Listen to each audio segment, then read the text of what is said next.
yet again, Season 1, Race 1 of the VGTR Endurance Series. If for some reason my YouTube live is not going up, I don't think, is it? It is live, alright, good. It is live. Apologies for that. I know my computer always loves to mess around with me when it's coming to the actual part of the good race. But I don't think we missed out too much. You were looking at the race, how was it?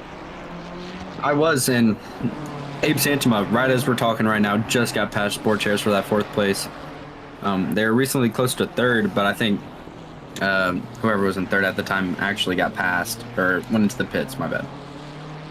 Right. Also closing up, I think it was maybe 5th, 6th, 7th, and 8th seemed to be getting, or it was 14th, 15th, 16th, 17th were all starting to get closer in position, specifically 15th and 16th, closing in on each other. Right.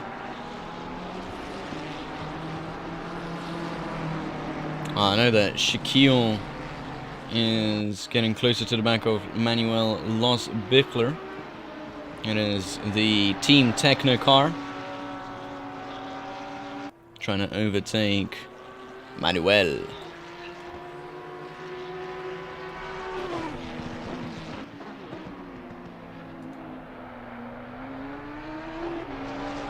And it looks like Williams actually coming in for his pit stop from 15th place there, giving the position to the number 712 Ferrari, Jagustin. Indeed, there we go. But now he does have 16th place right on his tail. And 16th is actually putting in 2 seconds a lap quicker almost. So it should be a pretty simple take for Christiansen behind.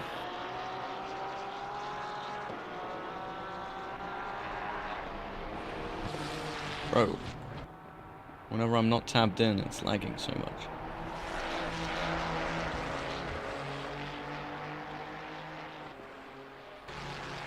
Wow, yeah, it is lagging a lot when I'm not tabbed. There you go. You can just manipulate it here a bit while I'm trying to message people. Absolutely, and this battle definitely is looking like it's going to be a good one because Jagustin is not giving up that position. He's not slowing down for anyone right now. Christiansen is absolutely pushing to his hardest and looking to get past that Ferrari. I think as we were speaking as well, Manuel Los-Bichler got passed by Shaquille, the number 7017 Techno car. So unfortunate that Audi for him. does seem to be flying. Yeah, that Audi is pretty good on this track, looks like.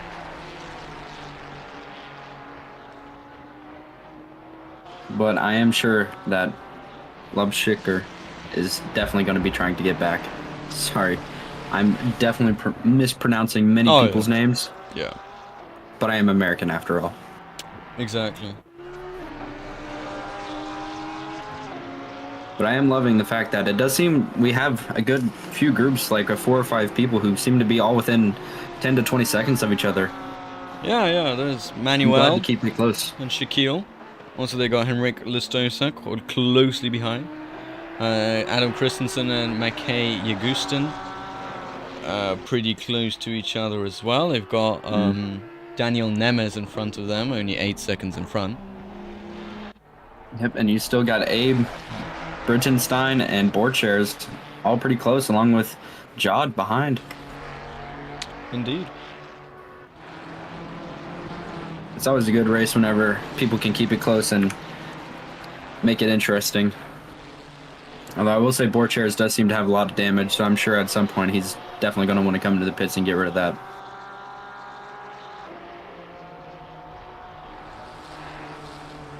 And speaking of, Anthony Camacho is just behind Borchers, surely looking to unlap himself or just get some time out of it. And that beautiful VGTR livery. Absolutely agree. By the way, I think Borchers has been in the pits quite a lot of times, and not once has he actually decided to repair his damage, so it's not sure what it is, yeah, but it is a choice. Is it the wrong one? Is it the right one? I guess only he knows for himself. So far, it seems to be the right one. He's up in 5th place. So, Yeah. good stuff by him.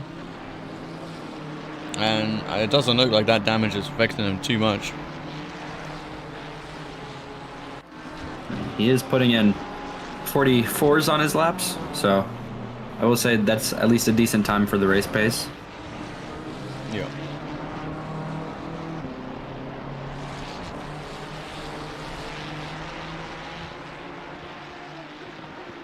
As we're talking, 14th, 15th, and 16th are starting to get more spread out. That's Nemez Jogston and Christiansen. Yeah. Although Christiansen is right behind, actually. Battle's still going on.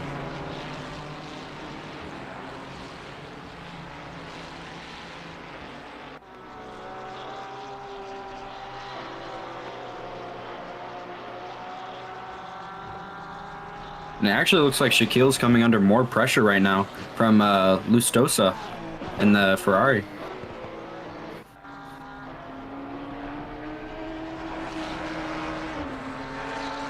He's definitely getting right on his bumper there. No, he might try and get him into sunset. Just backs out of it.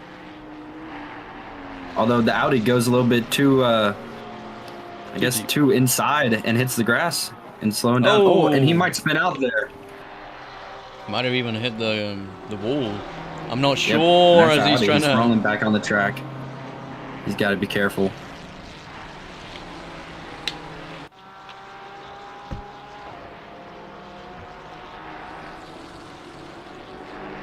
Seems to have been able to make the best re-entry, and he's already got Malagola on his back. And after hitting that wall, I'm not sure how well that car is feeling in the front end. And there goes. Whoa! Oh, another one. And that is just not good right there. No, that is the Black Panther Racing. Yeah. That was a lapped car hitting him in the back, while the other Black Panther actually made the overtake. Although I don't think it would have made the overtake if the Audi did not get hit, because he went very deep into that corner. Oh, yeah. And Kyle Hampshire in chat actually said the BMW is just a visual bug, and it's actually fixed. It's fixed. It's not damaged. Huh. Alright. If you say so. And yeah, that Audi's got to be tough to drive because he's understeering off into the gravel at this point. Lost a lot of positions for this. And he's going to keep it out there, though. And that's as the car in 13th just seems to be in closer and closer.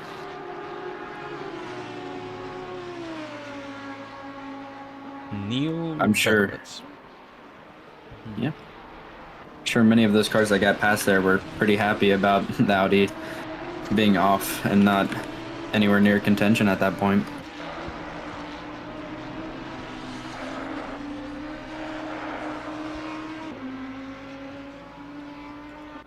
McKay Shigustin yet again coming back at Adam Christensen. See what he's able to do in the coming laps. So that means Christensen got past Jagustin at some point, because it used to be the other way around. Indeed, it has been, but I think that's a penalty for hitting the Audi right there. Oh, is it?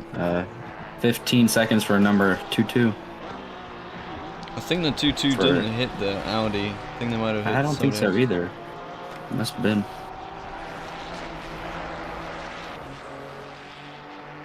I think it's car 2-2 for hitting car 2. Which is a bit funny. Oh, so that would have been. Yeah. So that was someone hitting a Black Panther car. If it was hitting the number 2, that was Lustosa. Yep. Oh, and car 2-2 is actually catching up to Camacho right now. He's dropped the gap from 3 seconds to just under a second in a few laps, but that 15-second penalty is definitely not going to be helping. I think I heard any pit stops coming up. I think I heard from their team that from the VGTR esport team that Camacho got hit in the rear, so he most likely has a ton of damage. Yeah. It does look pretty rough, and that's not going to help him going wide there. And oh, getting awfully close to that Lamborghini going up into this section. I'm sure the Lamborghini has to have much more speed on the straight here. I can imagine a move into Sunset will be at or even before then.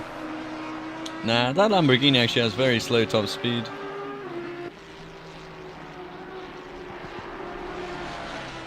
Sure, Camacho is definitely fending as hard as he can here.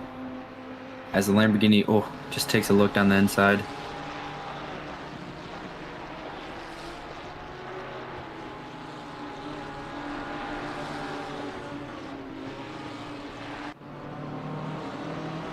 Oh, wow. And through the S's, this might be done. Oh, he's still got it. Camacho. That's some great defensive driving, but I don't know if it's going to be enough with him side by side here going. And the Lamborghini's going to be on the inside of the next corner if he doesn't understeer off into the grass here. Yeah, I think the move is pretty much sealed and done. Unless he gets a bad exit here, he doesn't. Camacho is behind.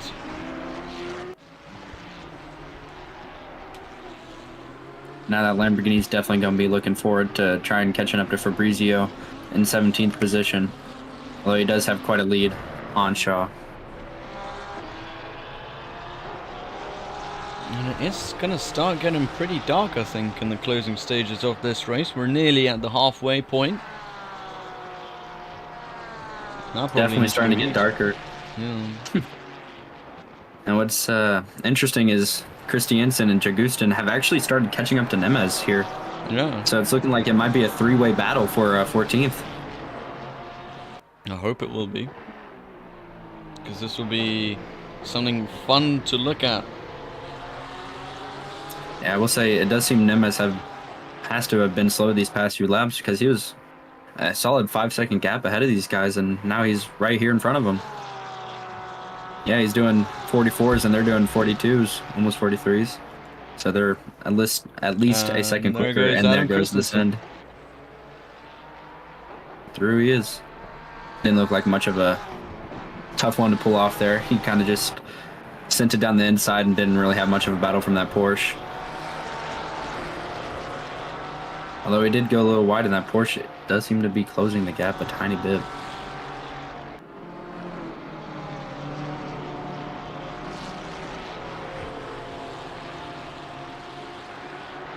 I'm sure Jagustin is going to want to get past Nemeth as quick as possible, knowing he's still in the fight with Christiansen. It might be even affecting his strategy soon as well, as he's going to have to come into the pits sooner than later. Absolutely. Yeah, constantly get into battles. That's going to ruin your tires more, and you might struggle more towards the end of your stint if you're doing it right at the beginning. But there so goes I'm sure a lot of these drivers. Yep. Though that Porsche definitely is not giving up that position. He's staying down for the inside of this next corner. Oh.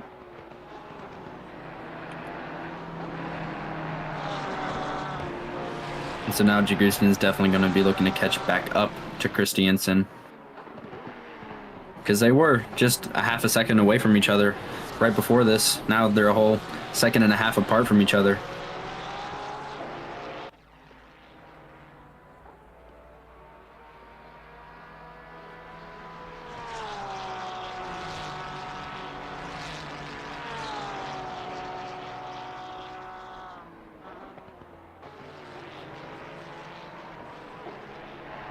It looks like they are pretty much the only battle going on right now. They're the closest cars together.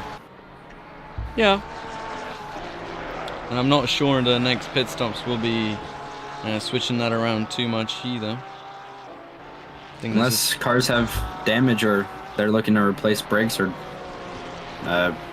anything like that, then I imagine it's going to be pretty much the same positions coming out.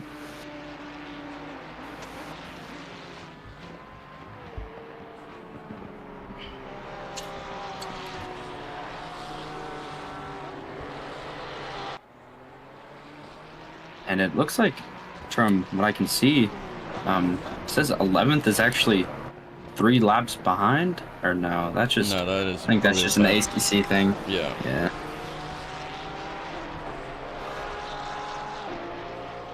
So we started this race with how many teams? 24. 24, and we're down to 20 now. It's not bad for a big Not bad insurance at all. race like that. Gotta wonder why some of the teams left though. Yeah, I think one of them They had the fatal error. Fatal error, that definitely Yeah. is not one you want to have. They can really put you in a bad mood. You're doing well, and then all of a sudden, Kunos decides that you're not good enough and kick you out. Exactly. Looks like Camille is not going to make this easy for Christiansen behind to get past. Weirdly enough, Even though they he were. is. He's not a back marker, he's a front marker, I guess is what you would call it. He definitely wants to keep his pace going quick, but I don't know if he should let them by or not, because at this point I wouldn't say he's defending them, but it's not fun to have drivers right up your rear trying to push you along. I mean, he's 50 seconds behind Daniel Jord, so I don't think he really has much to lose if he lets them by, so would be the nice thing to do, but does not have to, and he's choosing not to. Absolutely. And it could be the fact that he might be coming into a pit stop soon, although it looks like they might be going by here. And Jagustin does not want Camille Taha in between, clearly. He's going for any move he can to get around him.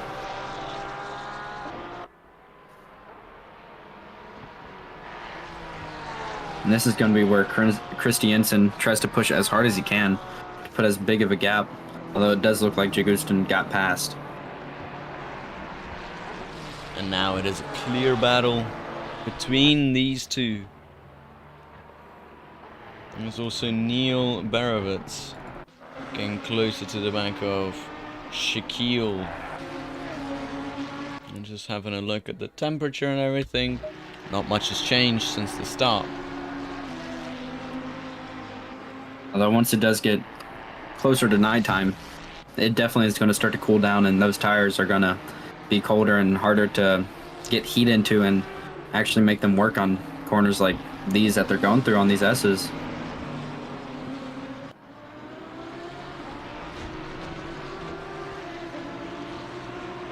And this is definitely a close one here. That Lamborghini almost looked like he was trying to get around him too.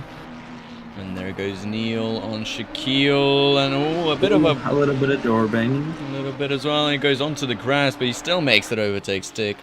Good stuff by Neil Berovitz, And even cuts him inside. across. Ooh. The Lamborghini. Wow. Shaw there just trying to get anything he can out of that. Although he's not fighting for position here, he's just purely trying to get ahead of them and get some clean air to race in.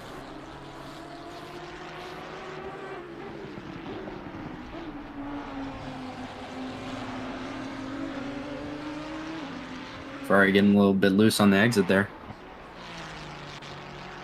That Audi's definitely going to be looking to try and make an overtake going to this first corner. Come on, Shaquille. Around the outside. You can do it. Maybe a switchback here if the Ferrari goes a little too deep. Doesn't look like he has enough. Yep. See you later, Ben. Cool.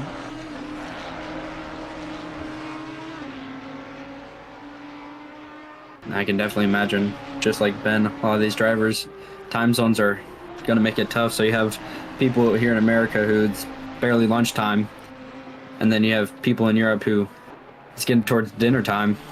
They're going to start to get hungry if they're going to. It is. I mean, I'm getting hungry, actually. You need to stop reminding me.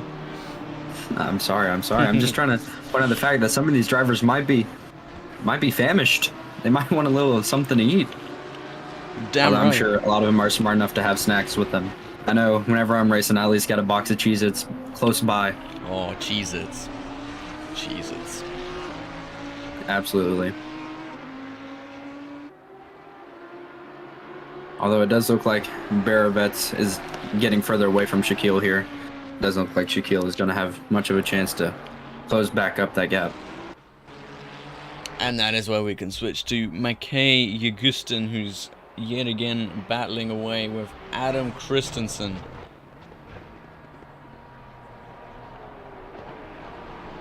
The battle. These two have been going at it for laps now. Oh yeah. That's a sign of some clean drivers right there, not making any too crazy moves to put them both out of this race and keeping each other clean so that way they can continue on for the rest of these 4 hours that are left.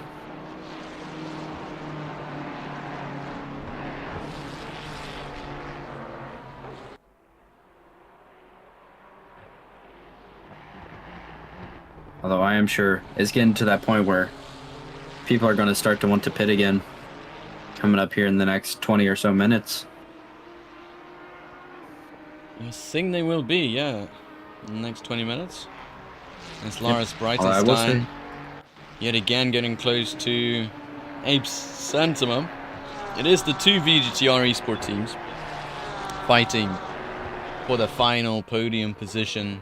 Andreas Borscher not to be seen anywhere close to them.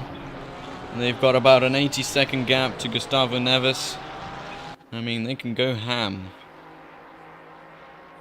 They can go ham.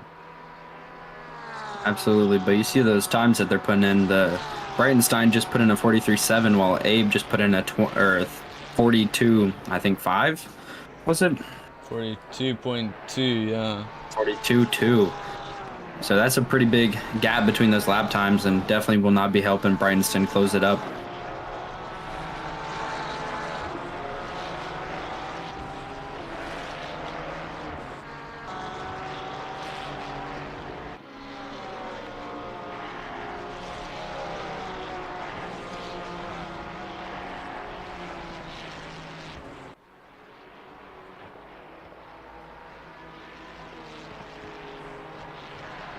It does look like outside of the Abe Santama fight, Christiansen and Augustin are actually building a gap. So looks like Christensen is actually going to be driving away from Augustin at this time.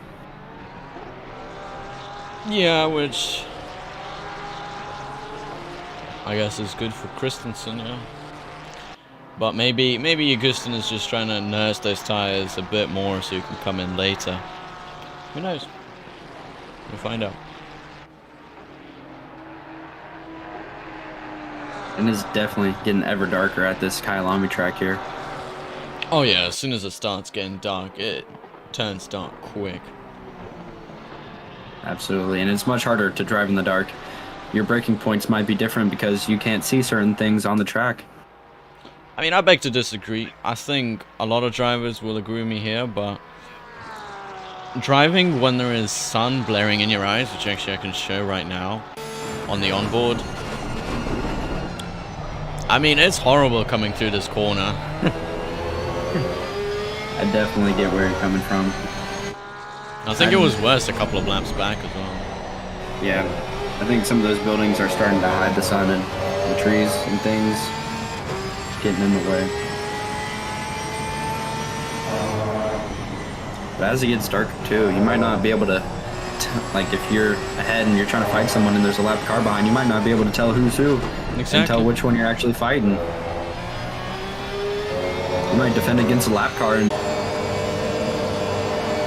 Although I think most of the drivers here have the knowledge to, oh no. Screw you, bro. Nope, it's back. Oh, we're up again. It's barely up. It is on life support, bro. It is definitely struggling. I mean, it's chugging along. And it's doing something. Now, for some reason, it is very interesting. My live stream for the first 4 hours, no sweat, absolutely easy stuff. Now, yeah.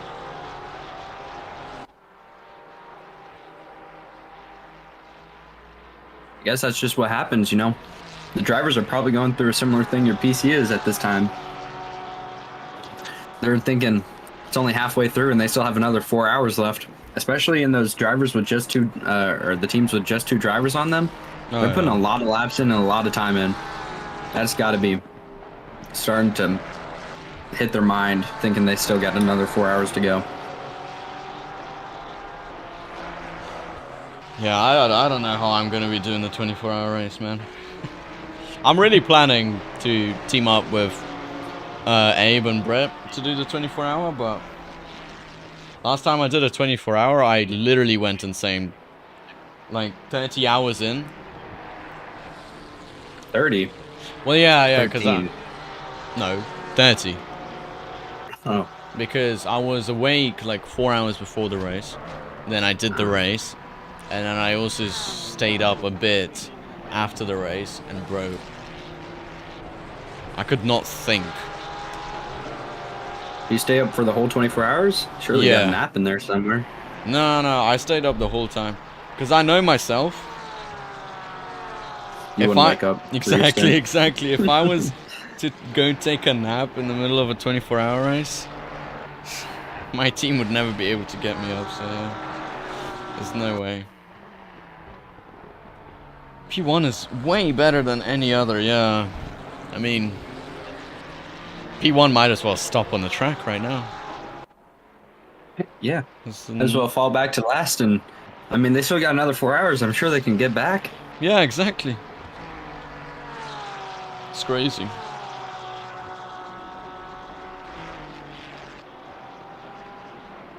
I am excited for some of those longer races we have coming this season, the 12 hours and 24 hours. You're Especially excited for the Watkins long Glen. race. Well, I'm not the ones racing in them, so No, I'd be excited if I was racing in them. I would too. Especially But the I definitely- 24-hour. I'd love to do the 24-hour. Absolutely. I'm sure some of these drivers out here are absolutely delighted to be able to take part in such a race. Agreed. And what a Onion. finale that is too. Sorry? I said, what a finale that is too. At Watkins for 24 hours. Yeah, exactly. I mean, Watkins is a pretty good lap, I think. Pretty good circuit for a 24-hour race. I think it is, especially with some of those corners. The bus stop is one of the toughest corners you have to take in these cars. You're going through there and you're barely hitting your brakes, and you just downshift a few gears and you're just flying right over the curbs. Yep. And I can imagine if the championship does come down to a few points between cars having a 24-hour race to decide like a 10-point gap. Be crazy. It would be crazy. Especially if we do double points for 24-hour, but I'm still thinking about that. That'd be kind of cool. Be very neat.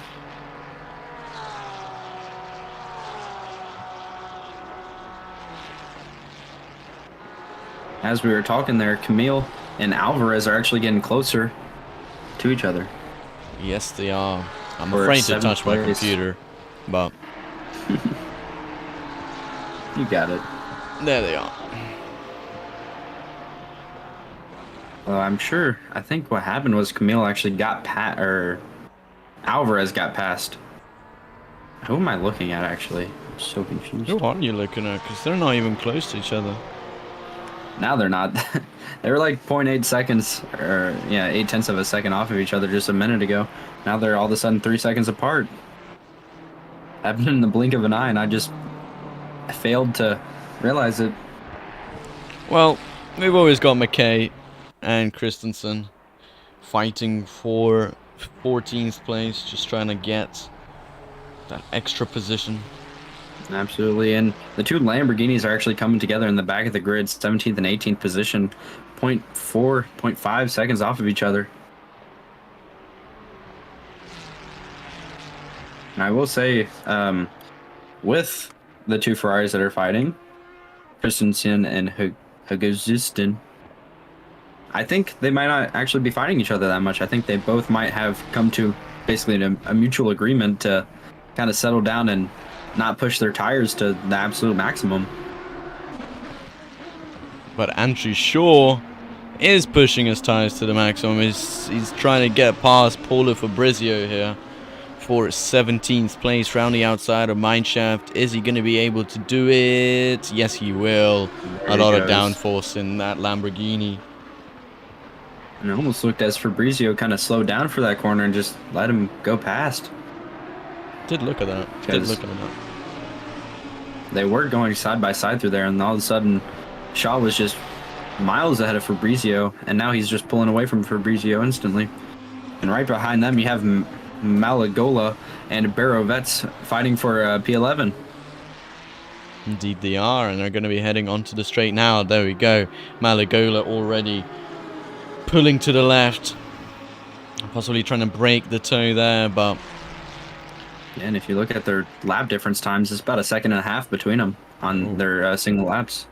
So I'm sure Barovets is going to be trying to get past as soon as possible to be able to continue keeping up his pace.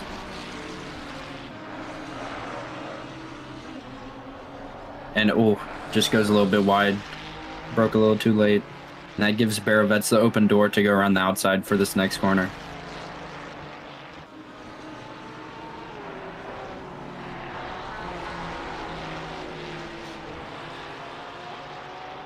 I will say Malagola is doing perfectly defending this position.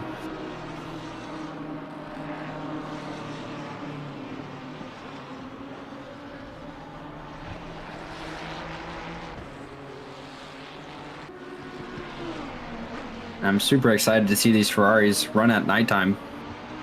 Oh yeah, I have See not how they seen look. these Ferraris in the night either. Oh, and what a switchback that was. Barovets just barely getting past.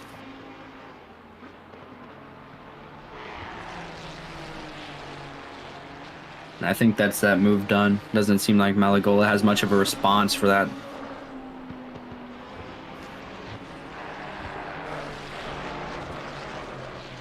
And Camille Taha just went into the pits and actually switched drivers for Gray. And Malagola just going straight off the track over there. Not good for his tires, but yeah.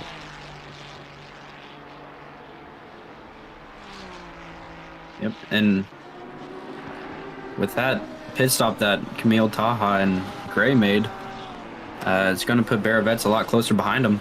Although they do have fresh tires, so I'm sure he will have no issue pulling away from Barovets as he's doing right now.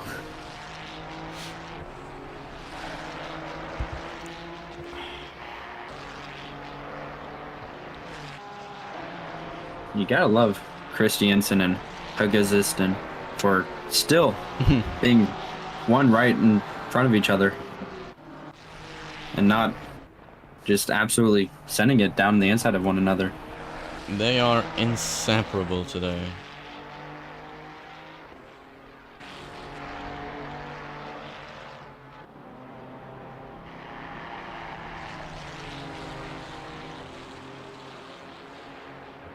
And I will say, I think it is getting to that point where stint timers might be coming up and people might be pitting here soon. And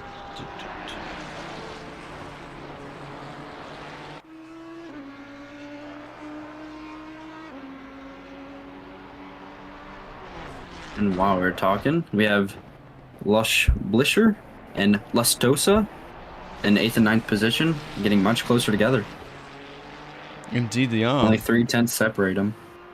Lustosa and Los Bichler are getting closer. And there they are.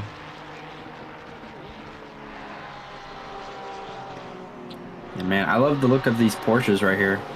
The black with the neon green. They do look good coming through these sections. They It looks do, like they do. Ooh. Nemez might let him through. Maybe not. But that does give Lustosa the chance to go through, and he's boxing him in behind Nemez there. That's a smart move to be making. Los Bichler on the grass and though. he goes Ooh. off. Last time out, somebody went onto the grass after kind of getting quote-unquote pushed there, I guess. Yeah, they went straight into the back of the Ferrari, and killed them. So good control by Lost Bickler not to spin out, and good job to Lustosa for getting that position from Lost Bickler.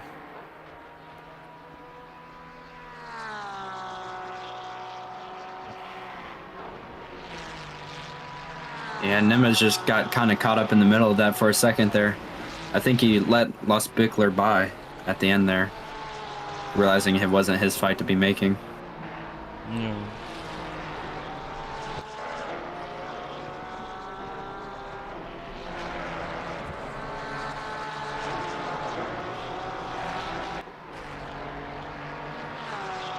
And that solid group of P10 to 15 have seemed to actually spread out quite a bit in this time. The junior VGTR team got hit from behind on the last turn to start the last stint. We were the red Ferrari's penalty. Well, there you go. I think that is Mikey Augustin is the red Ferrari, I think. Yes. And there you go.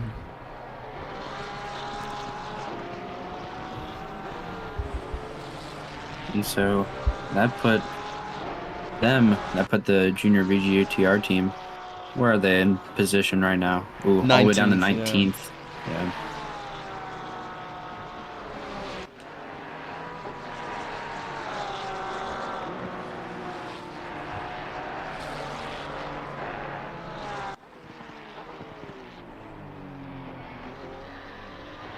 And it does not look like they're anywhere near 18th at this point. Way far behind.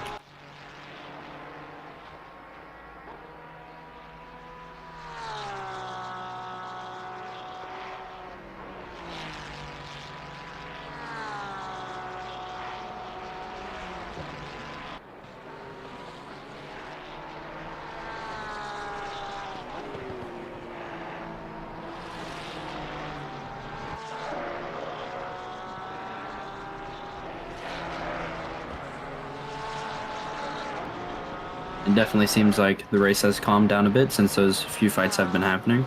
Yeah, absolutely. Oh, please, I can't open Discord now on my computer, otherwise it crashes. You know what, Mikey Augustin still getting closer. Absolutely. And junior VGTR team saying that they pit early, so that's might be why they're so far behind. Hopefully able to gain a few positions back while other teams take pit stops. Hopefully so. We wouldn't want to leave this race with a 19th place, that's for sure. Yeah, and I definitely think this first race is a good show for how the rest of the season might pan out. You know, seeing what teams can actually survive in a whole 8 hours and still come out with a good position.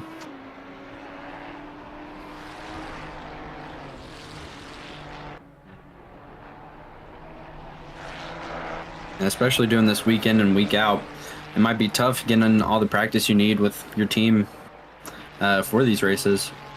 So after this week, we have what's the 6-hour race? Monza. Yep, 6-hour race, Monza. That's right. And that's definitely a tough track to be on for 6 hours. I don't know. I'd love to do the 6 hours of Monza. I might just hate myself, but Monza's one of the best tracks in the I agree. game. It's one of the best tracks. But I will say for any race that's over like 2 or 3 hours, that I think it's a tough track to race, no matter what track it is. Just because you are doing it for so long. Yeah.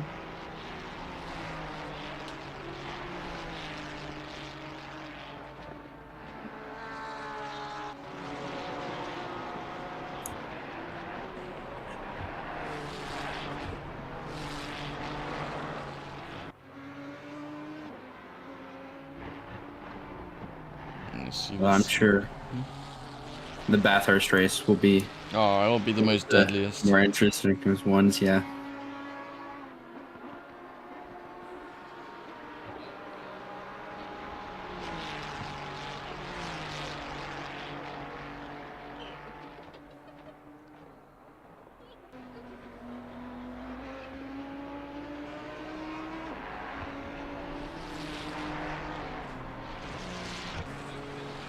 Actually, looks like Christiansen has gained a bigger gap on Agustin.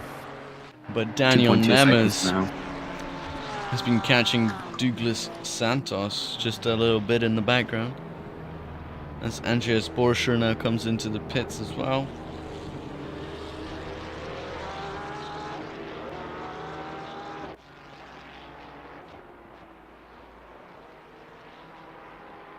And wow, I don't know what happened to Santos that lap, but doing a 51.7, and Nema's doing a 48.9.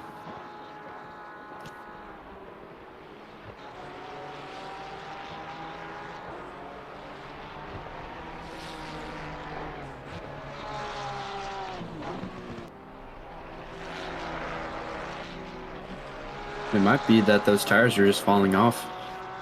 Not sure how long he's been out there, but definitely could be a big factor in to maybe not being able to make corners how he used to and going wide on many of them.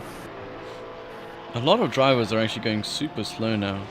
Douglas Nemers did a 51.7. Douglas Santos did a 51.7. Daniel Nemers 48.9. Wouldn't call that great lap times. Absolutely not, but there's many reasons that this kind of stuff could be happening.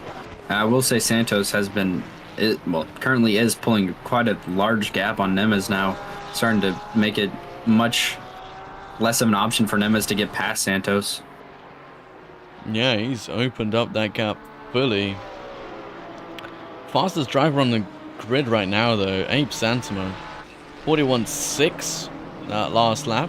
Not sure how he's managing with those tires, because he's going to have to come into the pits soon. And the guy is still doing 41s. Well, I'm sure no one's surprised by that. It is Abe Santama after all. Yeah, though I think unfortunately for him, I doubt that he'll be able to make those 80 seconds back up to P2. Up to second place, yeah. So hopefully Neves can keep his elbows clean and not hit any back markers, have any back markers hit him, because that's what he needs at this point. It's just a clean race and bringing it home, because he's already a lap behind first place right now. So I don't see much of an option for him catching first place, even if first place does have any issues. Yeah. Nobody's catching first place. Jeez. I mean, if Abe does a second a lap quicker than P2 for the whole race from now on, he has a chance to get past P2, but that is just such an ask, I feel. Yeah, that's a big if. Although I will say he is doing some incredible lap times, considering that car's best lap time is a 141.4, and he's putting out 141.7. Yeah. That is incredible. Daniel Nemers spinning out. Not what he'd love to see. And that was in a battle with Shaw, I'm sure. Not yeah, Shaw. Shaw is Who was catching. in front Shaw. of him.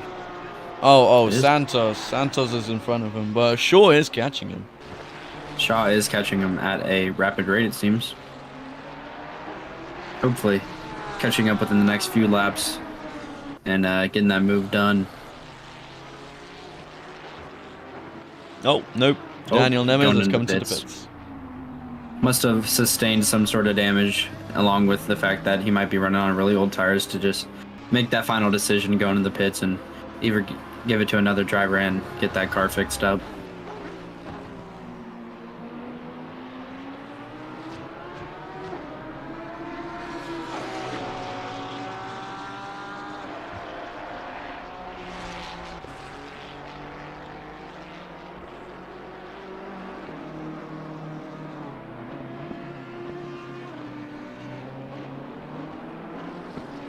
Now with him in the pits, it does not look like many people are that close by. 10th and 11th, Gray and Barovets getting a little bit closer, but I don't see Barovets catching up anytime soon right now.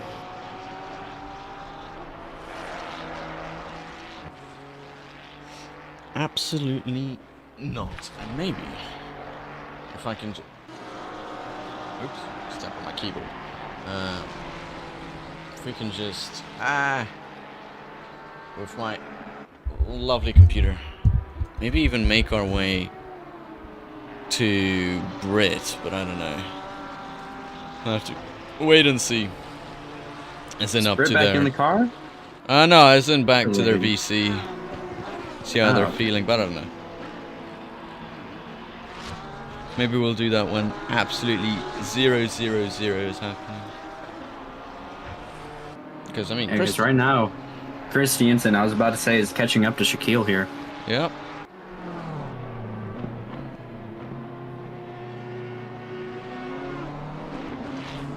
And it's looking pretty quick, too. He's gaining a whole second in that last sector there.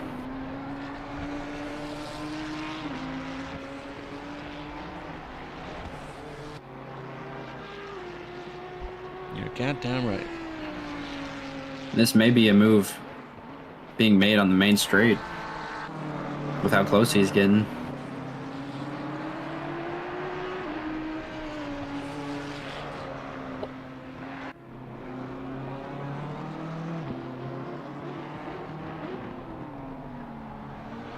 And it does look like this is going to be where it's going to get done. Yeah, I think he's going to get it done before even turn 1. Though that Audi's somehow pulling along. Yeah. So I think he's going to go for it here. And he makes it look simple. He does. Up into P12. The British driver, Adam Christensen. And that puts Augustin at a good stance to be able to start catching up to Shaquille and maybe even make his pass in a few laps. Because it does seem like Shaquille might be struggling with that car right now.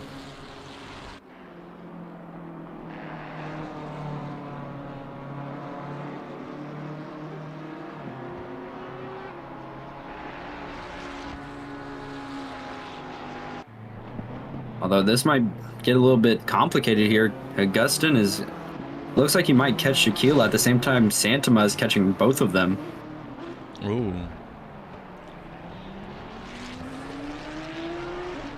There is Santama in the background. There is Augustin trying to catch Shaquille. And Abe is doing absolutely everything to try and get that gap down from him and Gustavo. So he will not like this one bit.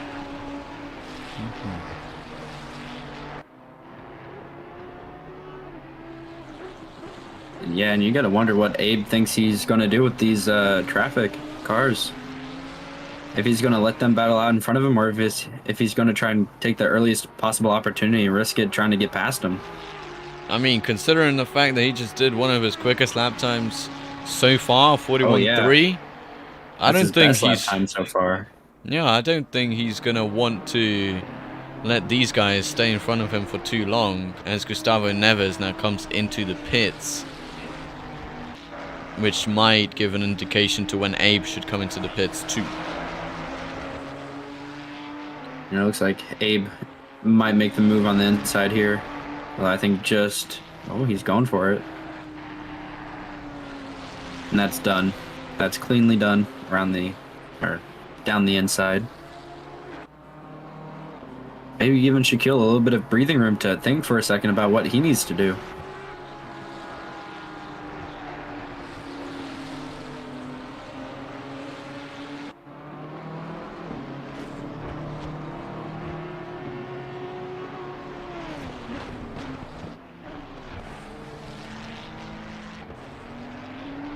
I think the line Shaquille just took actually compromised his exit there, allowing Augustin to get much closer. Well, Augustin will be hoping that that does happen. Oh, and this might be it here. Oh, the inside, yeah. That is definitely some close racing. Almost looked like he touched him there, but I think he kept it clean. Just about.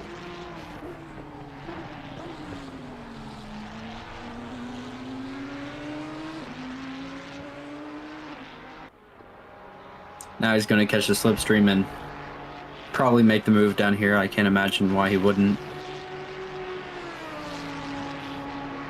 Although that gap is a little too large, it seems.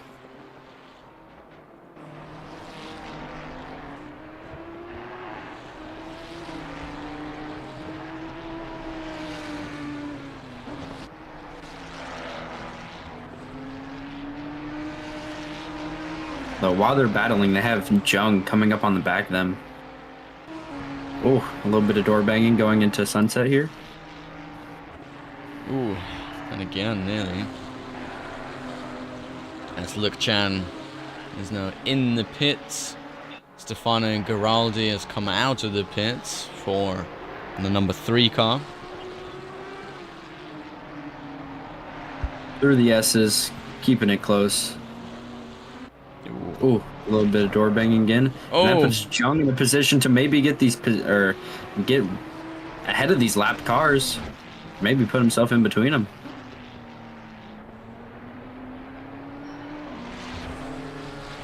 And he does just that.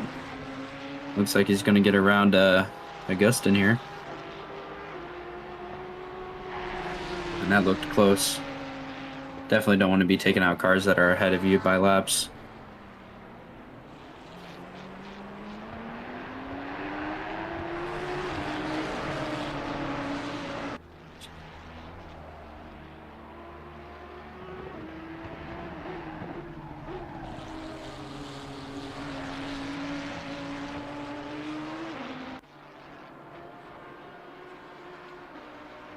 I think that's Augustin going to be clear and set off to go as fast as he needs to.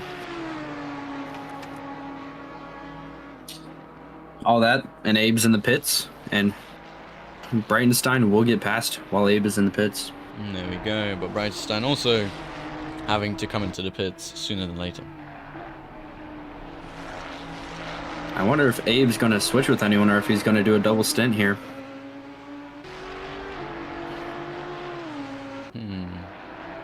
It's a good question. And it looks like he's going for the double stint because I don't see any name change. Well, there you are.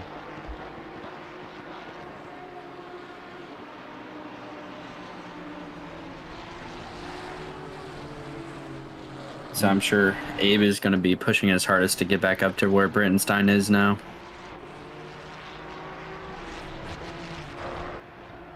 Yep.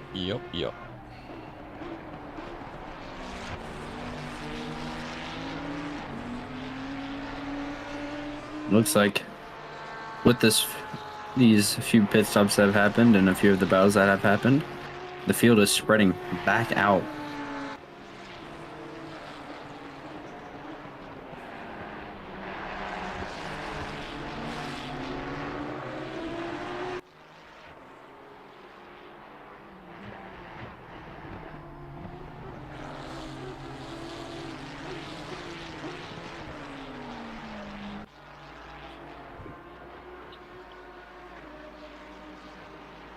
Man, I can't wait until I eat my chicken schnitzel.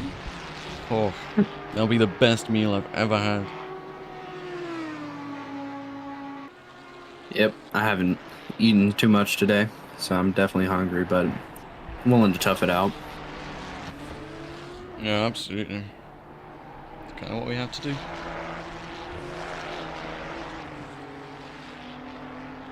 You gotta wonder too what these drivers must be thinking at this point, since so many of them are spread so far apart. They must be just thinking about putting in as good of laps as they can and not crashing into a wall at any point.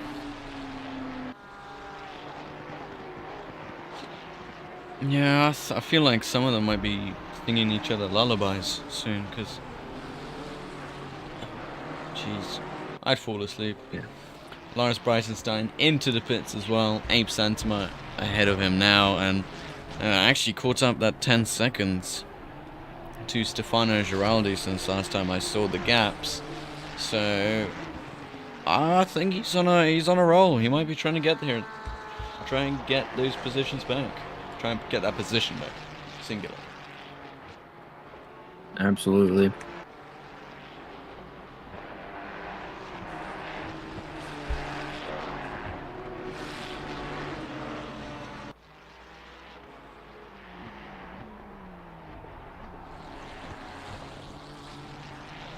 I'm just looking here. It looks like Tom Bartels is now in the car. Yep. And he's going to be chasing down Baba. He's an interesting name. Yeah. Definitely an interesting name. I like it, though. I do like it too.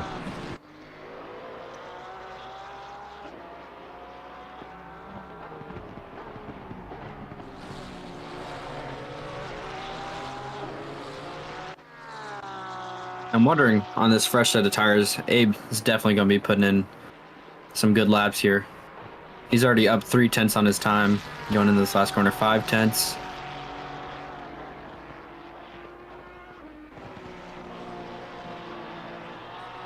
Oh, he did a 42.3. Not a bad time for your first lap out with these new tire models.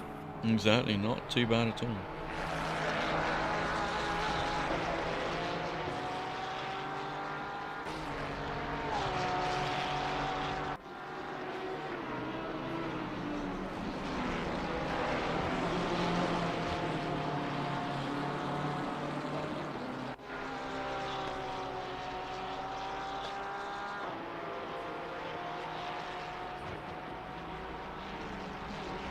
I've got Brits constantly DMing me, trying to get some extra information about like P2 Other and drivers. P4, yeah.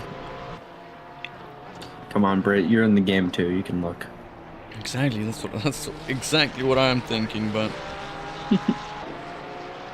It's never enough, I guess. no, I'm trying to get that exclusive information. What I will tell you is P2 is still setting blazing lap times right now, doing 41.8 on his last lap.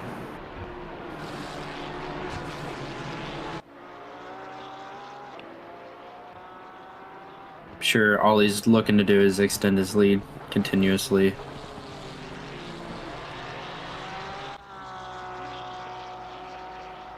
I mean, what is Abe gonna respond with? What is the lap time gonna be from him? Looks like it might be a 41 as well, but will it be quicker than Stefano? Will it be slower? It'll be slower, just by a bit though. 41.9. Yep.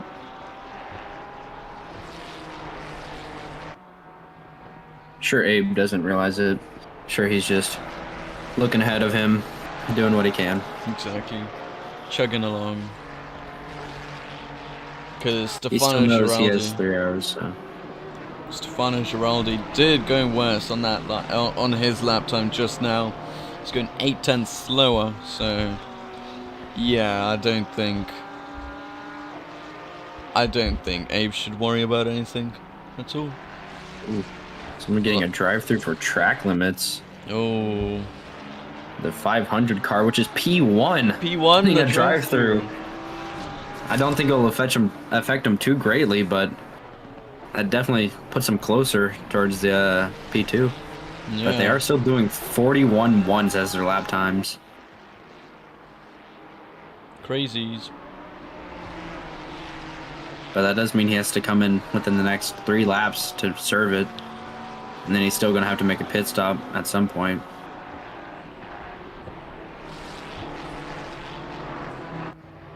I mean, I do think it clears. I'm not sure actually.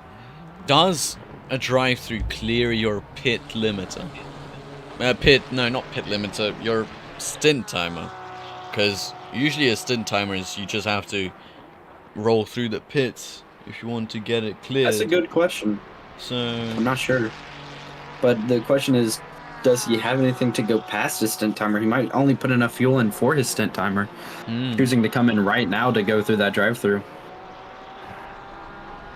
Someone else getting another penalty, 30 seconds for speeding in the pit lane, number 89.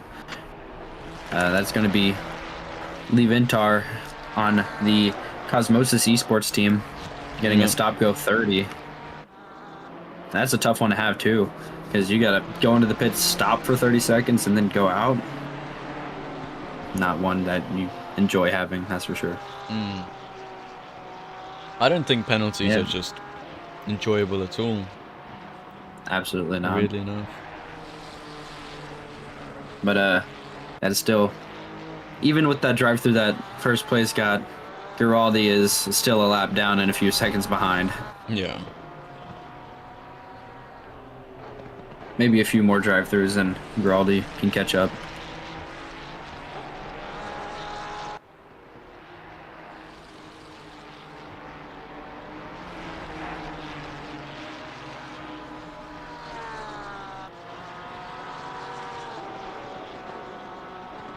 This is an interesting thing going on right now. 14th, 15th, leaving Lint, Var, and Shaw, both having penalties, but being within 5 seconds of each other. Shaw, I'm sure, looking to catch up.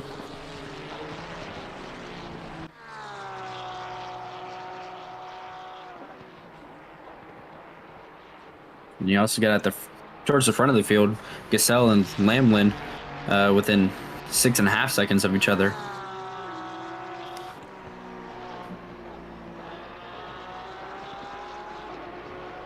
There it is.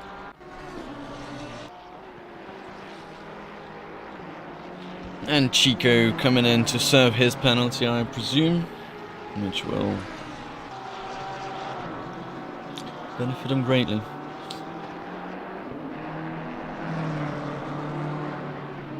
While there's not many battles happening, it does seem like they are starting to develop the point where they're getting closer to coming together for battles.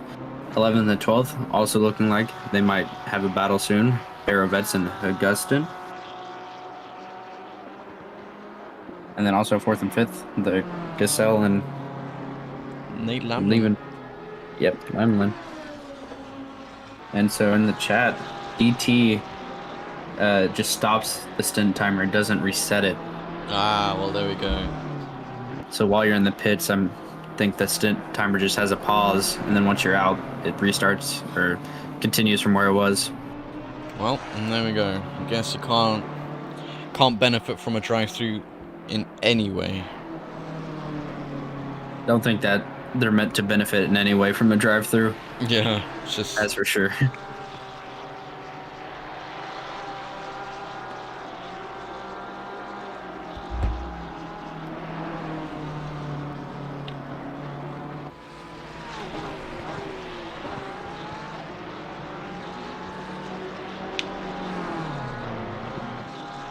Funny, right now it's looking like the closest people to each other are first and second place, but not because they're close in their actual time, but because on track they're getting pretty close to each other now.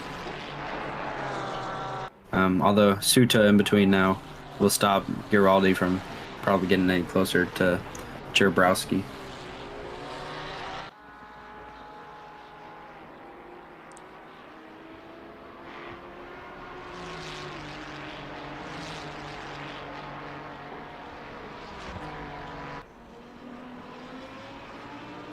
Back to Abe. Abe is doing 41.4s, while Stefano Giraldi only a 41.9. So the gap back down to 69 seconds. Nice, but I don't know. 3.5 hours to go.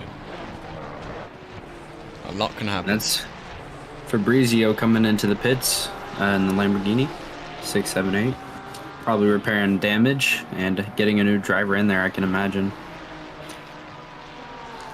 Yeah, go Black Panthers, exactly. Stefano Giraldi running in second. Thank you to all the support from the chat. Speaking of Black Panthers, Lutosa just coming in for his pit stop from the Black Panthers. And there you go. At 7th place. And the Lamborghini getting Palomini in, I think. Yep. No, if we get Luca Pex, or Lucas Pex, and that Henrik guy. No, not Henrik, that Polomini, yeah, Ricky Polomini. Yeah, both of them back out. That'll be horrible. I guess we'll see more like carnage, but... Yeah, I don't know if you've noticed, but the junior VGTR team, Eric Gasell, has gotten a drive-through. Oh, no. And 5th and 6th are actually pretty close behind him, so I think this is gonna... Well, he hasn't taken it yet, but once he does take that drive-through, I think that's gonna leave him...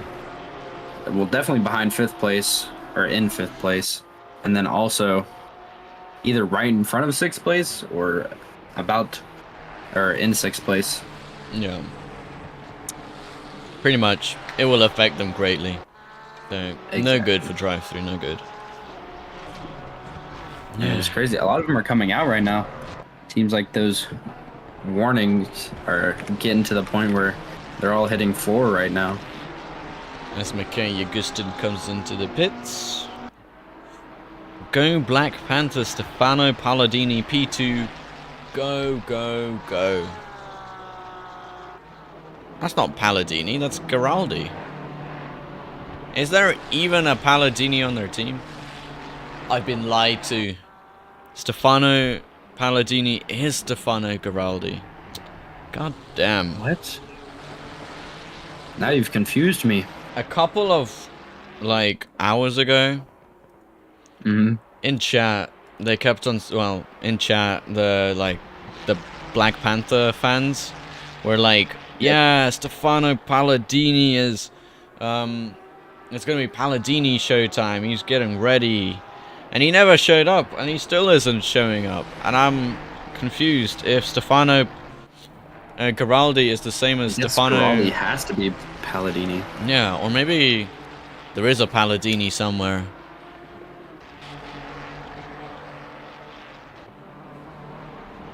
If there is one, I am not seeing who it is. I don't think there's a Palladini in this race. Goddamn. Black Liars. Panther. Yeah, the Black Panther fans all trying to lie to us. I was getting hyped up for Palladini. And Eric Gassell just now clearing his drive-through down into 5th place.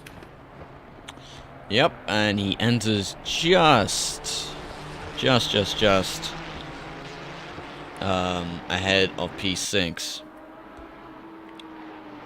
Stefano Giraldi Palladini. Oh, there you go. It's a three long name. It's a triple barrel, double barrel, whatever. It's a long name. Some sort of barrel. Yeah, some sort of barrel. Oh, Santama going wide. Out of that cheetah corner. And behind him, Tom Bartos following closely behind.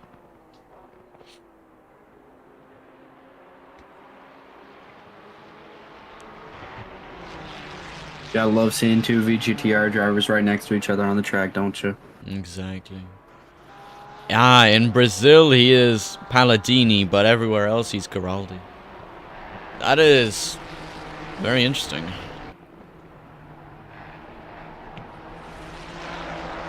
That is interesting. We don't have many people in America with triple names like that, or at least that we use. Names, yeah. Sweet.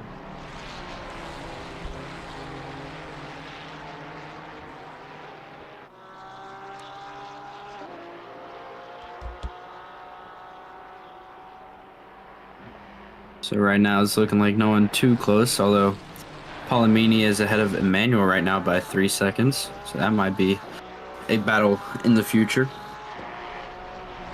You know what? Let's try out this autopilot thing. See if it picks up any cool camera angles. Nice. An action. Yeah. That's not a bad one. I like that one. I do like that camera angle too. Yeah. Excellent stint of car 3. Yeah, Stefano Giraldi or Palladini getting that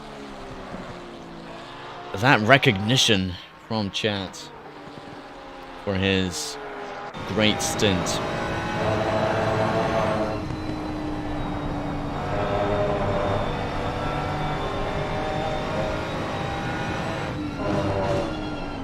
Yeah, it seems pretty artistic, that camera.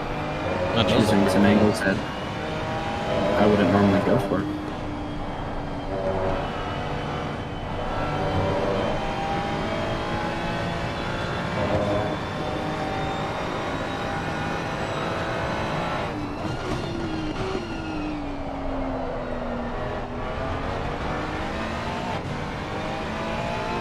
It does seem like Zhang might be catching up to Gazelle here.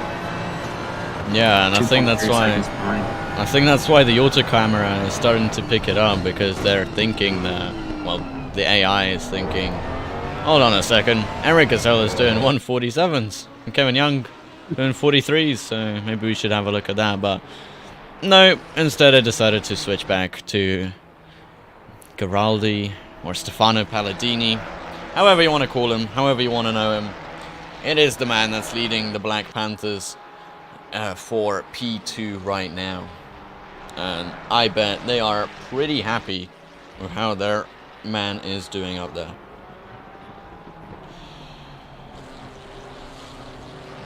I mean, who wouldn't be pretty proud of him? He is in second place, and only to a team that has been clear of the whole field for a majority of this race. Yeah.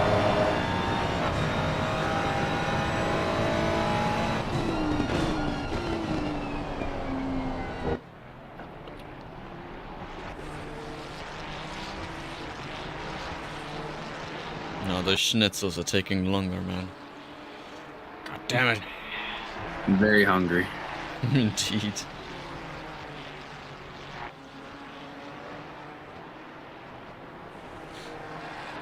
And Andrew Shaw coming into the pits.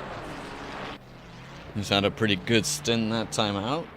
I think he will be ahead of Ricky Polomeni. Ah, yeah, we'll be ahead of him by a long shot, I think.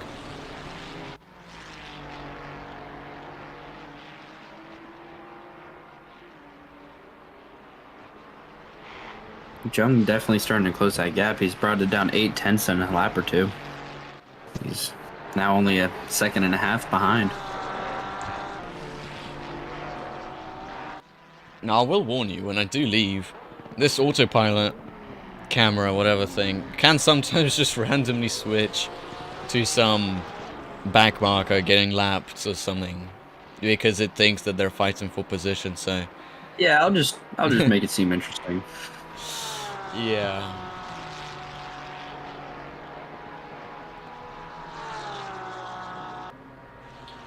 Yeah, currently that autopilot is choosing Pretty good time. Pretty the good. right people to look at. Exactly.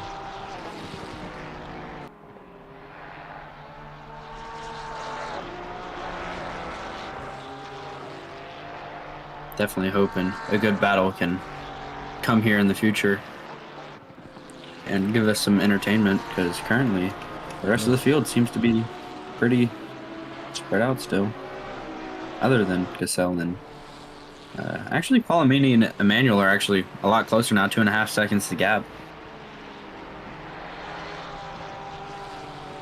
And actually, it's really weird.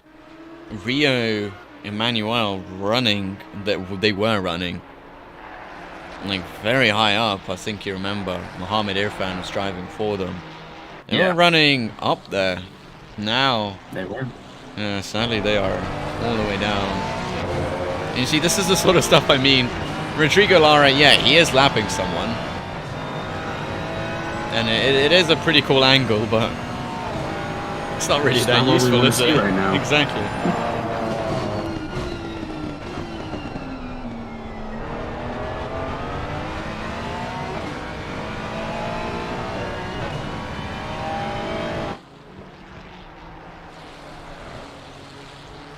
But I do think that the Black Panther fans did want to see that, because again, more screen time of the Black Panther car in this race. I mean, they deserve it. They've been doing good this race. Yeah, absolutely. And the cars do look amazing, so I'm not complaining. It's a very nice combination of purple and green. I guess the purple is more or less from the Brazil flag, and the green obviously also from the Brazil flag.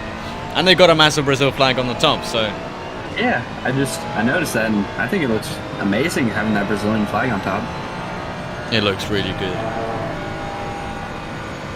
Oh, and Jung has really closed up the gap to Cassell here. 0.3 behind. I'm gonna switch manually, bro.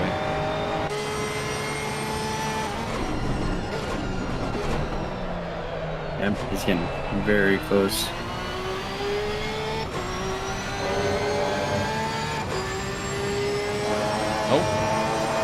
That Ferrari flashing him a little bit there. Maybe distracting him going into the next corner.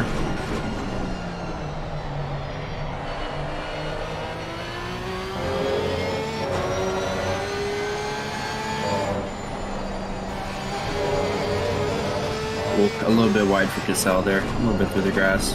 May give Jung the straight line speed he needs to get the overtake here.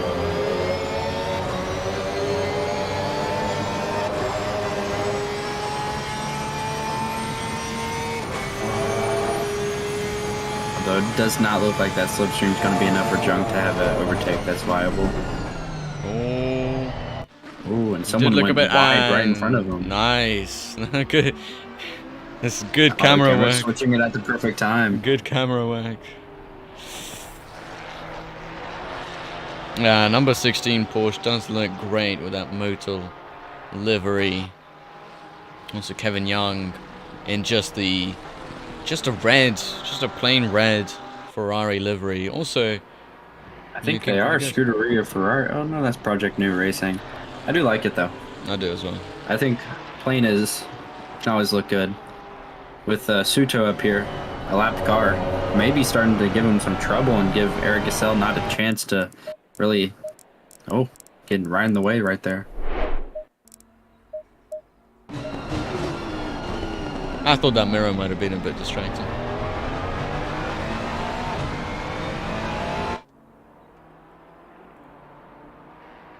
Oh no. Forgot I can't open Discord. Yeah, that's not allowed. Oh, and I think he might be just barely trying to get in there. Backed out of it at the end, realizing he doesn't have any space to actually make that move happen. He's back to the same place we were last lap, right behind him on this main straightaway. Hopefully he can actually get a better exit and catch a slipstream and get around him.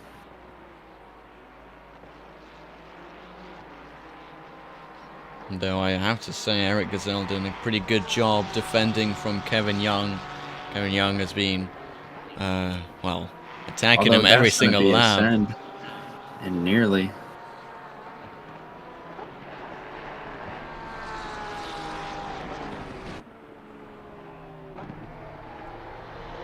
Yeah, Gasell definitely driving a good race here. Doing the right moves to make the right things happen and keeping himself ahead. And now Kevin Young nearly sending it on the inside. Just not enough. Not enough space. Yeah, it's like he's taking little sniffs at it and then just realizes there's not enough room.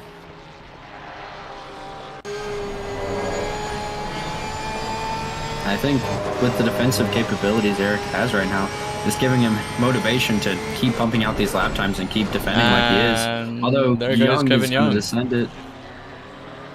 And wow. Eric is not going to let that one up easy, though. He's going to try and keep the inside for the next corner.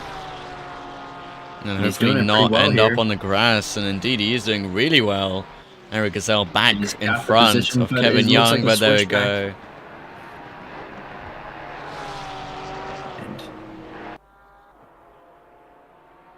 Maybe a little too much curve there from Eric, but he's going to... Ooh. Close. Nearly hit Young there on the last corner. But he is only 1/10 behind going on the straightaway. I can imagine the slipstream will put him side by side at least going into this first corner.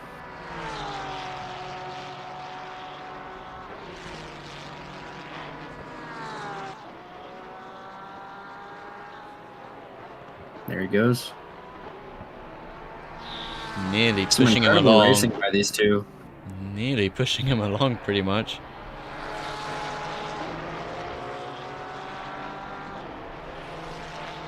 Eric definitely looking for sunset here. I don't think he's going to try the overtake there. I think he might wait till the next corner to maybe take a send down the inside.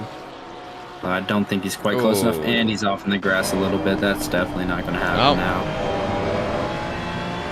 What a perfect time to switch cameras. I know. I have to sometimes manually do it in order to get it back.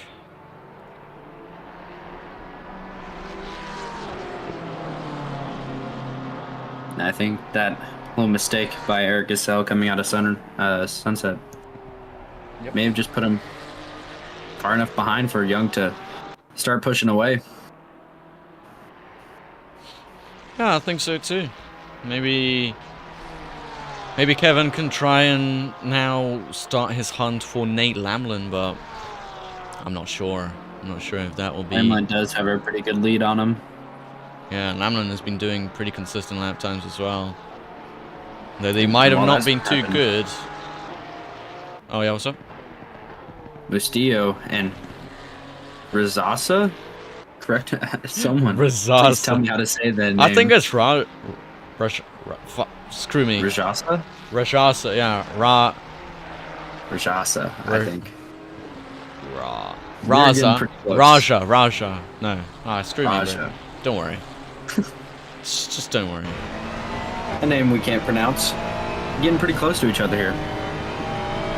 But I will leave you with this nice autopilot. I have finally got my schnitzel, so hooray. And hopefully I'll be back before the end of the race. If it takes you 3 hours to eat that schnitzel, I mean, who said I'm only eating that schnitzel? I might be having tea as well. Is it that yucky British tea? Not the good kind? What do you mean, not the good kind of tea? Were you talking Like chai sweet tea or... iced tea? Yes, you guys American. Sweet iced tea. Yes, Jeez. It's delicious stuff. You should give it a try one time. I have. McDonald's, bro. Hell no. They have it at McDonald's there too? Yeah, they have it at McDonald's, yeah. Anyway, hope you guys enjoy Ethan Reed's commentary and the autopilot broadcasting. Absolutely. So the autopilot seems to want to still watch Young and Gasell go at it here. I mean, they've been in a battle for a while now, so I'm not surprised. Gasell is still trying to hold on to Young and maybe get that position back later on in his stint. And I'm sure that slipstream is definitely going to bring him a little bit closer, although Young is definitely setting in a few more good lap times. Almost 4/10 quicker than Gasell at this point, and we switched to one of the Black Panther cars fighting the Audi. Not fighting the Audi. Girardi trying to lap the Audi, who is Emmanuel. Ooh, and that's going to be around... Well, he tried for around the outside on the hairpin. Wonder where Girardi might get back here. He might try and take him on the straight or even here. This isn't even for position. This is just for getting past a back marker. And I think he's going to get it here. Looked like... what was I going to say? Looked like he kind of just let him by Emmanuel.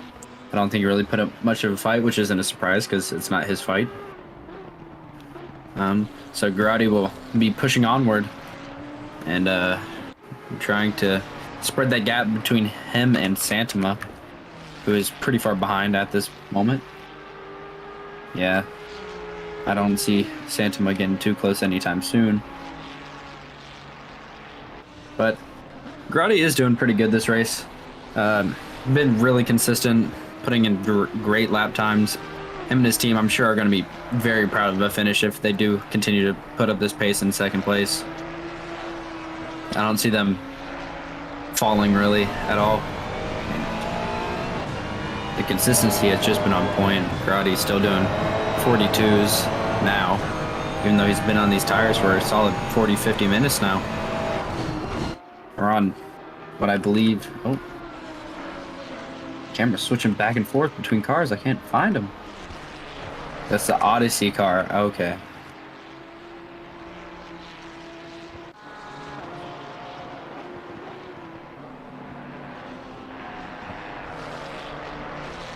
Alright, and so this is the Odyssey, who's in 7th place currently. Not fighting anyone around him. More just has back markers near him.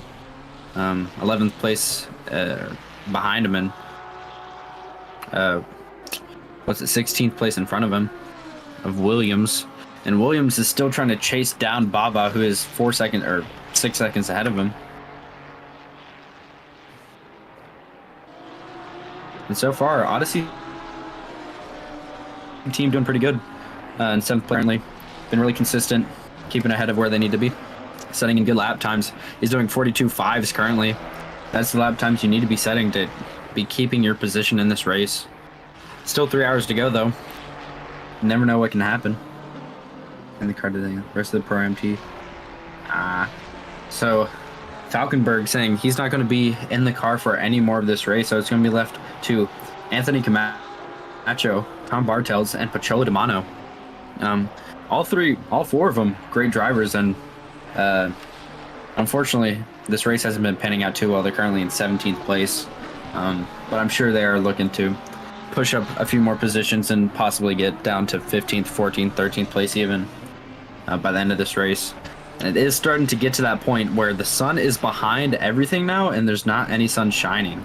So it is getting to the point where it's getting dark, and you're going to be in pitch black within the next hour, possibly.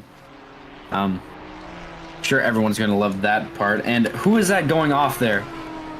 Who is that? Oh, I can't find him. Where is he?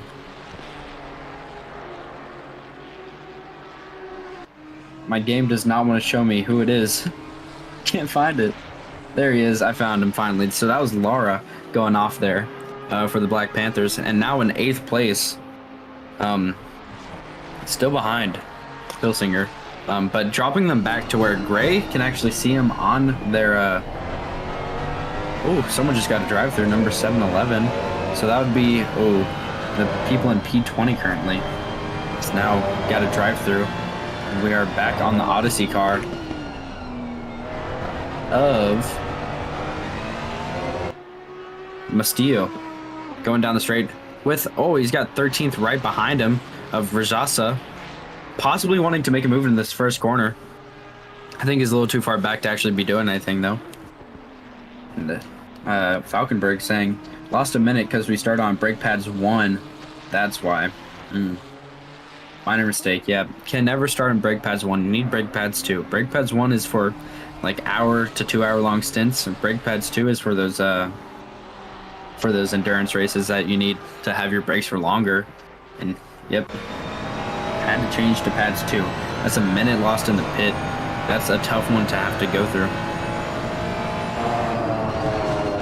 I don't know who the camera's watching now. Still looks like we're watching the Odyssey Esports car. Fight Rajasa, who are 0.2 of a second off of each other. And so Mustillo is doing 42.7, and Rajasa is doing 42.8. So a tenth between them on their lap times, and only 4 tenths between them on their actual time right now. I'm sure Rajasa wants to get this position as soon as possible.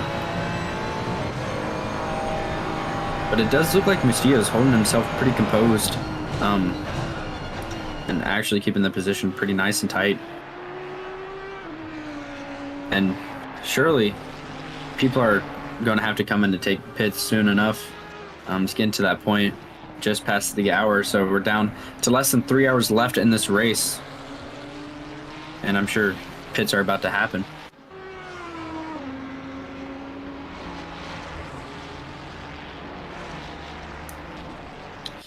Still watching Mustillo and Rajasa going at it.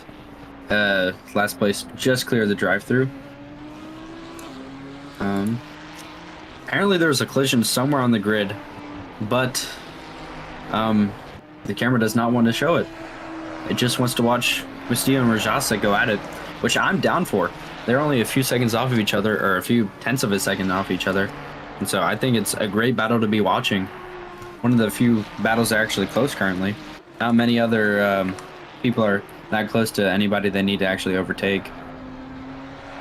So Gasell and Demano, I'm sure, are the two that hit each other. Up in 6th and 19th place. Gasell actually going down the inside of Demano, even though, well, passing a lapped car, lapping him again. I'm sure Gasell will be happy to get past Demano because of the contact they had earlier. It looks like Mustillo is just barely keeping this gap up. It's actually going quicker this lap than he went last lap by 2 tenths.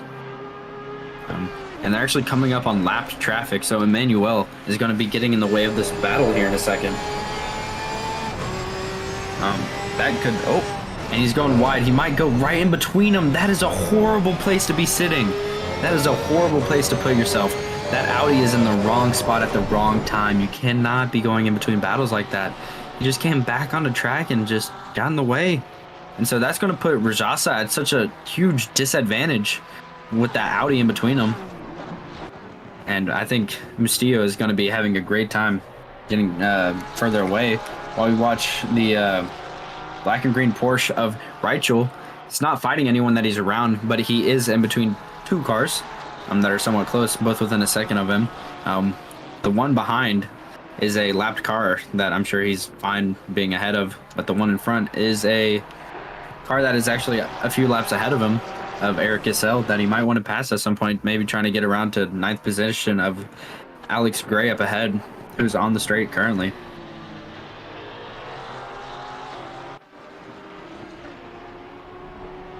And currently, pretty calm battle, although it looks like we are getting back to the battle of... Who are those people? Is that Mustillo again? No, it's not. It's actually Rajasa and Lara that we're watching.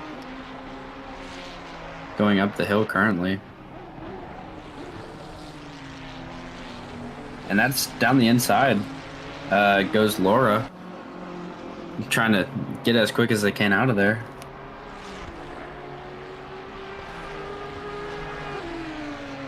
The game really wants to watch Emmanuel for some reason. Even though he's not near anyone he needs to be fighting. He's just running his own race currently.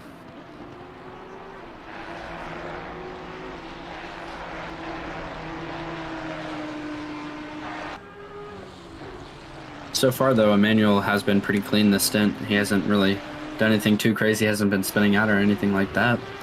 I know being in 18th place isn't the most motivating, but at some point you're just going to have to run your race and not really worry about where you're at and just try to finish, because as you can see, we started with 22 teams. We're now down to 20. So clearly, it's just clearly a fight to be in the race the whole time. 8 hours is not an easy stint to stay in. So, I mean, finishing is a big accomplishment. As we watch Jung here, going down the main straightaway here. Maybe trying to catch up to Lamlin, who is 15 seconds ahead, with Eric Issel 13 seconds behind. While the Gray is in the pits now, currently. Now watching the 456 car of Reichel. Gray, I think he just overtook Gray in the pits, if I'm not mistaken. Yep, absolutely. So he just overtook Gray in the pits for 9th place here. Always good to be getting more positions while he's chasing down Eric Issel up here. Not for a position or anything, but maybe just to get past him.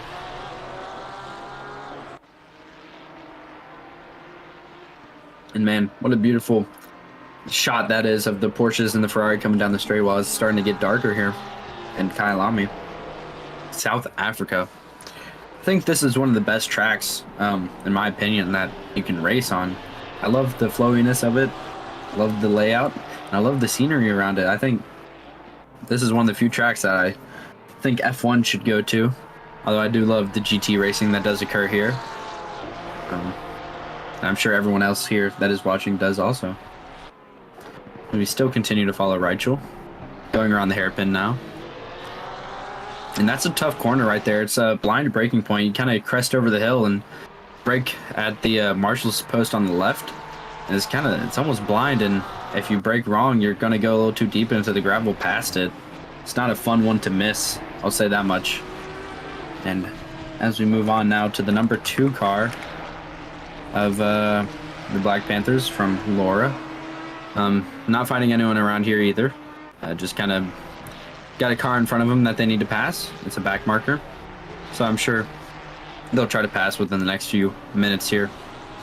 And I also think that Roth will probably not fight it too much and just let him pass. Can imagine fighting and accidentally busting your car and someone else's car gaining a penalty and messing up the rest of your race. Still 2 hours and 50 minutes here to go. Should see another few pit stops from every single team, changing drivers and changing tires and all that.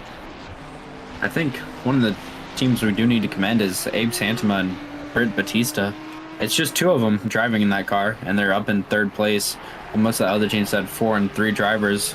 9th place being the next one in the Porsche, and then 13th also driving with only 2 drivers. Those are all amazing teams for having 2 people going 8 hours long. That means you're driving 4 hours each. That's not a fun time. Well, it is a fun time, but it's not a fun time on your body. Sure, it doesn't enjoy it all that much. As we watch here, Rajasa really just he's in front of Roth there. He's chasing down Mustillo, who's in front of him, but he's in front of him by quite a gap, around 3 seconds. And it looks like Rajasa just lets Roth by, and now he's got Laura right behind him, possibly looking to get past him as quick as possible to keep him out of reach of 9th place. And man, what an angle this is, just looking at all those Ferraris with their headlights coming down. What a good corner too. It's a nice fast right-hander. You can mess up and go off into the grass there, but usually you're fine. Your braking point's at that 50-meter board. I like it. I think Rajasa is having a good race too. He's been pretty clean and consistent, although I'm sure upset with himself for not catching Mustillo up there. Now we're watching the Porsche of, or the Ferrari of, my bad, leave it. Oh, and that's going to be an overtake by the Porsche. Baba is trying to go around the outside here into the first corner, and I think he's going to make that one stick, although the Ferrari might be coming back at him, although I think he gives him the position at that point. So that was Lean Tavar and Baba there battling it out. Baba getting ahead clearly and might be able to pull away at this point, and it looks like Lean Var might be struggling on the tires and the brakes he's using, so it's possible that Williams can catch up at some point too. I'm sure Baba already pulling a 1.5 second gap, has no reason to worry about Lean Var at this point, and just needs to get his race on and move along. And Lean Var probably looking to just regain and conserve tires for whenever he has to come into battle with Williams behind. Maybe even looking at a pit stop here soon enough, because I think he's been out for a while now, and he's losing tons of time every lap. Almost 3 seconds already this lap. Probably going to pit this lap or in the next few, as it starts to get closer to pitch black, which will make this race more interesting. Especially any battles happening in the absolute dark will always be more interesting. We're now watching the Odyssey car of, what is it, Filsinger, I think that's how you pronounce it, right behind Lean Var, and probably looking to overtake him on the straight here for to get past just a back marker. And that does look like Lean Var into the pits, I believe. Yep, he does go into the pits like expected, and going to change drivers and tires probably. That Odyssey car does look beautiful. That livery is amazing. And he's heading into the first corner here. Doesn't really have anybody to worry about around him.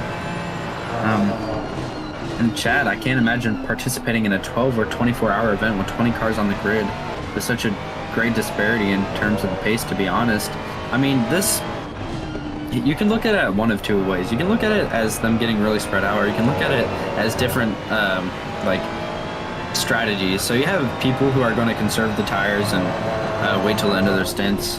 Then you have people who are going to attack the whole time, and you can say it's a great disparity of pace, but you can also see it like there's been many incidents, like right at the beginning of this race, many people had crashes. There was a team who accidentally had their brake pad set to 1, so that's a mistake I'm sure they don't want to make again. I think this is just the first race setting up the drivers for the rest of the season. I don't think this is a great way to be judging their pace for the rest of the season, as Eric Gassel is driving in 6th place here. Rachel currently behind, going to try and get the overtake, because at this, well, Rachel probably trying to get past to get in some clean air, because Gassel is technically a few laps ahead of Rachel here, but I'm sure Rachel does not want to be behind him for too long. That's with the D'Amato behind both of them. Probably also looking for the same thing, trying to get some clean air and not be right behind people. And every minute, this track is getting darker and darker. You can just tell. Every lap is going to get darker and darker until the point where it's just going to be pitch black on these drivers, and they're going to have to go through that as their tires get colder, the track gets colder, all that stuff.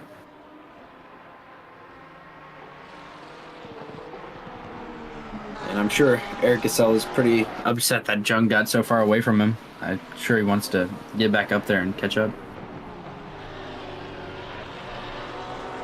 Not too many battles on the grid currently. Yeah, it looks like for the most part everybody's spread pretty far apart. Not a bad thing, but not a good thing either. Emmanuel trying to make sure leaving Tavar does not catch up to him, because they are around 6 seconds apart from each other. The game still wants to show Eric Gasell's car as he goes wide there, and that's going to give Rachel possibly the invitation to maybe get around him at some point here soon. Although Damano looks like he might be going for something here. Just backing off as the drivers are starting to reach lap 181 of however many laps are left in this race. That's a pretty crazy number of laps to be doing here today. Can't imagine doing that myself.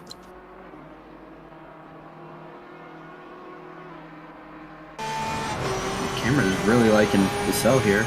Now he's on Rachel in that new Porsche 992. Very beautiful car.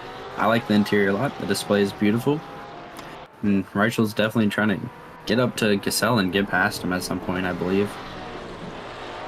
Or he could be saving his tires. But I do believe people are going to start coming into the pits here soon enough. Because it is about that time. We're at 2 hours and 46 minutes left.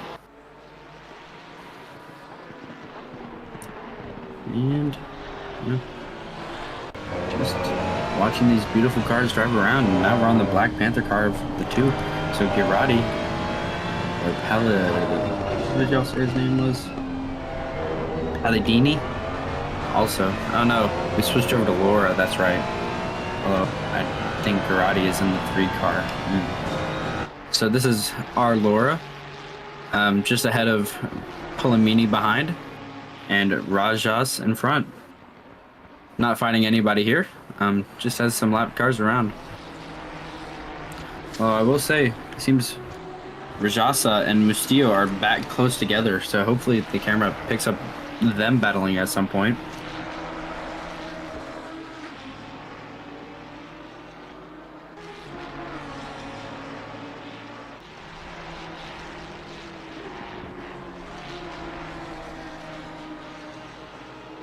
And I must say, I like the accents on the back of that Black Panther car, especially those neon green. It does look good driving away from you. Although I'm sure you don't want to be the one that's getting driven away from. You want to be the one who's actually in front of them and not behind them.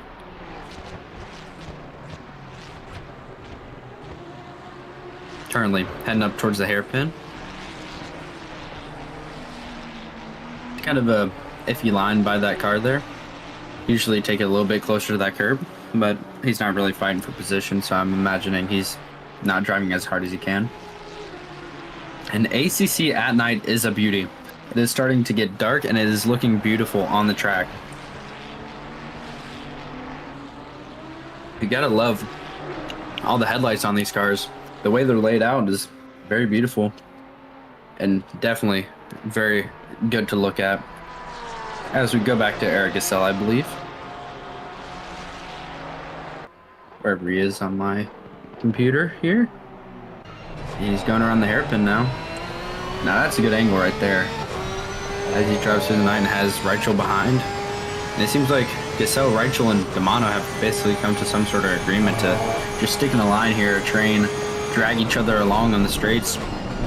But they do have Abe Santama to worry about coming up somewhat close behind him. Maybe looking to get, should be looking to get past him at some point. And oh, that is not good. Who was that? That was Pocholo Damano straight off the track. And that is not what you want to see. D'Amato just went straight off the track, and he might have damage from that one. Not sure there. I'm not sure what happened either. Probably just broke late or spun out or something, but that was an interesting slide, and in front of him looks like some people are getting tangled together. And in chat, you love showing the Porsche's livery. Looks great from each angle. Scary thing is, I'm not the one controlling the camera, so I'm just the co-commentator. Currently, the commentator's out eating right now, so he has set to the auto camera, and so the auto camera is choosing the angles we could see and what cars we're looking at. So I'm kind of just following along with what it's doing. And you're saying that Italian tricolor Rari looks good, and I would have to agree with you. I do love the tricolor Ferrari of the Italian flag. It looks like Santama past D'Amato now. I'm going to be catching up to Reichel and Gasell here soon. And I'm sure Gasell is really annoyed with the fact that he's not catching Young ahead of him.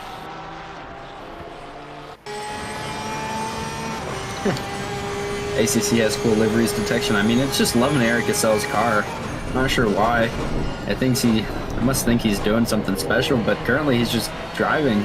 He's not doing anything crazy. He's just putting in his laps that he needs to put in. Continuing on. Although I'm sure coming into the pits at some point soon.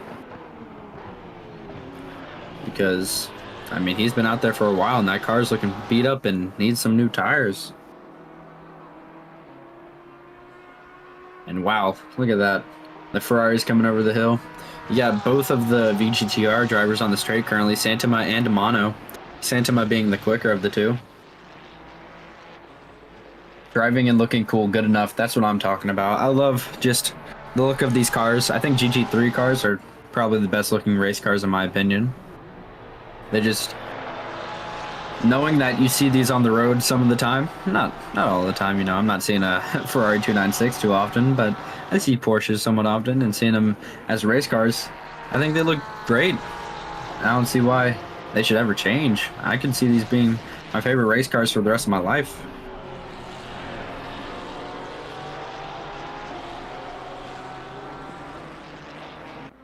Still watching.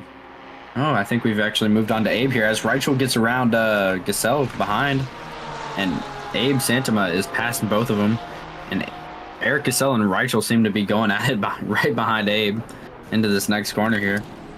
And Reichel on the inside of Eric Gasell. I know y'all can't see this, but they are battling, and you can see him now. And Reichel just barely pulls ahead, and Gasell is flashing him, not happy with him. I think he wants to be ahead because he knows he's a few laps ahead of him, but I don't think Reichel wants that because Reichel wants that clean air to race in. Good stuff, though. Keeping it clean, not hitting each other. Obviously, a bad thing to do if you're not on the same lap. Never a good thing to hit each other, but even worse if you're not actually competing against each other. Abe is just storming his way around the field. I think a little bit behind Girardi, but nothing I would worry about too much. Because he knows he's just got to continue to drive the car as well as he can and eventually get Britt back in the car. Because I know he's on a double stint right now, so this is the second half of his stint. And I can't imagine what it feels like right now. I'm sure he's getting tired and wants to get off these tires, get out the car, and get Britt in there. Back to Eric Gasell, the Porsche, of course. Oh, and we're on to the Ferrari, actually, and that's a little bumping, and that's a little bit too much contact. They should not be battling like that. Although it is definitely interesting to watch, going through what I like to call Death Corner with that big curb. And that's Mustillo and Rajasa fighting for position. Rajasa in the back currently. Mustillo is in the black Ferrari for the Odyssey Esports team. And Rajasa is right behind him looking to get that position. I think Rajasa has a good run for Scuderia Ferrari here. Going down the inside, Rajasa, and he might have this position done. And it looks like Laura is actually looking for positions. And there's a contact that should not happen. That is contact by Mustillo into Rajasa, and that's going to be looked at by the stewards heavily. That was not okay. And Rajasa is losing out big time here as he's just now barely getting onto the track and moving on. And Mestia has that position gained, and not cleanly either. I'm going to say that's probably going to be a penalty of either 10 or 15 seconds, because that was definitely not okay. He kind of pit maneuvered him and then just kept continuing on.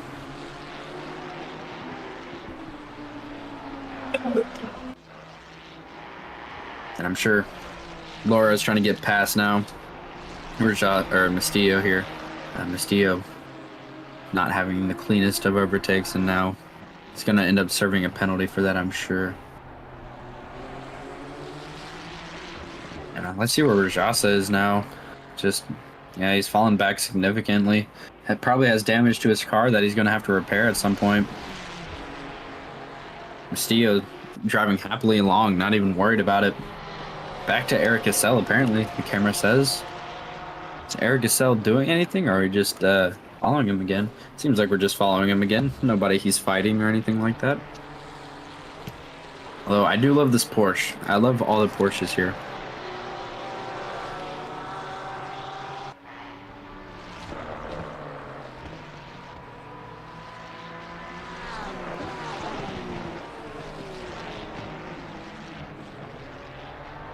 And continuing to follow Eric Gassel.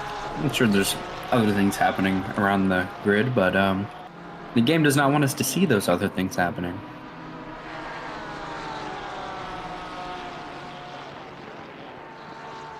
And Rajasa still driving around. Doesn't look like he wanted to pit for anything, so he must not have too much damage, or else he would actually pit. Ooh. And that right there is a beauty car right there. P1 on the track currently. That would be number 500, the Ferrari of Jarzabowski on the Forza Italian racing team. Beautiful car. Out in the lead by like a lap and a half or something like that. Really good job from their team today. They've been really consistent and haven't messed up really at all. And they're going to continue to drive this way, I'm sure. Currently doing 42.9. Not the quickest laps we were seeing right now, but definitely a quick lap that is doing them well. And I'm sure his other teammate, Pashinka, is really happy. And it is definitely getting to that nighttime in this game where it's super dark at this point for the drivers, and they're struggling to see if they don't have lights on. I'm sure all of them have the lights on, hopefully. But yeah, that is a beautiful car. I love the red, white, and green for the Italian flag. It looks menacing too from the front. Knowing he's fighting around him. Kind of just, he's doing his thing, driving around. Now we're back to what seems to be someone following the green Porsche. Oh, now we're to the BMW of Raza here. In 7th place, he has no one he's fighting around him, but he is following Baba and has Jarzabowski behind him. Jarzabowski probably going to try and pass him in the next few laps. He's only 3 seconds behind. That's a good camera angle from the helicopter there. Gotta love the tarmac painting on this track of the South African flag. That BMW still looking really messed up for me from his damage earlier in the race, but currently not damaged at all according to the team. And he's 8.6 seconds behind the person in 7th place, Phil Singer. And I think he is wanting to catch up as quick as he can. Might have recently taken a pit stop and might be actually going quicker because he's not doing bad lap times right now. And let's see, Phil Singer. Although Phil Singer is putting in quite good lap times, I think faster than Raza here is putting in, so Phil Singer might be pulling away just enough to keep Raza out of his mind. And Jarzabowski still catching up, maybe trying to make that pass here soon enough. Now we're looking at, who's that actually? Who's in that car currently? Palomini, still in the car. And defending, or not defending. He had Ola in front of him, but Ola was in the pits. He's now just exited the pits, leaving Ola close to Leventar, I think. Yeah, Leventar right behind Ola, and the camera's not going to switch over for that battle. It's going to stay on the Lamborghini, of course, because the battle behind is not good enough, I assume. As Leventar is closing that gap down to Ola. I know you can't see it, but it is going to be a good battle if we do get to watch it. Palomini here just continuing to drive his car like he should and doing the things he needs to do. And it is definitely... Oh! Leventar making a move on Ola here. And he gets him down the inside. Oh, but they're making a little contact, a little touching from front to back. I know y'all aren't watching, but this is a good battle happening behind the Lamborghini of Palomini. Just getting past, or Palomini just getting passed by the Ferrari, and Palomini getting him back. I don't think Palomini's really looking to drop behind that Ferrari, knowing that Leventar and Ola are behind with fresher sets of tires. And it looks like mate Ola is flashing Leentvar going into this next corner. And it looks like Leentvar might have this position done, and Palomini is now going to be in inevitable arms of the people behind him. And Rajasa by Palomini pretty well. And that's who we're watching now, is Rajasa, I believe. Oh, no, we're not watching. Who are we watching? Is that Castillo? No. It's Laura. We're watching Laura now for the Black Panthers, not finding anyone near him besides Alvarez, that is 7 seconds behind. Yeah, the penalties have definitely slowed down a little bit. I think what ends up happening is people were getting their drive-through penalties and clearing them. So what has happened, I believe, it's just the fact that people have cleared their penalties, so they're not able to get the penalties as quick right now because they don't have any penalties or warnings built up. And right now we're watching Ballenwinder in 10th place here, not finding anyone around him currently. Reichel is 18 seconds ahead of him, and that's the nearest person to him. 18 seconds will be a hard gap to close, but maybe he'll be able to do it by the end of this race. And now we're back onto Eric Gassel, I believe, who is not finding anyone, but he does have Raza behind of 11 seconds, with the D'Amato in front and Reichel behind, which means he actually got back past Reichel at some point in this race. And Eric is just going to continue to do his consistency thing where he races completely fine without making any errors.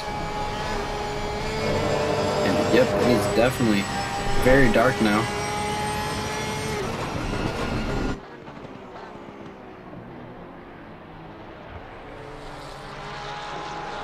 Raza closing that gap a little bit. Not a lot, but enough to make it somewhat worrisome. Gassel doing 45 nines and Raza doing 42 4s. So that's pretty big difference in lap time. Although it could be that Gassel was having a battle with Reichel just in the last lap. We'll see what lap times he's doing right now, though. As he's about to go around the last corner and come across the line. And Young is in the pits, so that's going to promote Gassel up to 4th place. Young is going to be stationed there for a while, maybe even making a driver change. As Gassel did a 43.6 on that last lap. And Raza is also ahead of Young now. So Young is stuck there for a while, and also 1st place comes in for a pit stop as well. Let's get back to Eric Gassel here. In 4th place now, that's a really good position to have, and the person in front of him is Abe Santama, but he's a lap down from Abe, as Reichel might be trying to make a move again. But he still has Raza behind to worry about, who's closing the gap. He's now 9 seconds behind, which is definitely worrisome depending on how many laps you think you have left in your stint. Because I believe Raza was just recently put into the car.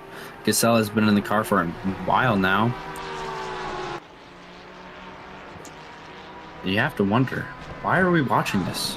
There's nothing really happening besides the people who he doesn't need to fight. So I wonder why the game wants us to watch Eric Gasell. Must be something we don't know about. While I'm saying that, Raza still continues to close the gap down to 8.4 seconds now, which is pretty good closing speed in my opinion.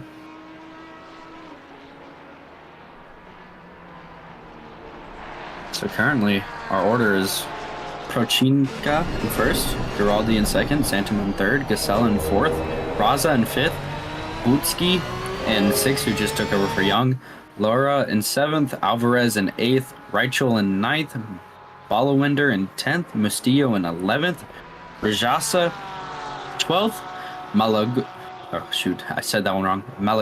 in 13th, Williams in 14th, Lintvar in 15th, 16th, Ola, 17th, Emmanuel, 18th, Demano, 19th, Sadi, and then 20th is Roth. As we continue to watch Gasell try and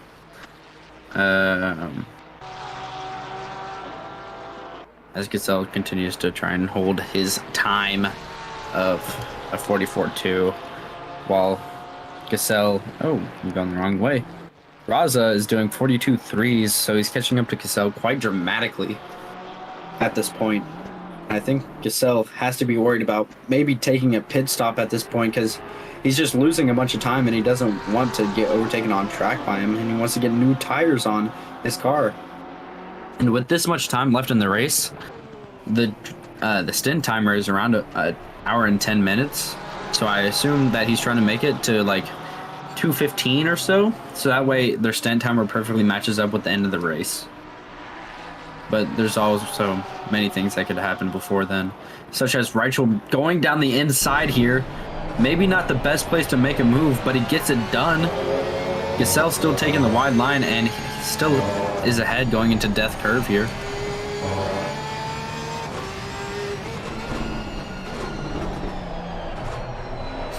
Reichel slowing Gasell down too, with Raza 6 seconds, 5.5 seconds behind now. Reichel is definitely not making Gasell's times any quicker. In fact, he's making them slower.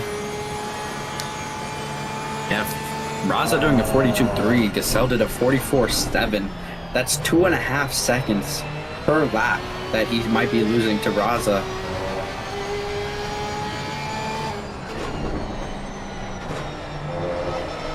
I'm sure his team is probably letting him hear it and telling him everything that's happening.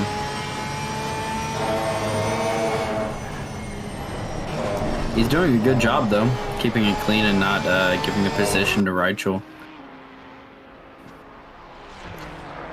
And while we're on that topic, we actually switched to the Black Panther car of the three, which is Girardi. Up in second place currently. Doing pretty good. He's not fighting anyone he's around. In fact, he's in between two people who should be fighting each other. Ola and Lintvar. 16th and 15th place, but he's holding his pace, and I'm sure he's going to pull away from Ola here and try and actually catch up to Lintvar for the overtake, so that way he's not behind a bag marker the whole time. And he's doing a 42.5, and behind him is a 44.8, so he's clearly quicker over the whole lap, and probably does not need to worry about slowing the guy behind him down at all.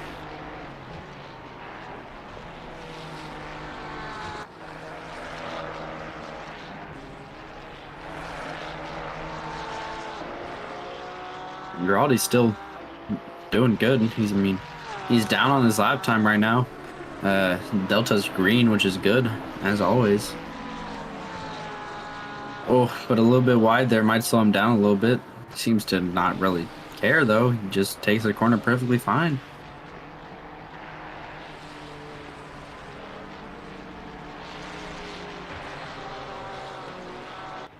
And right now, at this point, we're kind of just waiting for pit stops that should be happening soon, and I'm wondering where everybody's going to end up towards the end of this race.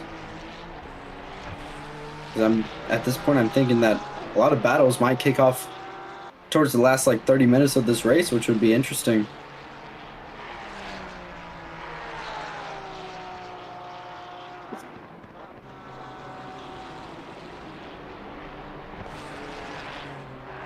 Still watching Giraldi. Oh, and there's a drive-through for number 21, which is Ola right behind.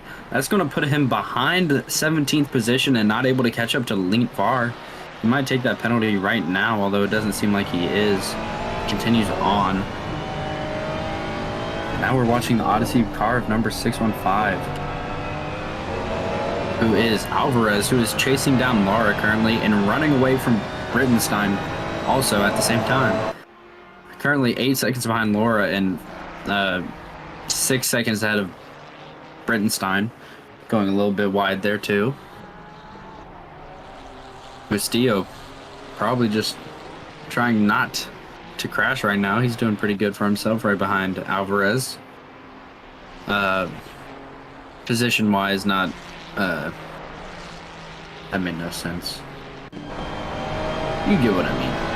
Anyways, Alvarez continuing to, and behind Brittenstein, now losing ground because Procina has just gotten in between him and Alvarez as we watch Procina, like was just said. So that's going to be Brittenstein behind, who was actually chasing down Alvarez. And that car does look speedy, very quick with that Italian flag on it.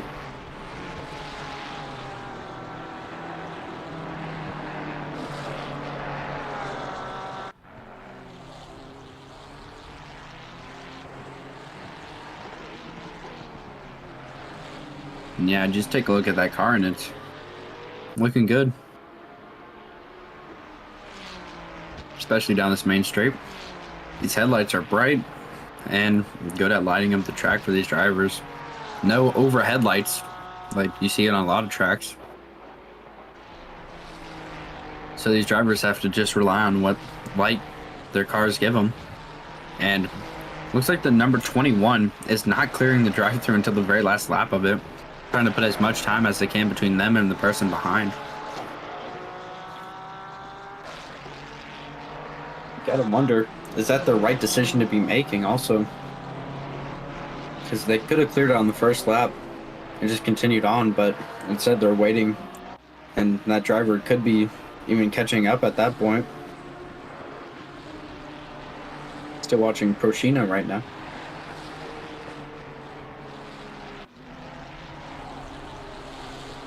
As we move on to the Black Panther car of Girardi. Wherever Girardi is. Currently in second place, as he was before and after. Still not fighting anyone that he's near.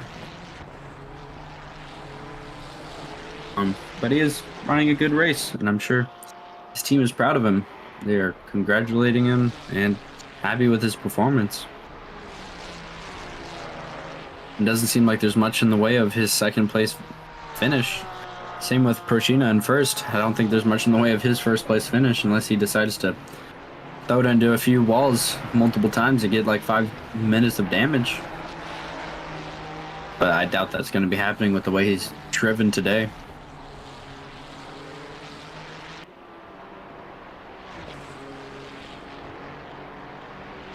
As we come down the main straight. Watching Girardi here, who just did a 42-1. And Ola definitely... Oh, well, Ola's in the pits now, actually. Serving his drive-through. Getting that over with. As we come on to the... what was that, the 35? Who was that? I missed it. Because we're kind of just looking at their spoiler now. Not very interesting. Oh, as we're back to Girardi lapping someone. Lean Var that he just lapped and on his way to catch Rajasa up ahead. Might have been the car of Rajasa that we were on a second ago.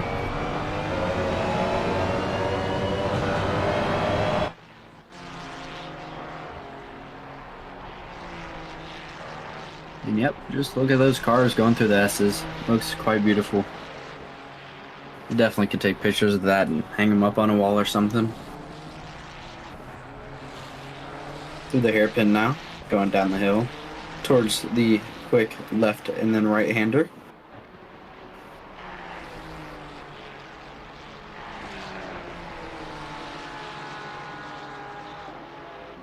There he goes.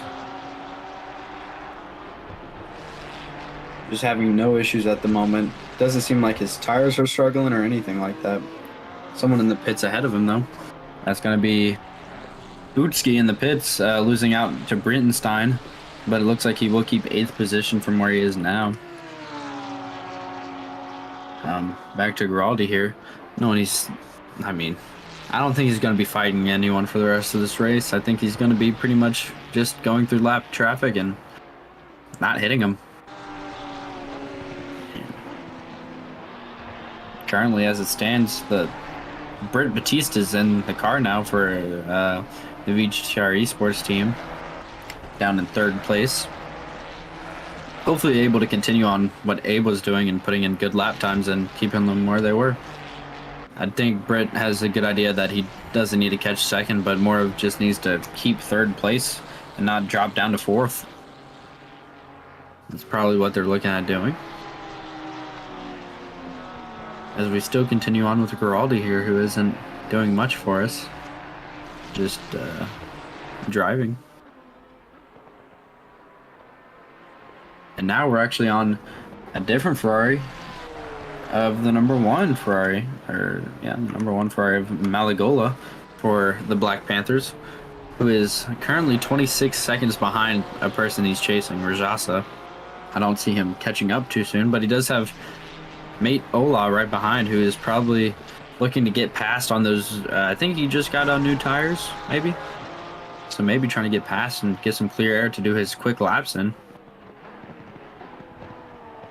And oh, that's a spin by Malagola right there. And that's going to put him out of contention for that 12th place at this moment, and possibly give 14th place a chance to start catching up. Not a good time to be spinning.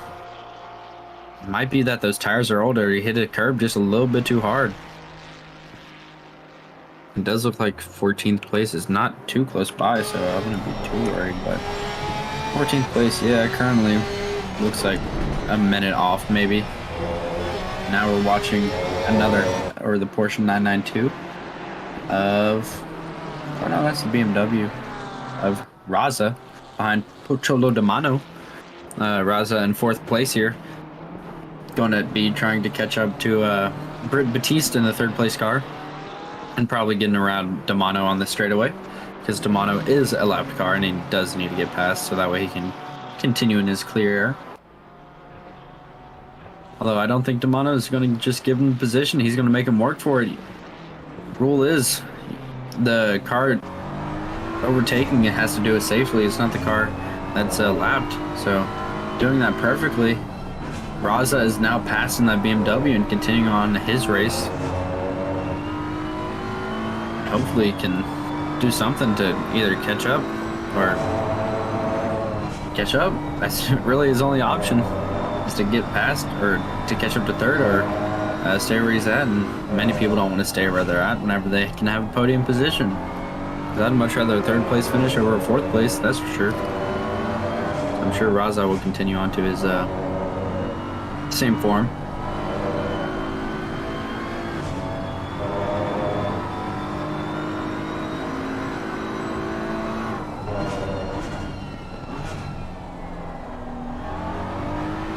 I do love the look of this BMW as we move backwards towards Rachel here, who's actually Ballawinder is just close behind, 4 seconds behind, and they're fighting or looking for 8th place here with Lutsuoso, that's Oso, 6 seconds ahead of them. And it actually looks like Ballawinder is catching up pretty significantly. Only 3 seconds gap now. And that's going to be Rachel into the pits. And car number 126 actually just got a penalty, 15 seconds. So that's going to be, that's going to be Mustillo and the 296 that just got that penalty. As we sit here, watch Rachel take a pit stop for some reason. Might be a good time to go grab some water or get something to eat if you don't want to watch this pit stop.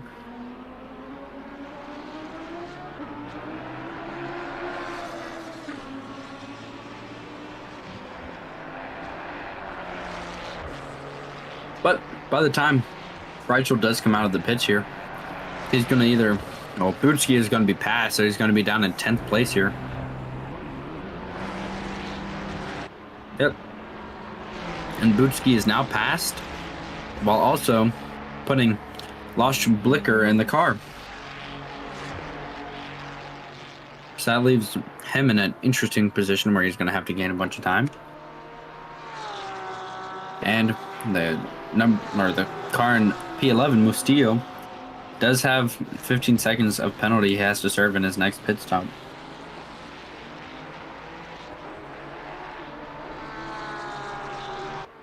Continuing to follow that 456 car of Lob Liquor. Los Biker. Anyways, he's going back to P1 up there. Doing his best to get around a lapped car.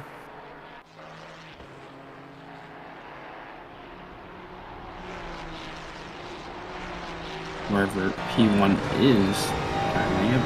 Getting around some lapped traffic. And he has Alvarez now in front that he's going to be getting around here soon enough.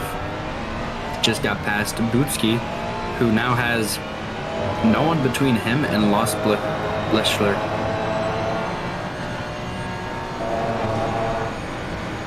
And yeah, I mean, Nika has just been riding around. Doesn't seem like he really needs to set any quick times. Just needs to drive the car. I mean, seems like a pretty easy job while we have flashing going on. And almost looked like contact there between the Ferrari and the Lambo there. Don't know who that was flashing. That was the number 3 car of Giraldi, I think, flashing Sadi to get him out the way and tell him, move over, I need to get past. And now he's in fresh air, and he's just going to run as fast as he can, doing as many laps as he can, as quick as he can. Not too much of a worry for their team at this point. Besides the lap traffic, that's the only thing they have to worry about. Now back to Eric Gassel's car. Been a while since we visited Gassel here. Few people in the pits currently for a long time. Mustillo and mate Ola. Let's see. I guess it's a Brichtenstein in the car actually. Who's not fighting anyone, but he does have the person in P10 right on his booty.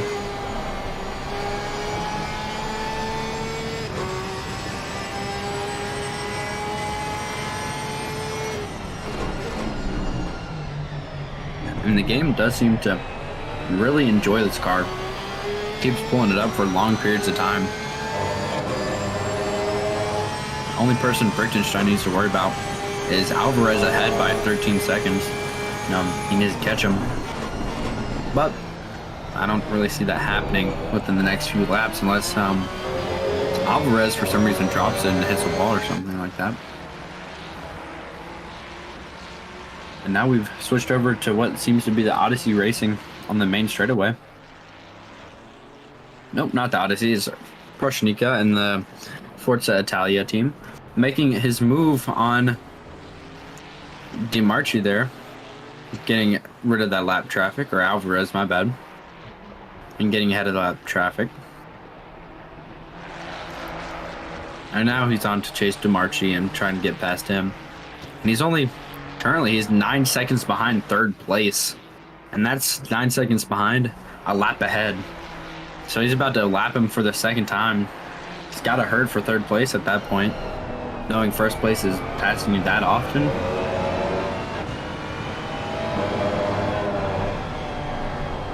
But Forza Italia definitely deserves it. They've been fastest every single session and putting in the times they need to put in. And there's a yellow flag ahead, and that looks like DeMarchi off into the gravel. Don't know what happened there. Could have just been late braking and off into the gravel, but I'm sure that will not help his race as he drops back further and further, considering he was going for Williams, Rajasa, and people ahead. And speaking of Williams and Rajasa, they're only 4 seconds apart, and they're fighting for that 12th place position. Sure, the game does not want us to watch that battle. They want us instead to watch first place because he's very important.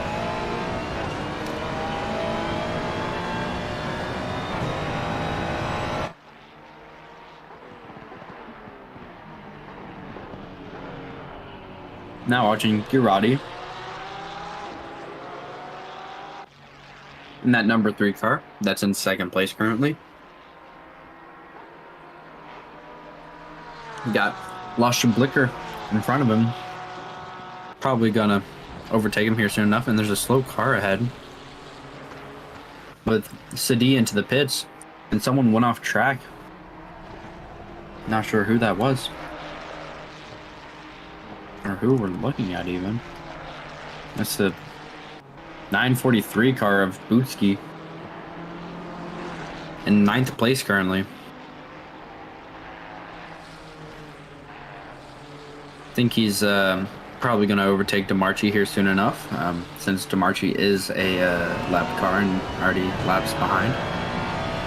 Now looking at the number 1 car for the Black Panthers of Malagola, who is about to get lapped by Raza and probably Balawender after that.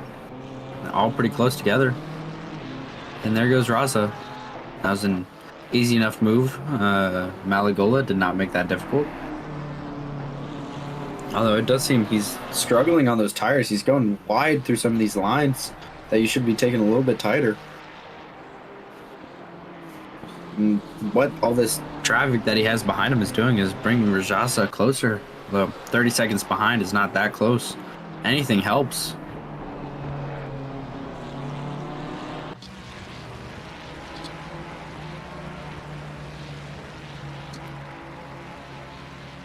And what a cool angle that is as 2 cars go side by side into the first corner.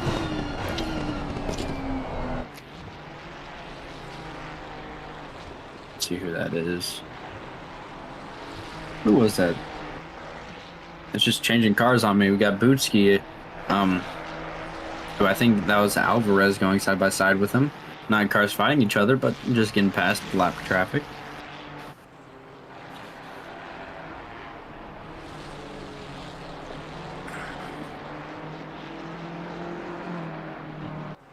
Now he's got DeMarchi behind, who's a lap down off of him, but I think catching up pretty significantly and might overtake him just to get some nice running in by himself.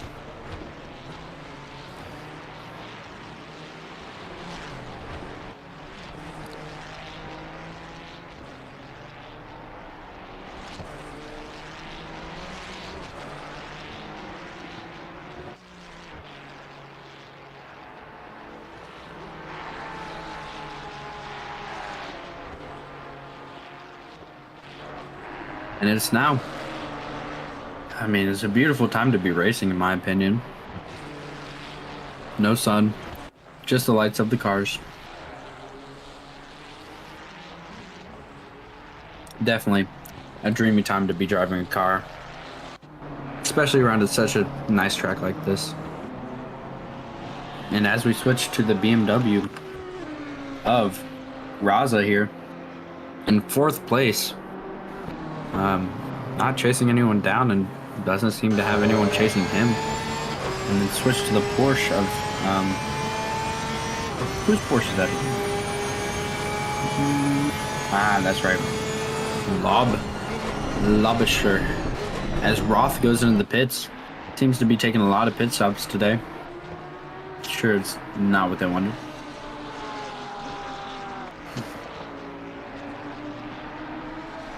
And Boss Bischler here, sure, not trying to fight anyone really.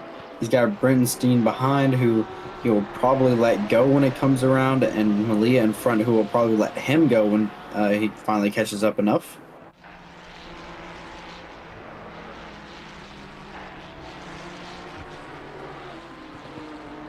As we watch that beautiful 992 race in the night and go back to turn 1 for another person in a 992.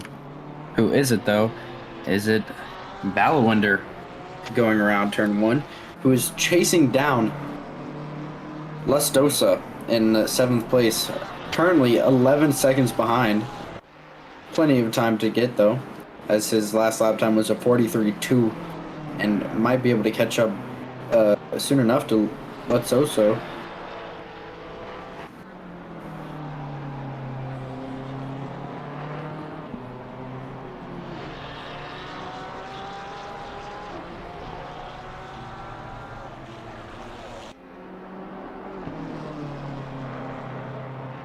As we watch Balawinder still driving around doing his thing.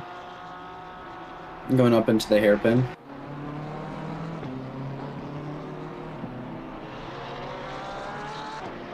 Around the hairpin he goes. Doesn't seem to be catching Lustosa. Lustosa seems to have a good enough gap that he can continue to maintain and not have to worry about Balawinder. As we move on to what seems to be who is that actually? Is that who I think it is? Yes, it is. Watching a Horsewood and Shaquille going down in the first corner. Horsewood does seem to be a lap ahead, so he's going to overtake Shaquille here, I believe. No? Am I wrong? Who? Oh, no. It's Lustosa in front. So Lustosa was laps ahead and took Horsewood. My bad. Good move by Lustosa, though. Got Brittenstein in front that he wants to chase, and Balawinder behind, who wants to chase him down.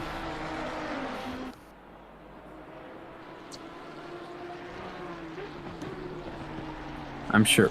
Seems like many of the drivers probably getting pretty bored at this point, just hot lapping. And we're about to hit the 2-hour mark left in this race. Pretty exciting stuff happening.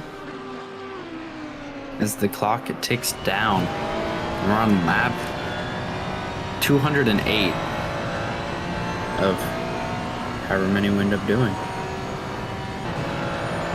Currently, it seems like most drivers on lap 204. And that's going to be Lustosa down to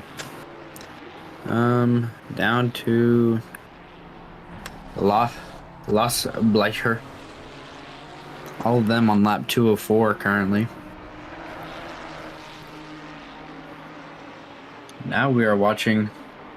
What are we watching? Is that Giraldi again? Absolutely, it is. Keep going back to Giraldi. He is doing a good job of driving that car. And I don't think anybody has any issues with him driving that car. Well, I'm sure. I assume he's going to switch to a teammate at some point here enough. Because he has been driving for a long while, in my opinion. I think he's probably getting pretty tired.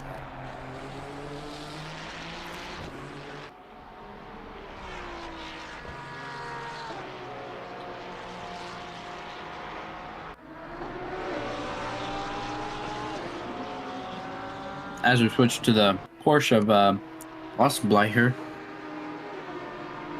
currently has Malia right behind him, possibly looking to get around him and get some clean air. Everyone seems to be pushing their tires to the max at this point, doing good lap times. Although I think he just took Death Curb a little too much right there. And we're back onto, I believe that is Giraldi we're watching. Wanting to get past, and he just let him past. That's not a surprise, as DeMarchi was way behind and had no reason to even get any sort of defensive with Giraldi at that corner. And I wonder, How many times has Giraldi lapped some of these people? Because it's been a lot. And the difference between first place is on lap 209. Last place is on lap 201. That is quite a gap to have from first to last place. And it does seem we actually had a team that left. I'm not sure what team it was. Might have had an issue or something.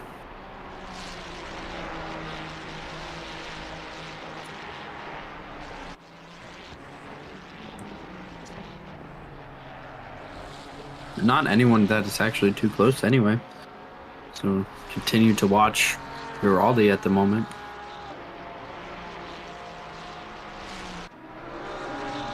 Hopefully some drivers end up close together again at some point. D'Amato in the pits currently in 16th place.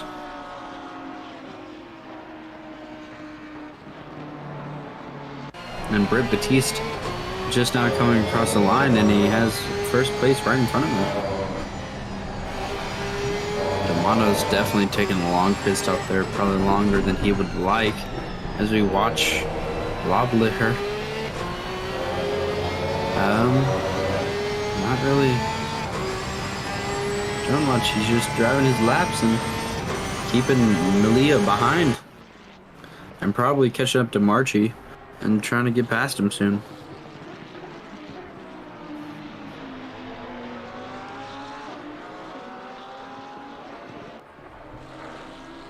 Yep. And the track definitely does seem to be getting quieter now. Not seeing much action. The only hope for Loblicher at this point is going to be Bootski in front, which is a 15-second gap. Don't really think there's going to be much of a chance of closing that within the next 30 or so minutes, but maybe after pit stops, Bootski has a slow pit stop, or Loblicher has a fast pit stop, and maybe that gap does come down to a few tenths of a second, and maybe comes down to a nice battle that we can watch.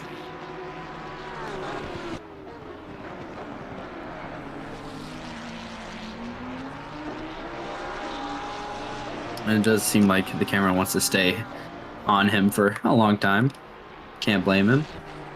But it does seem like Camacho and Shaquille are getting closer and closer, as Camacho's in 16th and Shaquille is 14 seconds behind. And I believe that it was a switch from D'Amato to Camacho. And currently, the closest people to each other is going to be Malagola and Rajasa, who are 7 seconds apart for 11th place, that is. As we continue to watch this Porsche drive around the track at night. You can look at that exhaust pipe getting really hot. I'm sure the brakes are too.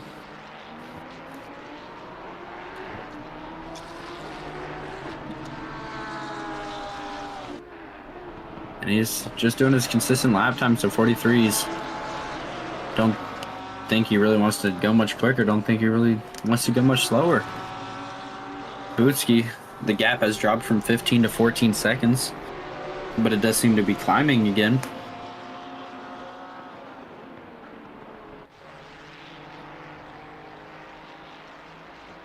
And the game just wants us to watch him. So.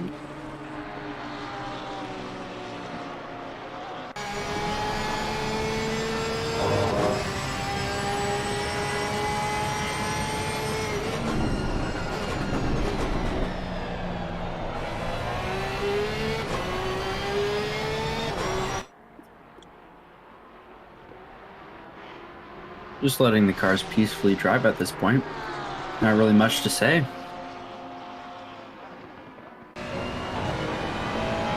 As we do switch over to the Ferrari on the main straightaway of, who is that?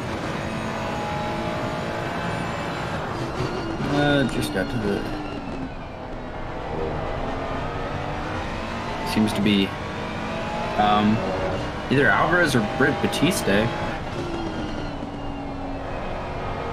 I have a feeling it is Alvarez that we are watching right now. currently in 5th place of the car 615. And he doesn't seem to have much competition around him. Oh, and we switched over to the Black Panther car of Lustoso. So let's see, where's Lustoso at here?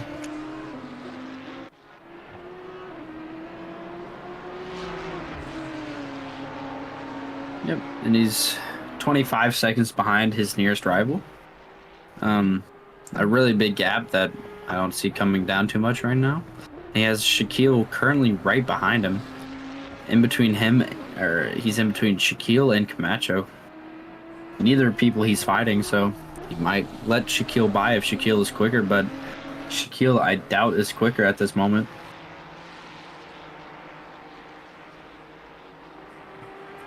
As he goes into the fast right-hander that we all love.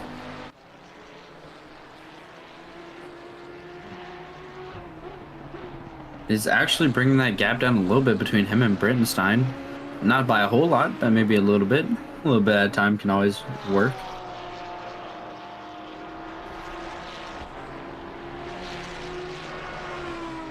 And it definitely seems like he's building the gap between him and Shaquille, but he's also catching up to Camacho.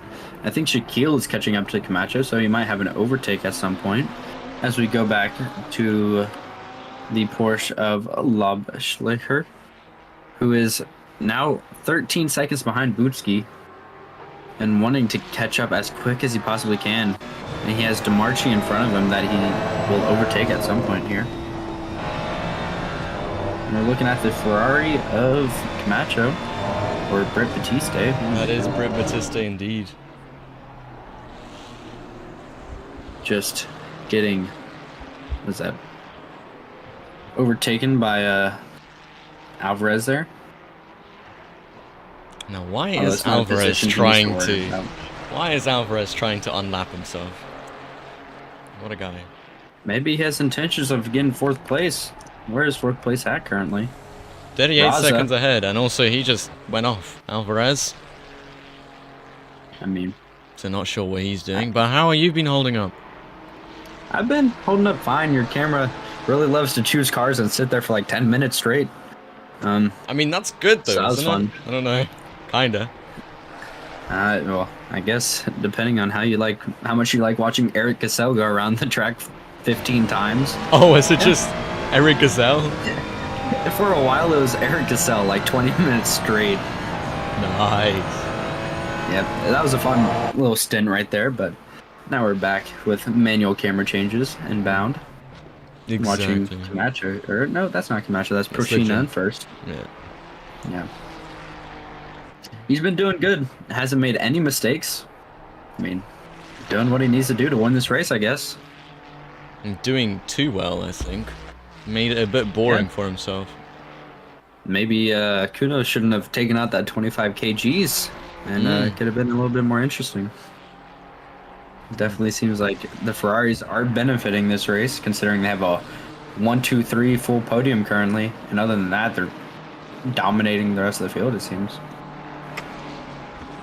But I do think that even when the inevitable nerf comes around, the top 3 drivers will still be fighting towards the top. I have no doubt about it. Yeah. But I'm saying some of those Porsches and BMWs, like Raza, is holding on really well compared to these Ferraris, and I think he has a good chance, him and his team, to make something happen whenever the Ferrari nerf comes around, and maybe even some of the Porsches of the junior VGTR team have something to do. Yeah, maybe. And so I'm hoping for not Ferrari dominance the whole season. I want to see some good inter-car battles. Yeah, because so far it just seems Ferrari versus like a random Porsche and then a Ferrari. And then a Lamborghini pops up every once in a while. Yeah. But as we're talking, Shaquille continuing to bring down the gap to Camacho. 8.7 seconds currently. With Lustoso behind, or in between them. As we got into this night, it started to look better and better. These cars look amazing running at night. These headlights look beautiful. Yeah, I do agree. But we already have had a few people who's spun it around since this nighttime. Maybe tires getting colder or just braking points being missed. Specifically going into the hairpin. It is 16 degrees outside. It is chilly for those tires. It is actually the same atmosphere temperature, air temperature, as the track temperature, so I don't think that's helping too much.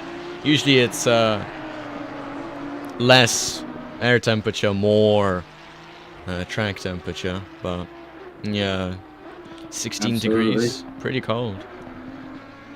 Though I would expect drivers to be much quicker in 16-degree weather. That is usually when, you know, that is optimal for tires, but yeah.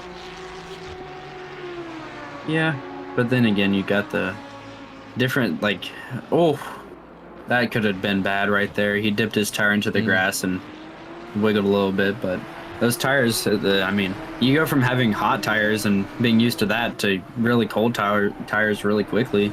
That can throw you off, not even just the fact that they're colder, but just the fact that they feel different. Yeah. And that has been pretty... All the drivers are pretty spaced out currently. First, fifth, third, and second are all almost in the same places, yet they're all on different laps. You're damn right. Yet, Budski and Taha back in the car, Taha being 11 seconds behind. Maybe a battle here to come in the future. And then, other than that, I mean, you got people just doing hot laps. Hot laps and hot laps. Looks like Britt Batista is not going to be catching P2 anytime soon. It's a whole 98 seconds behind, and he might even get lapped by P2 soon. Wow.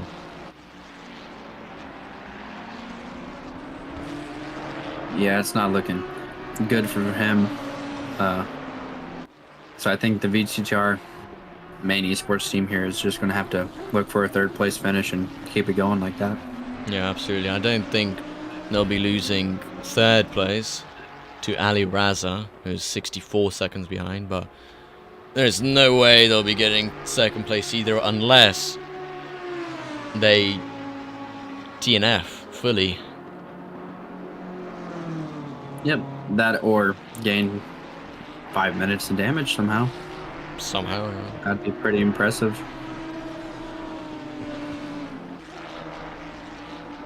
But yeah, when you look at it, you have Proshina on lap 216, Urati on 215, Batista on 214, Raza also on 214, and then after that, it kind of gets more consistent. A few on 213 and a few on 212, a few on 211. But those top 3 or 4 are all on different laps. Yeah.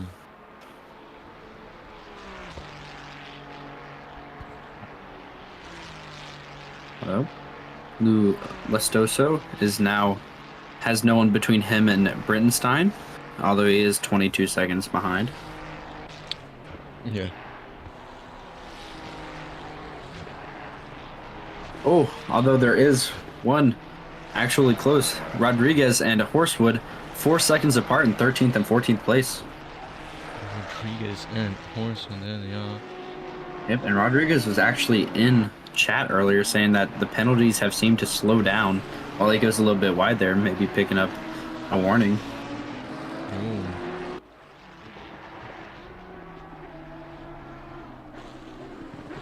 And it does look like Horsewood might actually be catching up a little bit, as this is Rodriguez's second lap out, doing a 43.8.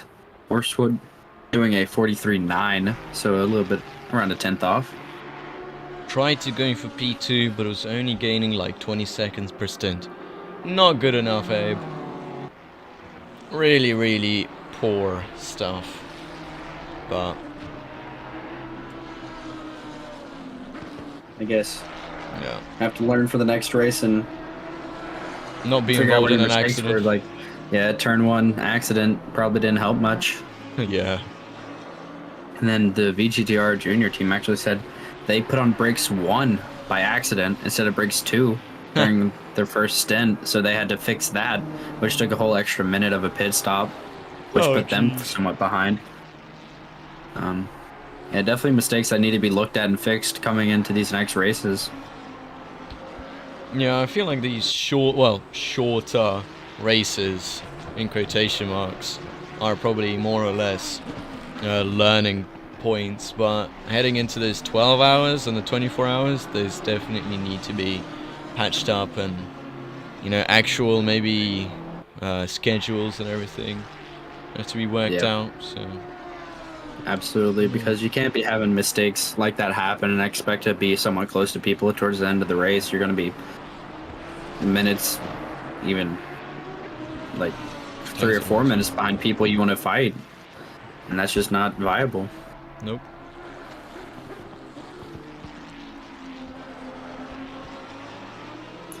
And Horsewood just seems to be almost just matching Rodriguez's pace here with a 43.4, actually 3/10 quicker that lap.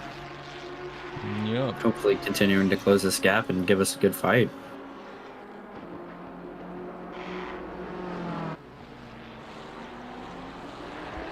I actually haven't seen the interior of this car in the night. It's not bad. Lamborghini? Yeah. And some of them have these like blue lights, I remember. Don't know if that's the Beamer or... that's like the Porsche. There it is! I think that's the Beamer, I isn't feel it? like that would get distracting. Maybe. Yeah, it should be the Beamer. Cecile Malaya. What are they driving in? Lamborghini, right? Malaya's the Lamborghini. Yeah,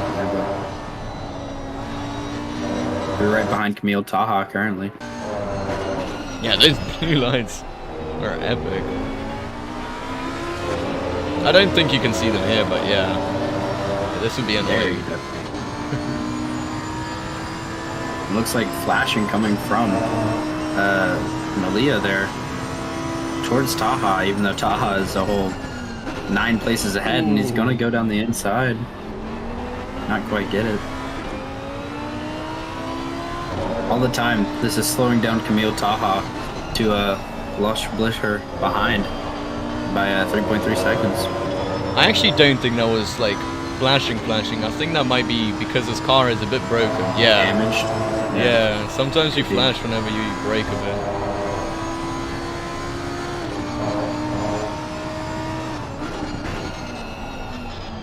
I want to have a look at the inside of the Beamer, because I think that one... No, that's not the Beamer. Beamer's inside.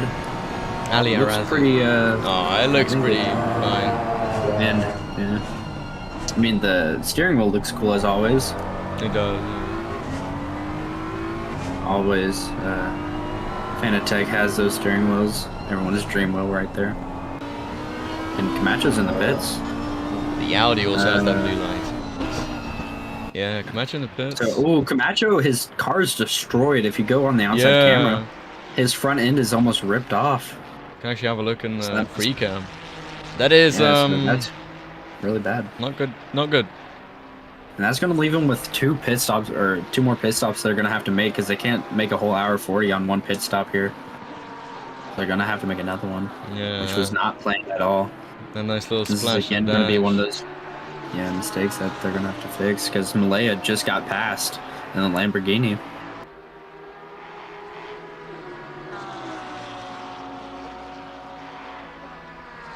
And Rodriguez and Horsewood really close now. Less than a second between them. Could be Horsewood's time to gain a position into 13th place. And he's finally going to gain some more of that nice screen time. Because nobody else is doing anything. Wish we could have caught whatever Camacho did. No. Oh yeah, look at Horsewood's time. He went 2 seconds quicker that lap. Yeah, 43.3 against the Sandro's 45.5. It's definitely going to have to be some good defense by Rodriguez here to keep him behind, if they do want to keep him behind.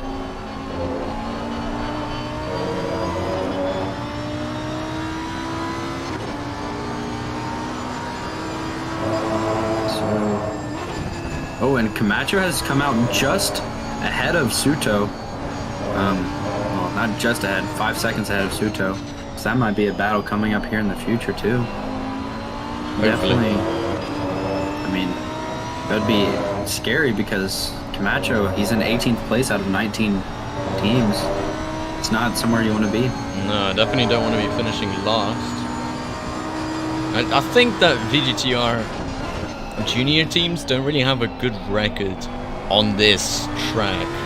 I mean, last time we had the pro team or the main team win the, what was it, 12 hours of Kyalami, and the junior team come, I think, nearly last, or they did come last. So yeah.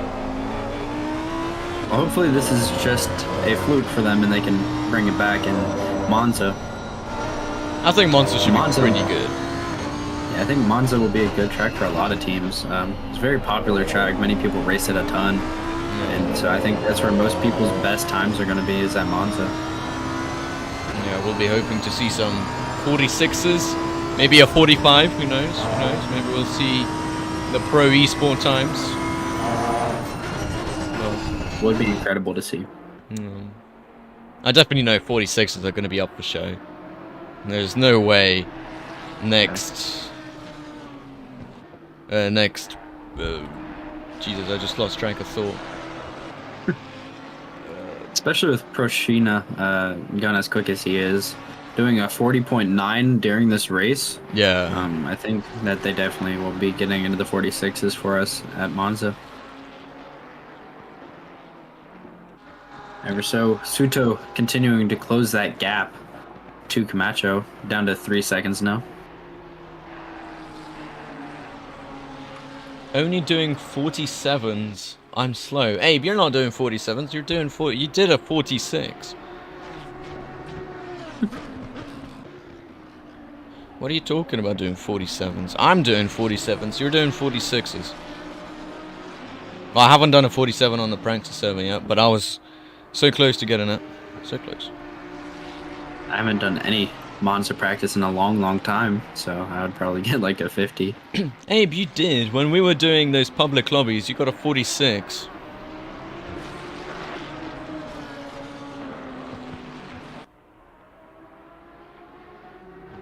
Oh. You did a 46, bro. I'm gonna look it up after this race. You definitely did a 46.6.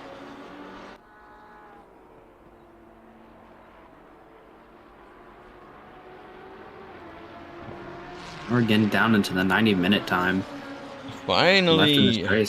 I think a lot of drivers will be happy to hear that. Absolutely. Well, I'm sure Giraldi is not happy to hear that. I think he wanted to try and catch first at some point, but it looks like second is going to be the best. I think everybody wanted to catch first. This is a good assumption. Seems like Suta might have had some sort of tangling with Christiansen because he's dropped back further behind Camacho than he was a few minutes ago.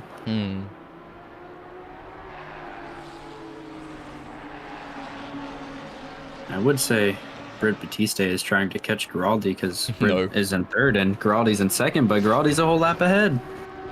Yep.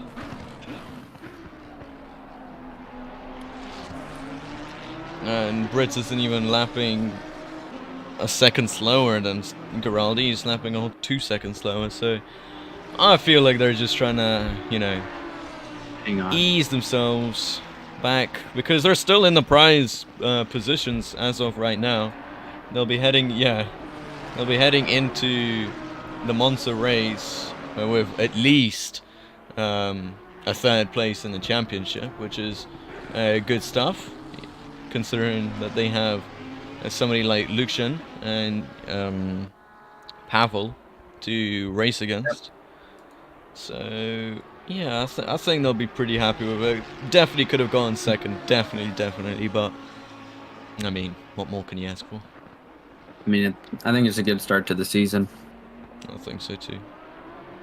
Yeah, someone in chat saying Monza has the worst first corner in ACC. If today's was bad enough, I'm scared for Monza. Oh, well, I don't know, man. I think Kyalami, a lot of people underestimate how narrow the first corner gets because it's so wide coming in. I mean, you're going like 5 wide sometimes. And then it narrows down and everybody's crashing into everybody. In Monza, at least it's like more or less the same width. So, yeah, And I know everyone, that there will be, a lap 1, turn 1 incident, but I don't think it will be as bad as today. and with everyone knowing Monza, everybody knows what's to be expected.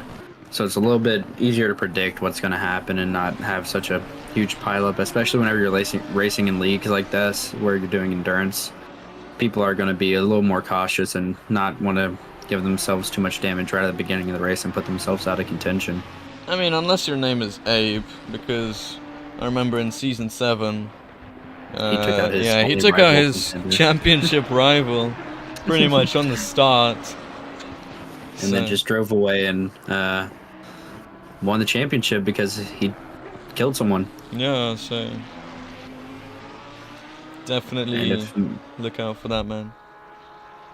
if Mattes, oh, someone's stopped on the track up ahead. The Oh, that's Shaquille Shaquille, yeah. stopped on the track. I wonder what has to have happened for him to just be stopped. Maybe you can look in the replay. Yeah, they're just stopped in the middle of the track. Oh, they're getting back going now. No, they're not. They're just rolling. Let's see. What car number is he? He's the car number 77. Camacho's also into the pits, yellow flags, and he's behind Suto now. Oh, Shaquille gets back going. Okay, that's weird. Shaquille went around the corner. It didn't seem like he didn't hit anyone recently. He just went around the corner and decided it was a good time to stop and stopped on the track. Interesting. That's really weird. And he didn't do what I did at Donington and like hit his fuel pump or anything and turn off his car. Yeah. He just stopped and decided to stop, I guess. I don't know. But I guess we'll have to ask him after the race. Anthony Camacho is back in the pit, and I fear that he's got more damage. It does look like that Ferrari has a little bit of front damage to it. But this is going to allow Fabrizio to get by in the pits and put Anthony Camacho in last place currently. And not only that, it means that Anthony Camacho, this can't be their last pit stop still. They're going to have to make another one after this. Yeah. Even if they didn't want to. And he's off going again.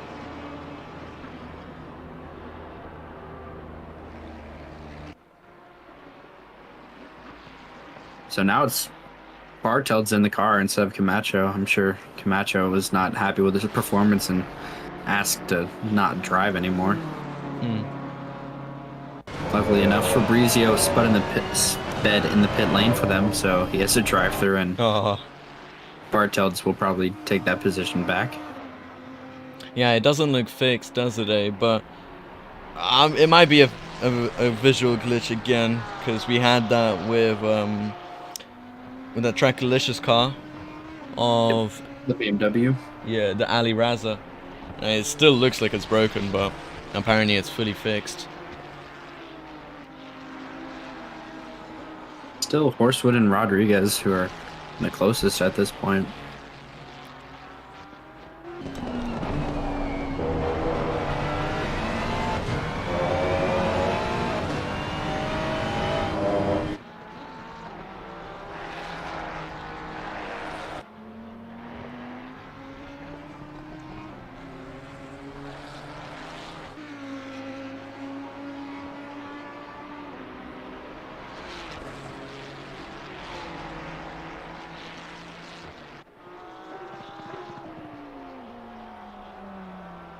Yeah, it really doesn't seem like any other teams are that close by. Not at all. No. Just have to just chill, I guess, for 1 hour and 30 Absolutely. minutes.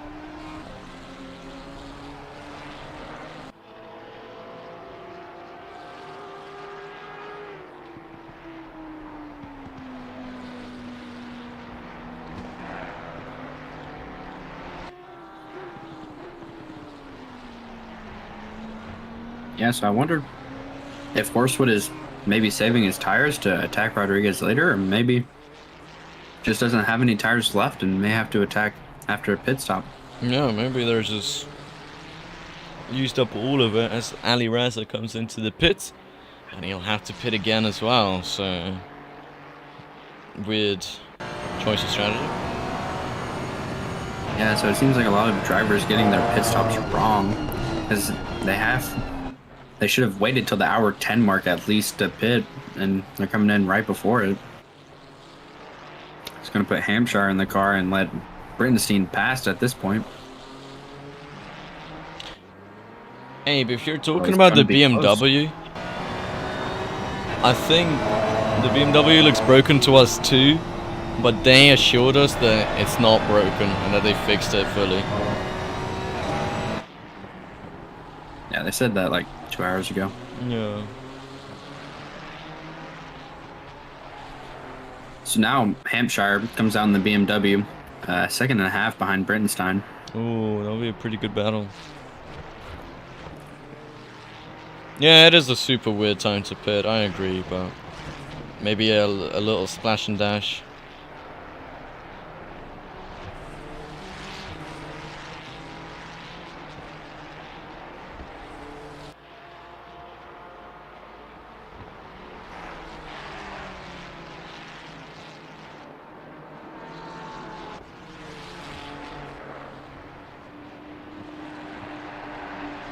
And I just noticed Lustosa, 15 seconds behind Hampshire and Brittenstein, may be having some part to play later in this race.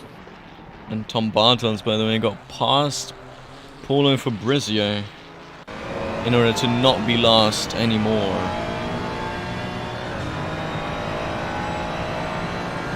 So good stuff by him. So that is what, he's a second and a half ahead? Yeah. So it should be a fight waiting to happen. I think Paulo Fabrizio might be just letting him go. I don't think he's going to be fighting that battle too much.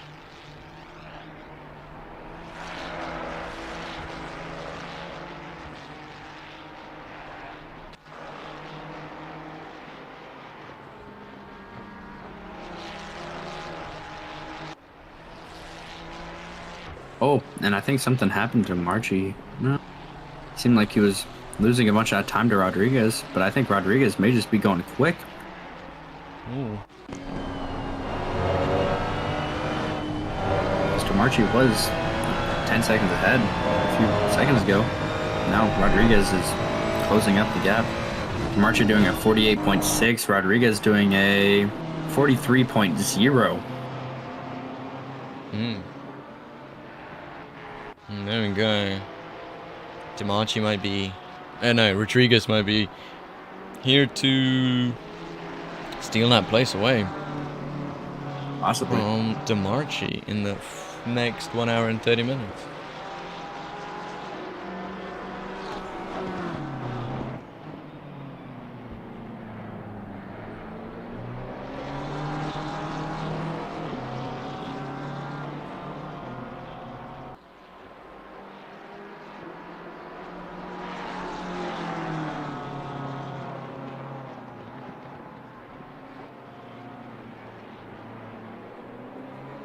Oh, Brittenstein and Hampshire less than a second apart from each other, fighting for fifth place.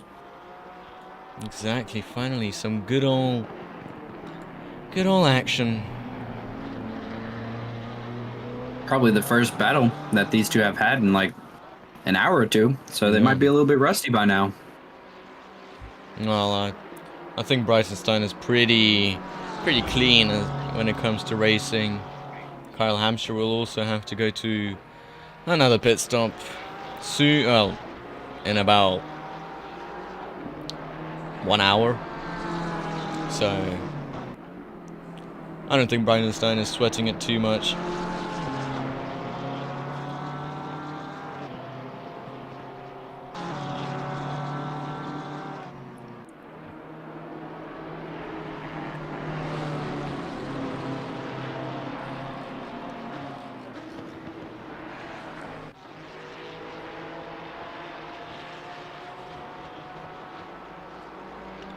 And Kyle, yeah, easily overtakes Lars Breitenstein. And wait, yellow flags for P1? P1? Yeah, P1 had yellow flags for a second there. Oh, he's going into the pits. That's why I had to slow down. He slowed down a lot then. He brought out the yellow flags. Joseph Suto also having yellow flags. But for P1, this isn't going to be his last pit stop of the race. He's still going to have to make another one towards the end. And Brit yellow flags as well. What? I think my game Many might drivers. be bugging. Yeah, I'm not seeing these yellow flags that you're seeing.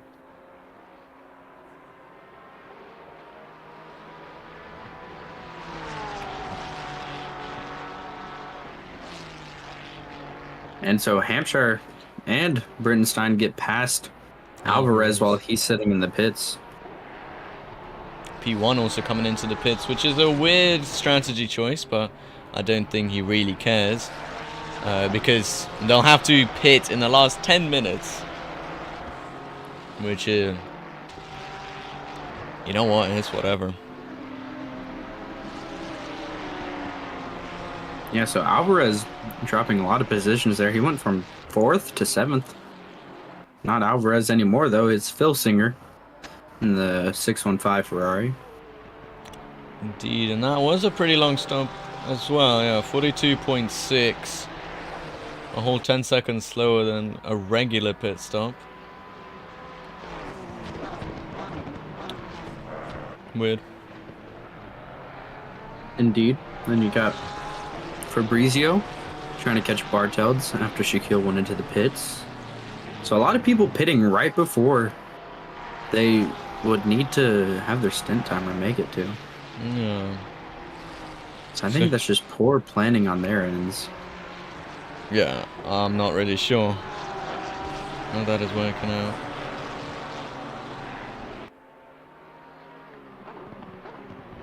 Maybe Abe has some insight on why people are pitting right before.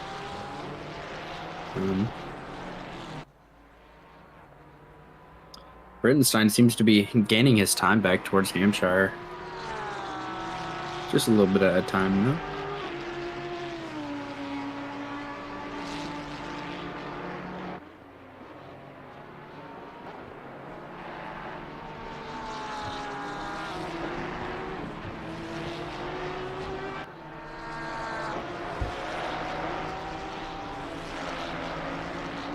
Emmanuel and Suto in the back of the grid, getting pretty close, within a second and a half of each other.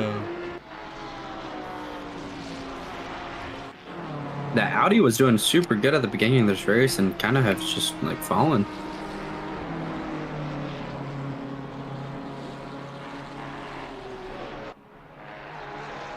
That's the team with Mohammed Irfan and Shaquille on it. You know Mohammed Irfan is quick.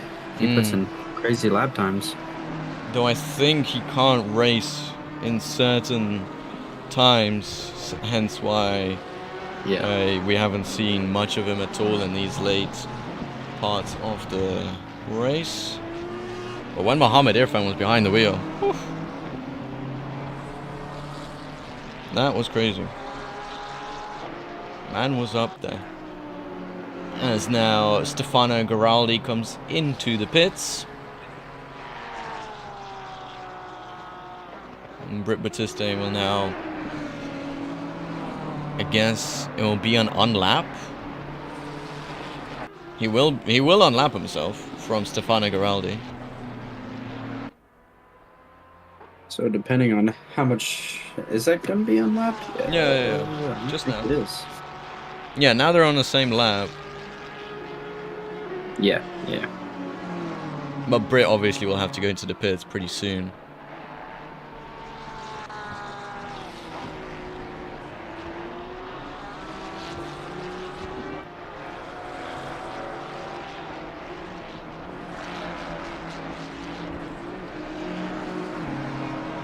Right now, it's looking like all the people that were going to have fights at some point have somebody stuck between them now. Yep. The march. Giraldi back behind Jerzbowski not on the same lap, but good to see first and second finally in front and behind each other now. Oh, okay. Britt did not unlap himself. Weirdly enough. That's what I thought.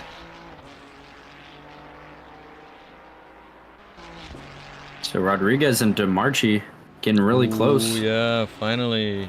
Some battles. And Horsewood is still behind them, so if they have any collisions or anything, Horsewood will take advantage.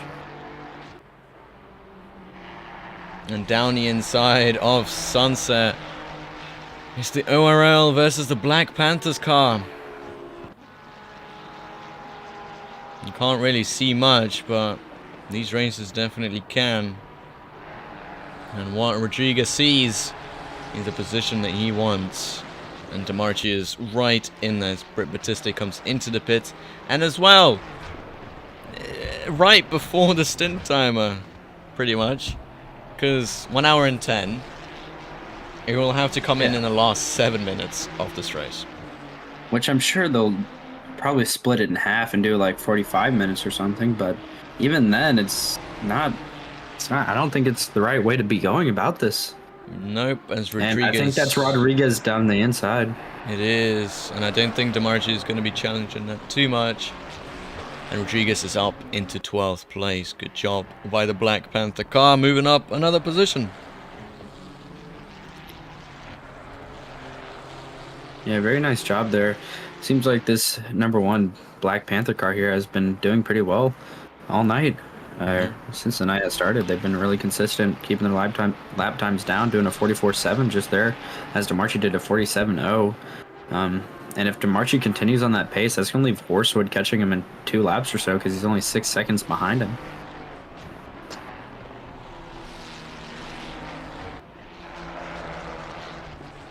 I think it would be pretty interesting to see Horsewood be able to make it all the way up into 13th from how far back he is. It'd be pretty cool to see.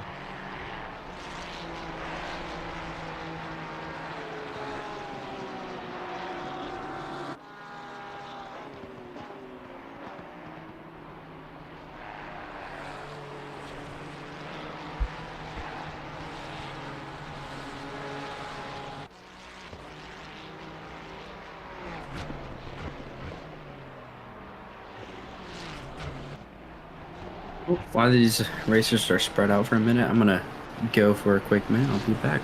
All right.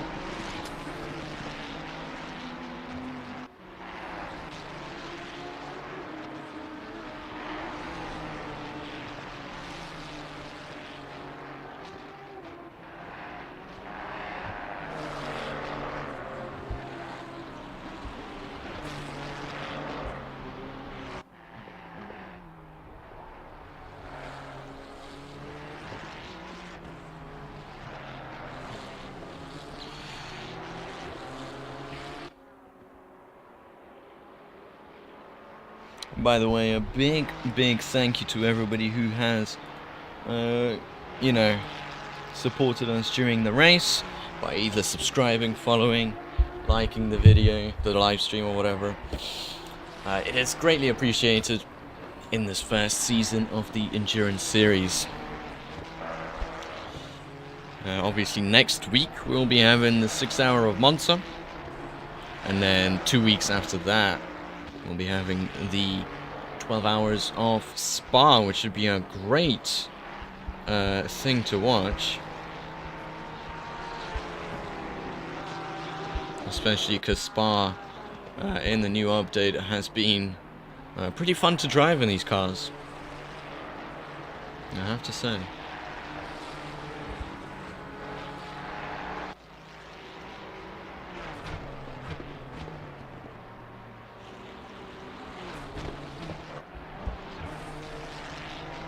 Lars Breitenstein now coming into the pits as well, and he's gonna get passed by Lustosa, I think that is.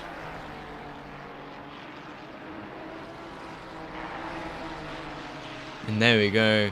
Even Breitenstein is not going to be able to make it without going for another pit stop because of stint timer. So that stint timer really screwing over some drivers, as we saw. I think Horsewood getting a penalty as well. I think 2 penalties his team collected for ignoring the stint timer.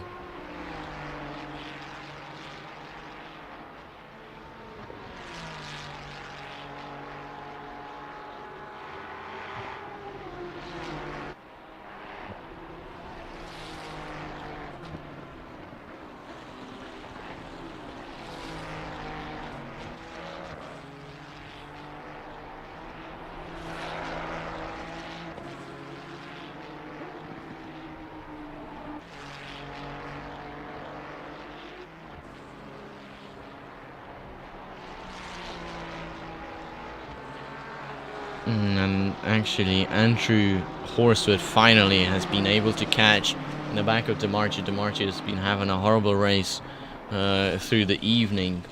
45.8 is his last lap time. Andrew Horswood able to go a whole 2.7 seconds quicker with a 43.1. So he'll be catching and he'll be overtaking in no time, I think. DeMarchi clearly struggling out there. Maybe it could be PSI issues. It could be just an overall visibility issue.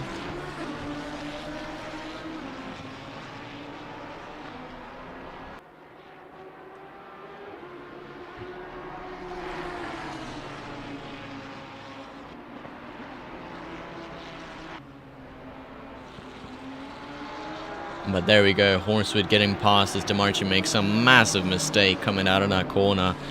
And Andrew Horswood back up into 13th place. It is a whole 8 seconds ahead, a whole 8 seconds to go until he can catch Rodriguez. And is he lapping quicker than Rodriguez? Well, I don't think he is. Rodriguez that last lap did a 43.0. Andrew Horswood replying with a 43.5, so a whole 5/10 slower than P12.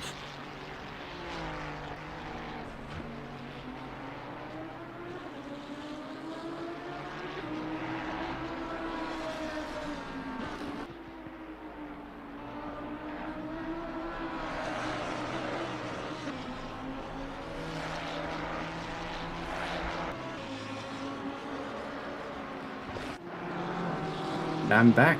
Hello. As it seems we are following the Lamborghini of Horswood. Yeah, who finally did get past DeMarchi. Yeah. Very good stuff. Now he's chasing down Rodriguez, but sure, I don't think that one is going to be a battle that's going to happen. No.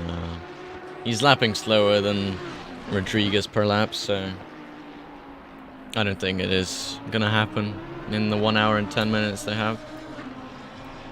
I'm thinking the next closest battle might be Fabricio and Suto in 18th and 19th position. Trying not to get that last spot.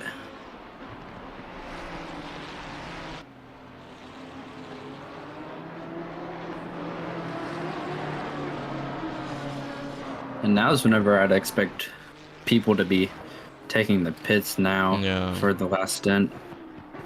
But as we saw, lots of drivers taking it before now, and most likely gonna, well, definitely gonna have to take another stop. Yeah, I think Lars Breitenstein stopped at the 1 hour and 14 mark. So he's gonna have to either come into the pits, halfway, or either do a really quick splash and dash with 4 minutes to go. So definitely at the 1 hour 14, you just need 3 more laps of whatever was wrong. Would have been, in my opinion, smarter to stay out at that point. But it might have been a fuel issue. So. Might have.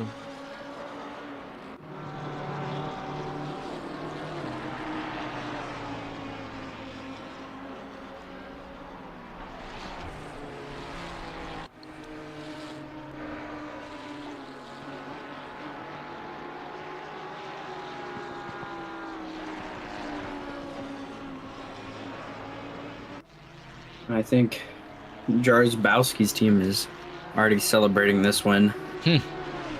Yeah. Him and Proshnisha. It's impressive that there's only 2 of them doing this whole thing.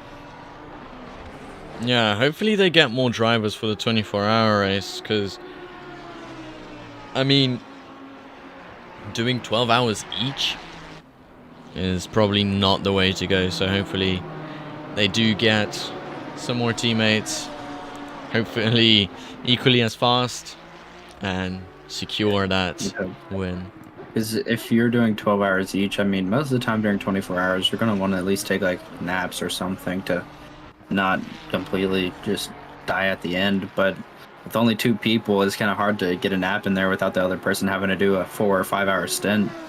Yeah, and those 4-hour stints probably absolutely destroy you, because I remember doing a 2-hour stint myself in the 24-hour race, like somewhere at 4 a.m. And I really, really needed to go, like, really. So, in the middle of my pit stop, I just stopped the car and was like, nope, I'm not going out there. There's actually a guy on YouTube who did a whole 24-hour race by himself. Yeah, now that is crazy. Shout out to that guy. That's crazy and not something that is recommended for anyone. No, absolutely not.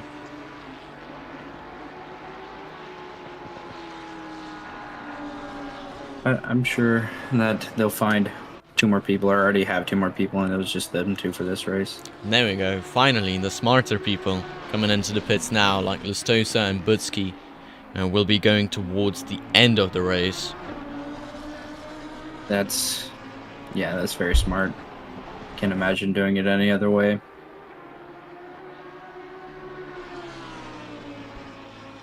So I'm looking here at the entry lists for the series, and it does look like they are on a team by themselves currently, and they don't have anyone else.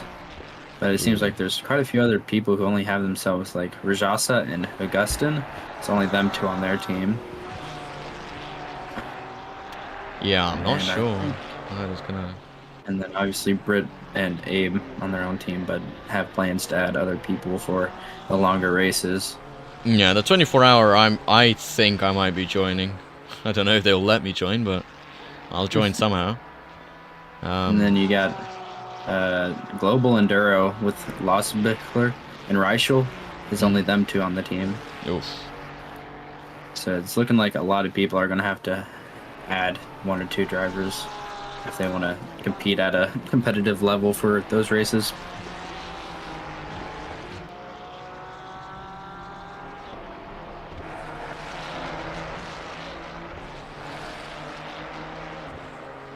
Forceful join, Abe says.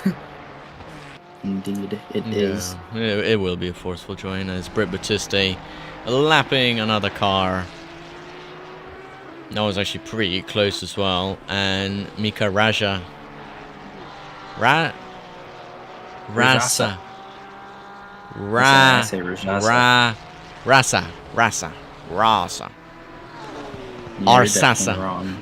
Arsasa.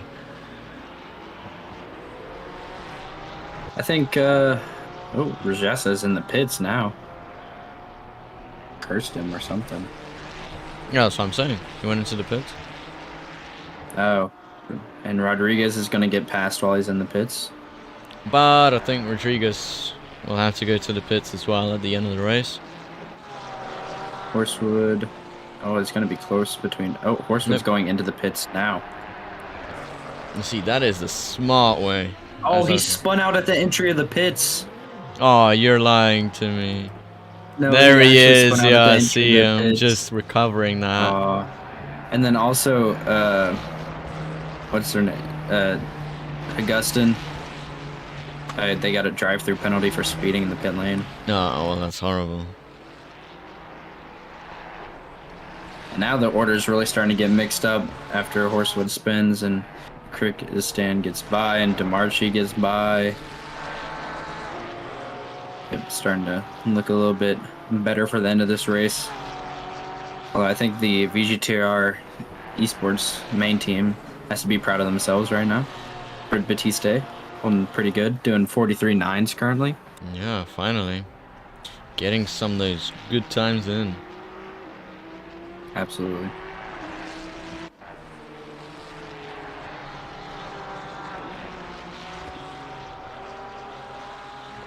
Shaw now coming out of the pits in the pink Lambo that spun originally. No one behind to worry about because the person in 16th place is a lap down coming onto the main straight with him. And Rodriguez has made it all the way up to 11th from 14th due to all the pit stops, although Rodriguez is going to have to pit at some point.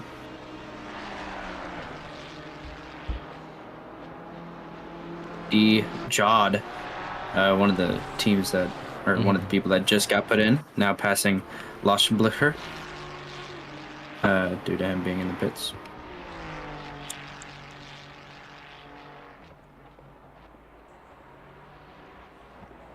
So now things have definitely gotten all sorts of mixed up. The Ferrari serving his drive-through on the first lap.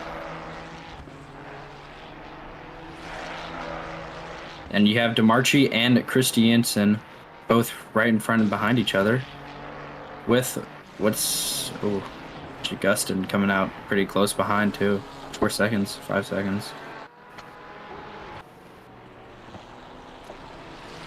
Oh, and that's braking way too late, and a free spot for Christiansen.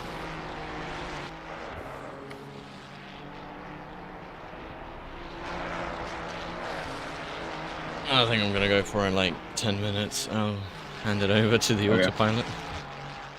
All right.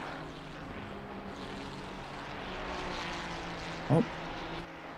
Sure, we're going to be watching a lot of Christiansen here since it's a pretty close. The gap is starting to become not so close between him and DeMarchi.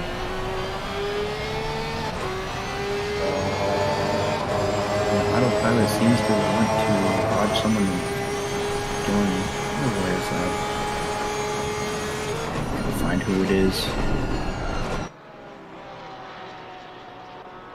Oh, okay. I think that's crazy. There it is. It's Brentenstein driving behind Tom Bartel's currently about to lap him one more time. Running away from Coutinho, who's a few seconds or 13 seconds behind. And Tom Bartels wasn't making that as easy as I thought he would, but eventually lets him by now. And Brentenstein will be on a run to extend his gap from Coutinho, who is 13.5 seconds behind.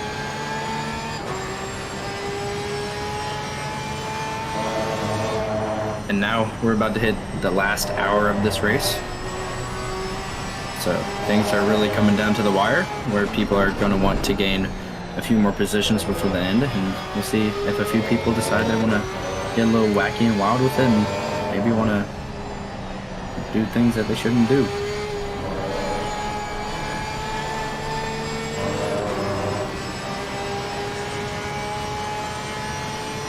Still following Brettenstein. Oh, moved on now to, what were the numbers? I missed them.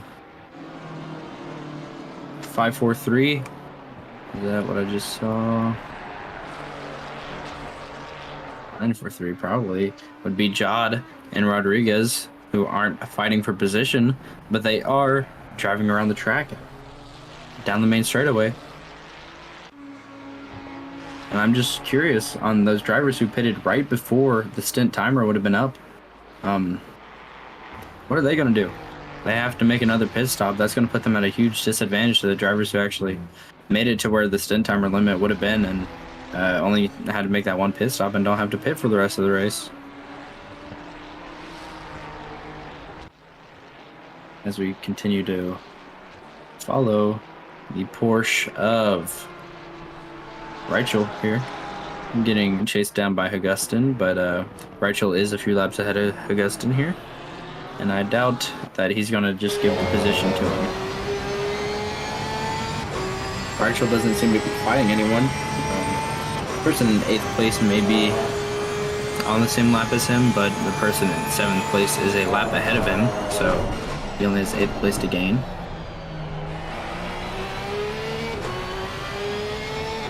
And he's doing absolutely fine at keeping his position here. Doing 44.4s.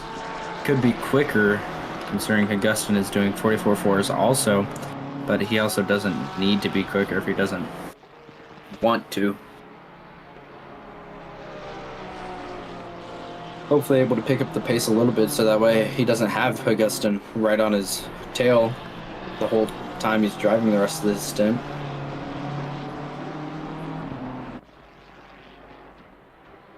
And looks like we're going to be following him for a while as they go through the S's here at Kyalami. Up towards the hairpin into the braking zone. Nice and easy. And they have a pretty, like a little train going on right here. Fabrizio is actually worried about Suto behind, which is 1.8 seconds gap. Obviously you cannot see, but I am watching as the Lambo tries to extend his gap from the Ferrari for last place. And then Rodriguez goes into the pits. So Rodriguez is now out of 11th place, probably going to drop down to 13th or 14th place. And that's going to be Augustin getting past Reichel on the main straightaway. Although Reichel might try to get this position back at the end of the straightaway. Augustin clearly having the blue flags, but does not have to give the position to him. And then that might be Hampshire down the inside. What a dive that was by Hampshire. Still making the corner fine, though. And Reichel has now gone back 2 positions. Not that they matter because he's still in 9th place, but he doesn't get to run in that fresh, clean air anymore. And Augustin is right behind. Oh, wait, no, he's not right behind. 13 seconds behind Christiansen. But Hampshire's right behind Augustin here.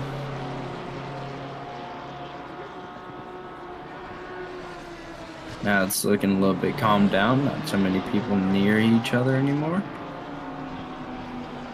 Although Shaw is going to be chasing down Salvi. But there's a pretty big gap of 13 seconds to them also. Actually, Suto and Fabrizio way closer now. 0.3 seconds. No, you aren't watching, but it does look like Suto might have the chance to overtake him coming out of the hairpin here.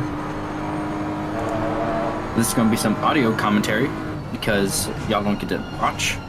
Suto is going to be taking the outside line into what's this corner called? I don't know, but Fabrizio's taking the short line.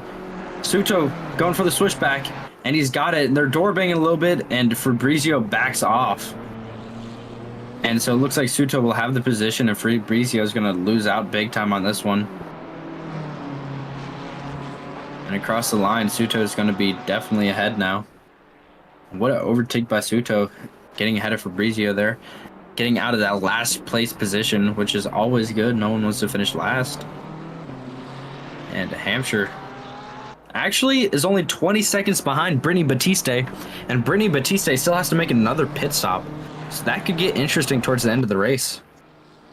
If Hampshire doesn't have to make a pit stop, or if Britt Batiste makes a mistake and falls back towards Hampshire, that could definitely make something happen.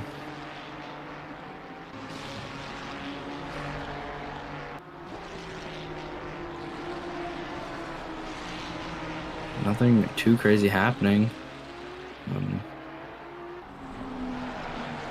And what is happening on stream? Nothing. I don't think y'all are watching anything special besides Mustillo. Is that Mustillo? No, actually, who is that? Now I definitely can't tell. Is that on the straight?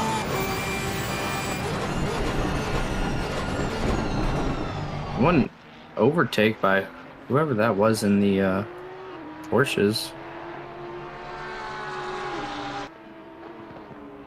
That's gonna be, yep, that's gonna be Balawinder, who I think went down the inside to overtake a car that had lapped him earlier on in the race.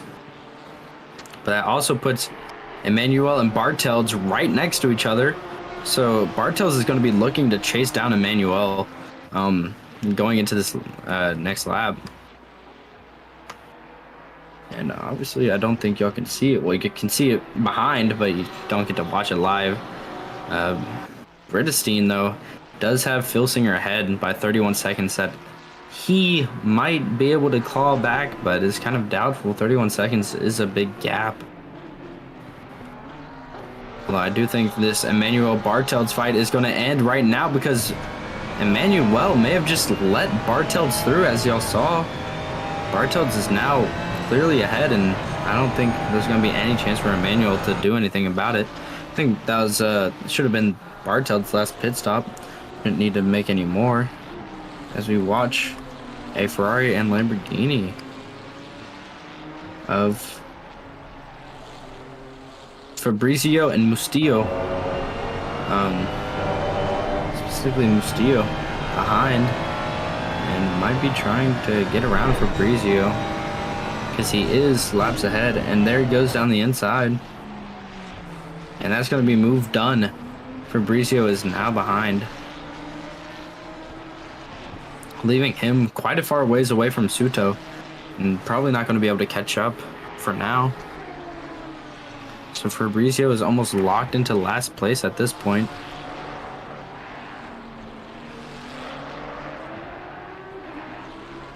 Bartels has pulled away from Emmanuel and doesn't seem to be losing any time to him, and seems to be holding the position just fine. That is great to hear.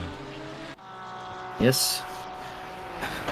It was a good overtake that your stream actually showed. Wow. What was the overtake? I know.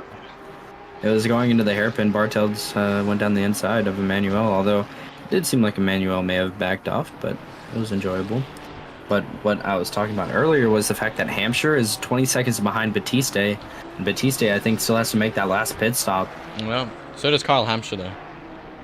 Yep. So depending on how long those pit stops are, Kyle Hampshire may have a chance if anything bad happens to Batiste anytime soon. Possibly. No, they are lapping the same times pretty much. Batiste is going a bit quicker, 42.69. Kyle Hampshire 42.79 that last lap. So yeah, we'll see. Because I doubt that Brit is one of them. I doubt that Brit is one of the people to be making like a massive critical mistake. He might take too much of a curve. He might go wide, but I don't think he'll be spinning. Obviously, commentators curse, but we'll see.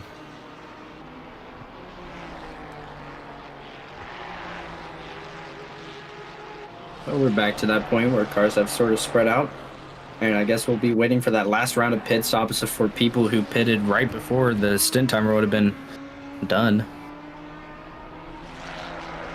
Yeah, and we'll see how that plays out. Will people be going halfway, or will they be going more or less towards the end? You know, last 10 minutes, 4 minutes, 5 minutes. See how they can handle being on. Maybe they won't even change tires. Maybe they will just drive through, because you can just do that in order to reset your But you have to think a lot of the, unless you're, well, I guess most of the people are in the Ferrari, so the fuel consumption should be fine. But if your fuel consumption is very high, they all pitted around 120 to 130. They might run out of fuel before the end if they do that.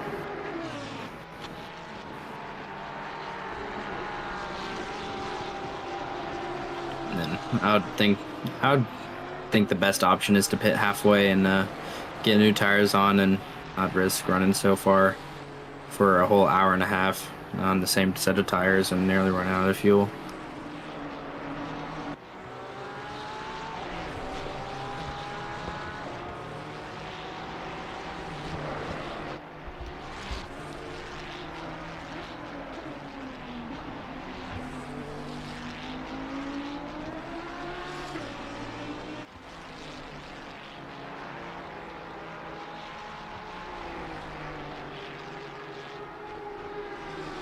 As it seems now, not too many people too close to each other, Yep. unless you're fighting someone. Only really Emmanuel kinda close to Tom. Yep, but that was Tom's overtake, Yeah. and he's only gotten the gap since then, so I don't see that one coming any closer. I guess we could just look on autopilot, see what it can pick out. Tom Bartels, obviously. Nah, that's Brit. Is that Britt? Yep. It is Britt. Who is not that far behind Tom Bartels, though. Only 7 seconds. No. Although completely on different laps, so. Tom Bartels, lap 241. Brit Batista, lap 247. Crazy. Quite a big gap.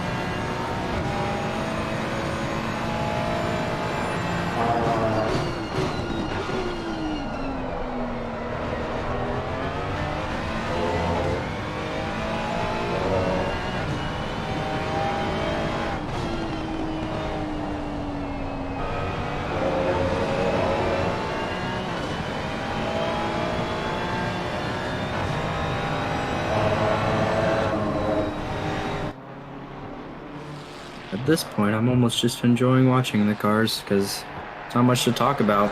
Yeah, absolutely. Just cars going around a track. Could always go to Brit and Abe for the last 45 minutes. See how they're doing.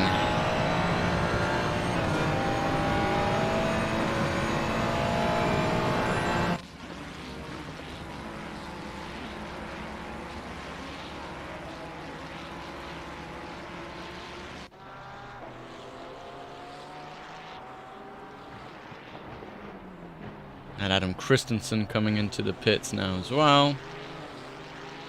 And I think that's going to be his final pit stop unless he crashes or does anything stupid. And out the pits. Basically, all anyone can do at this point is if they want to lose position is they have to crash. Yep. And do something stupid. And for most of them, that won't even be enough. First place can crash, and I think they would be fine. Yeah, they'd have to crash big time, like smash into a wall at 200 kph. Yeah, and not be able to turn the car, and a bunch of other factors. I mean, even then, I there's think. no one between Hampshire and Batiste now, and the gap is dropping little by little. Not enough to bring him close by the end of the race, but I knew if Batiste makes mistakes, then it could bring him closer towards the end.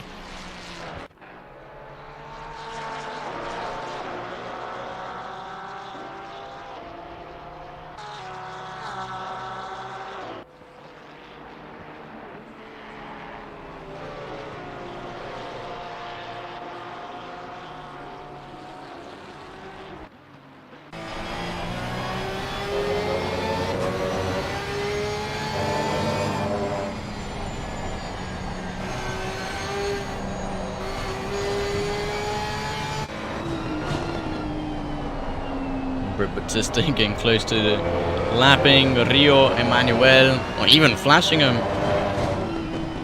Saying, get out of my way. I have Hampshire who wants to overtake me at some point.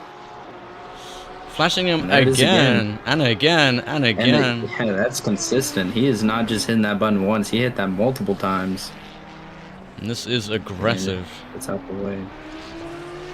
Can't blame him. I'd be scared that he might run into me at that point if he's flashing me so much. Yeah.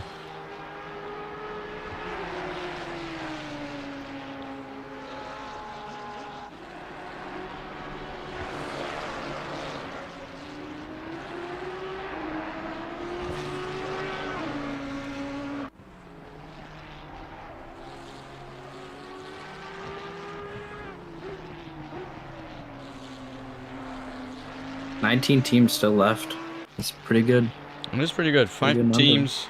Only 5 teams have left. I think 2 of them might have been technical issues with the fatal errors Ferrari and all moments. of that. Yeah, Ferrari, Kunos moments. And I think the rest might have just left out of, don't know. Pure madness. Yeah.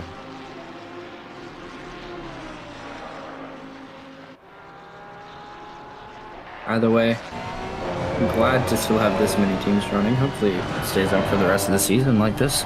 Oh yeah. I think a couple of teams will be coming back as well next we week. do have 30 signed up, so Yeah. I think a couple should be coming back next week. I think the Stevens Toga racing team, something like that, will be coming back. So yeah, since we did have 6 withdrawals today, yeah, we would have had 30 teams. We would have had exactly 30 teams starting if we had them back. No withdrawals for the Monster race, I don't think so. Well, yet at least. and with this race being pushed back a week, I can't blame certain teams for missing, considering it wasn't on the schedule to be happening today, but due to Kunos. again Ferrari Kunos moments. But the rest of the calendar should be set and stuck how it is Yeah. every other week. I think a lot of teams might have planned their schedule around this sort of calendar, so Yeah, it'll be good to see. it would be brilliant to see. I mean, 6 hours of Monza with 30, maybe 28 teams, something like that. Yeah, I can see how that goes. That can go wrong. I can see. But there's also many ways they can go right. Exactly, and hopefully that is the way that it goes.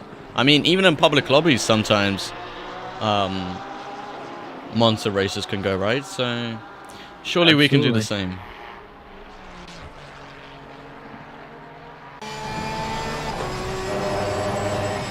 I think teams shouldn't spread out as much at Monza since it's mostly straightaways. I mean, you won't have as many corners to lose time in, and I think generally people's times are a little bit closer versus here.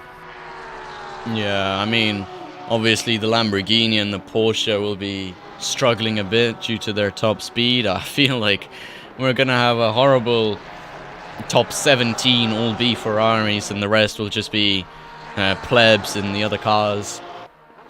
But maybe that BMW can get itself stuck in there. Its top speed isn't too bad. Yeah, hopefully. It was also one of the best cars on Monster a while back, and now it isn't. That BOP is typically how it goes. Exactly. I think the Mercedes is going to be one of the best cars around there. I think we saw in SRO the Mercedes able to hit the 145s pretty consistently and pretty easily. Yeah. Unfortunately, no Mercedes making it today. Do we have I think Mercedes in our... Yeah, the Mercedes of... yeah. Yeah. So Toga has a Mercedes, and there's also a McLaren 720 by Pseudo Racing that is yet to race. I think Michael Malashek had a... Malashek is also in the Mercedes. And I think that's it. other than 992s and 296s, that's pretty much it. Oh, and the V12. And the V12, which is one of the teams that is not here anymore. Yeah. Sure.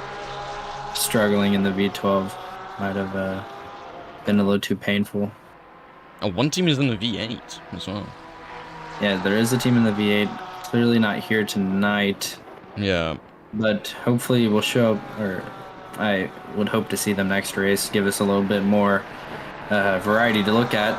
I've seen a little too many Ferrari headlights tonight.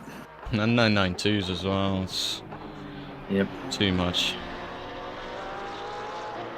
Although I am happy to have 2 Lamborghinis. Usually you don't see as many of Lamborghinis at races. I guess with the new update, they like them.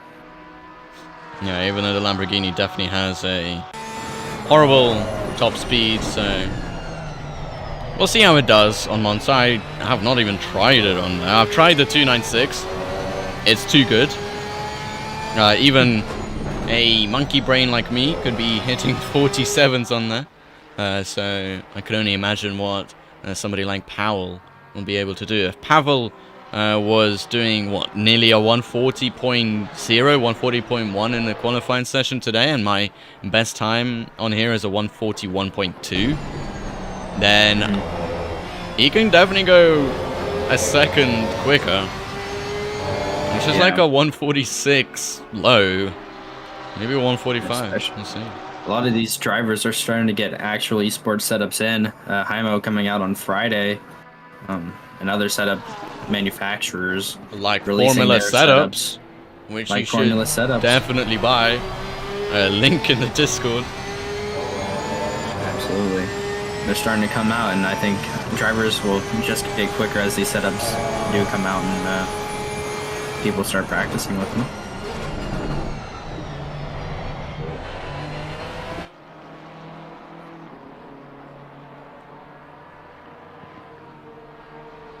And it looks like not too much happening, fortunately.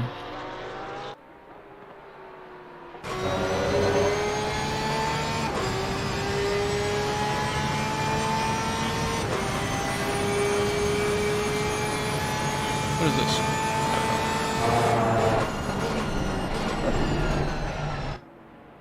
Is this spin the wheel, or what is this? Pie chart. Spin the wheel. Got like a pie symbol on my Streamlabs. I clicked it a couple of times. I have no clue what it does. I'm just not messing with Streamlabs. Statistics or something. Yeah, it's not showing up anywhere, but goddamn. What can I do in chat? I can do nothing. I cannot cheer in my own channel. Great. How wonderful.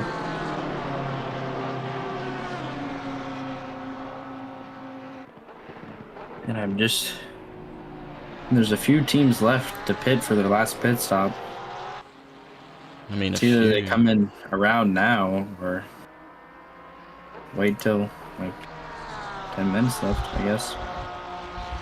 Adriana Catino.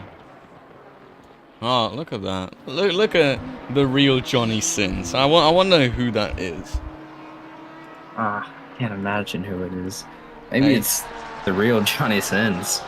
I mean, they've even, like, subscribed to the channel and subscribed to the, what is it called, to the Twitch. You know, they got Twitch, a 1 month subscription. There's, whoever they are mega Chad. Mega Chad. I agree. They even have the first badge for the first 10 subscribers to the Twitch channel. Ooh. There you go. Very special role to be holding there. Yeah. Especially on such a huge channel like VGTR League. Who are going to be super popular. In the near future. Yeah.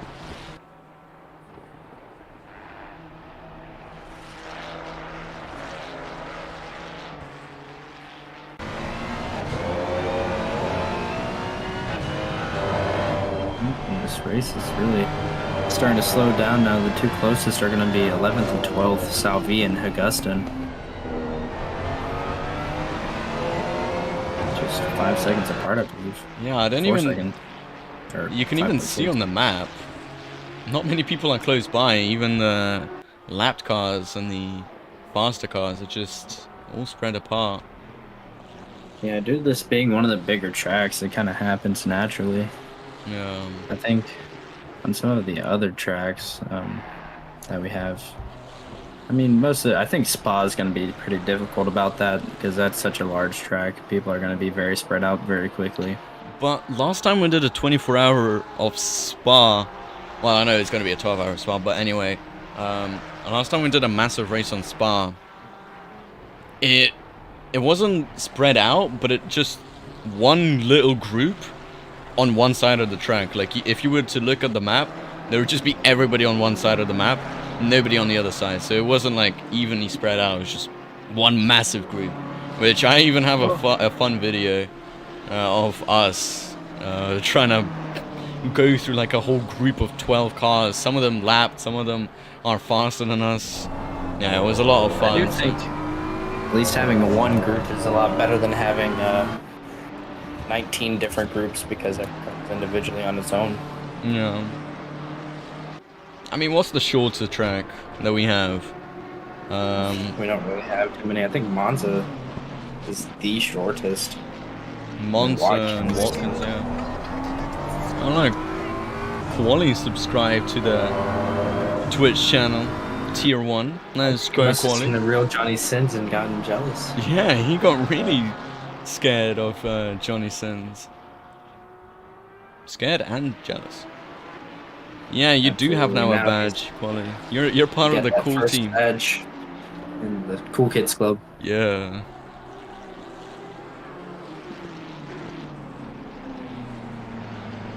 Salvi is just slowly bringing that time down between him and Augustin down.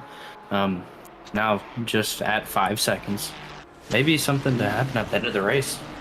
David Mastillo going off over there.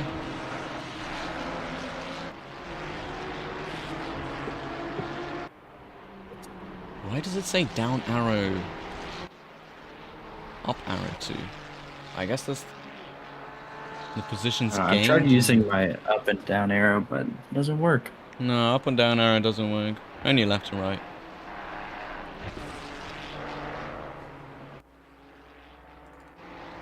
Elon Salvi. Ironically, number 1 car running P12.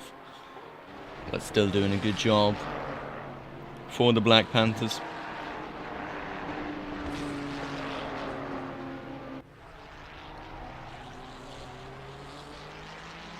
Yeah, in a race like this, it's almost about as much as finishing as it is just doing good. Yeah. You don't want to be that team that gets halfway through and ends up having to quit or anything like that.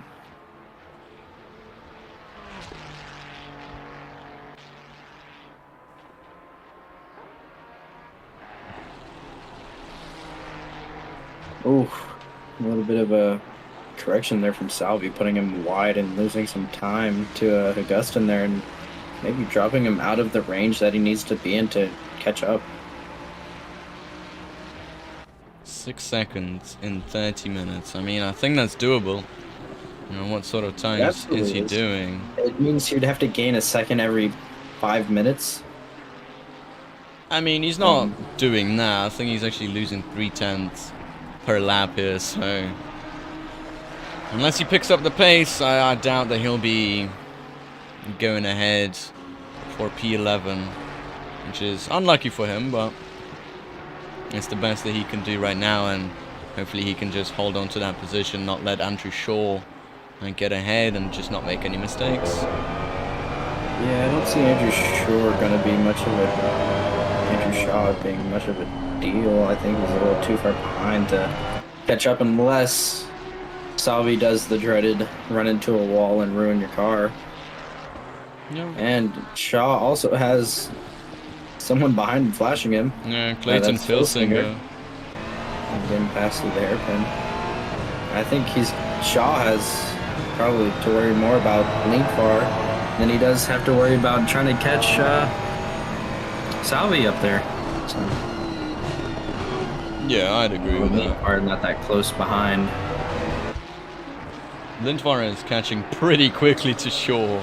About a second a lap so far. Yeah, he did a 41.9, which is actually the best lap that they've done in that car. That's And also Shaw's doing a matching. 42.9. That's matching Powell's lap time, that last lap. So they're doing pretty well. Why does it look like it's raining? Hold on. It's raining. Wait. It's raining. Yeah, his wipers are going. It's actually raining. God. No way. Yes. This is a great end to the race. Let's go. It is absolutely pouring. 30 minutes raining. Oh, this is brilliant. What a perfect way to bring this race to an end. You have a whole 7.5 hours of absolutely dry road, and then the rain decides to come down on you the last 30 minutes of this race. And you can't go that long on your slicks, I don't think. No, Abe you might won't. try it Oh, 'cause we this know is he great. does, but Oh, this is great. Oh, we were literally... I think I was definitely sitting here being like, bro, this race has been such a dud towards the end. And you probably were thinking the same, but look at this. I was absolutely, but the rain has now started to bless us. People are going to be coming in soon. Oh, this is so sick. Last 30 minutes of the race. Britt decides to stay out one more lap. Jerzabowski decides to stay out one more lap. I'm just wondering who's going to be the first one to make the call and go in for the wet tires. And it's going to be Augustin. And Salvi, I wonder if Salvi, Salvi's coming into the pits follows as well. right behind. Oh, this is now going to get spicy with people may not have practicing the wet race. Absolutely or not. just, yeah. So this is definitely going to get spicy. Look at And that, Shaquille getting Salvi- closer now to Oh, Paulo Fabrizio as well in the wet. He is flying on the slicks in the wet. Absolutely passing Fabrizio. Fabrizio definitely struggling. Gonna have to come in for wets this lap. And if Shaquille keeps at this pace, he might stay out on the dries for another lap and just gain time on people who are going to get wet tires. Well, I guess those teams who pitted at 120, 130 must have had some foresight we did not have. Yeah, absolutely. Because that This is crazy. incredible to get the timing perfect to know that there's rain coming. Oh, I mean, Shaquille making a massive mistake there just for a second, and Camille Tahar also making a massive mistake. Shaquille is staying out another lap behind him. That Fabrizio goes in. is going in indeed, and Lars Breitenstein is coming in as well. It's just so great. Coutinho is staying out another lap, it seems. Yep, absolutely. Coutinho staying out another lap and gaining that position of Brittenstein here. Oh, this is definitely shaking things up across the board. Tom Bartels is coming in, and this rain will not stop until the end of the race. It might only get a bit harsher, a bit harder in the rain.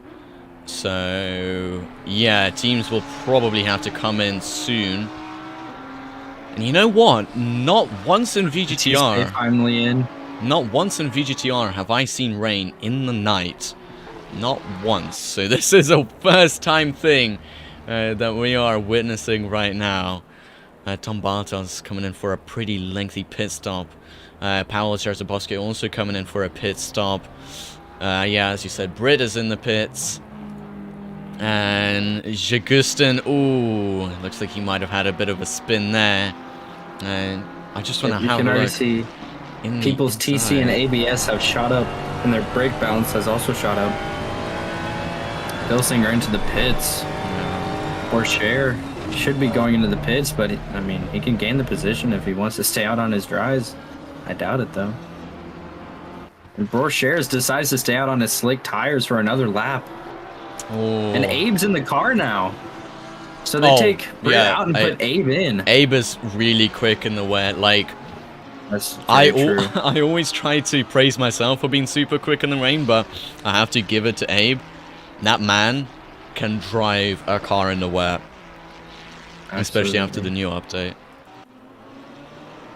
And there is Borchers as well. He is going to be struggling massively on those slick tires. Yeah. He's going to have Abe Santama shooting straight up behind him. He's only 2.9 seconds behind. I just don't think it was a smart idea to stay out on the slick tires. He should have gone into the pits. No, not at all. Adriano Coutinho also coming into the pits. Giraldi has not come into the pits yet for his wet tires. Hopefully Giraldi can make sure he doesn't slide off the track at any point, because I mean, going from second to third because of this would just not be ideal. No, it would not be ideal at all. And I'm just checking the weather every single time. Yes, it is turning damp now. So the track definitely wet enough for wet tires to be working better than the dry tires. And Stefano Giraldi, it looks like he had a bit of a slow moment there. Yeah, his last lap was 49.9. So he's definitely going really slow, and he's finally going in. And so is Andreas Borscher, I think. No, okay, I haven't seen him come into the pits. That was David Mastillo who followed Stefano Giraldi into the pits, but Andreas Borscher definitely has to be coming into the pits now. He just lost about 4 tenths to Abe Santama in that last lap alone, and there he is into the pits now for the final time, and also to put on some wet tires. You know, I just heard like rain, and I took off my earphone for a second thinking it might be outside. I look at the game and I'm like, wait, that guy's wipers are going off. Hold on. This might be a one in a lifetime thing. I couldn't even see it on my screen. I didn't notice anything till he said it, and then I saw the wipers going. I'm like, now this race has completely changed. Yeah, Shaquille is now coming into the pits as well. Philip coming into the pits to change for wets. Giraldi is in the pits for quite some time now. He's exiting the pits. And are they going to be switching drivers? No, they won't be. It will be. Go for number 3. Oh, that's Giraldi. Oh no. Oh. Could this? I'm not sure it will affect his position too much. 2 laps ahead. Yeah, I'm not sure it'll affect him, but. That's definitely a mistake he can't make whenever he goes back in again. Yeah. Some people still in the pits right now. Shaquille almost dropping down to last place. Man, how far behind is number 19 or 19th is 16 seconds behind Shaquille. 13-12. I think Fabrizio is going to get past Shaquille here while he's sitting in the pits. I think so too, as he's going to be coming across the line soon now. Rachel just now going into the pits. There we go, Shaquille now exiting the pits, and Fabrizio's already past him, yeah. And look at the amount of rain they've already got on the track. Yeah, and I see that Rachel is sitting in the pits. I feel like he waited way too long and gave too many people way much time to catch up. And Daniel Jord also coming into the pits. Yeah, he's lost a ton of time after that. Though Abe Santama, yeah, he's doing 49.2, which is actually quicker than the leader. And yeah, I think much quicker than anybody else. Lars Breisenstein doing a 49.2 as well. Most people in the 50s. So looks like not really too many people expected this sort of weather.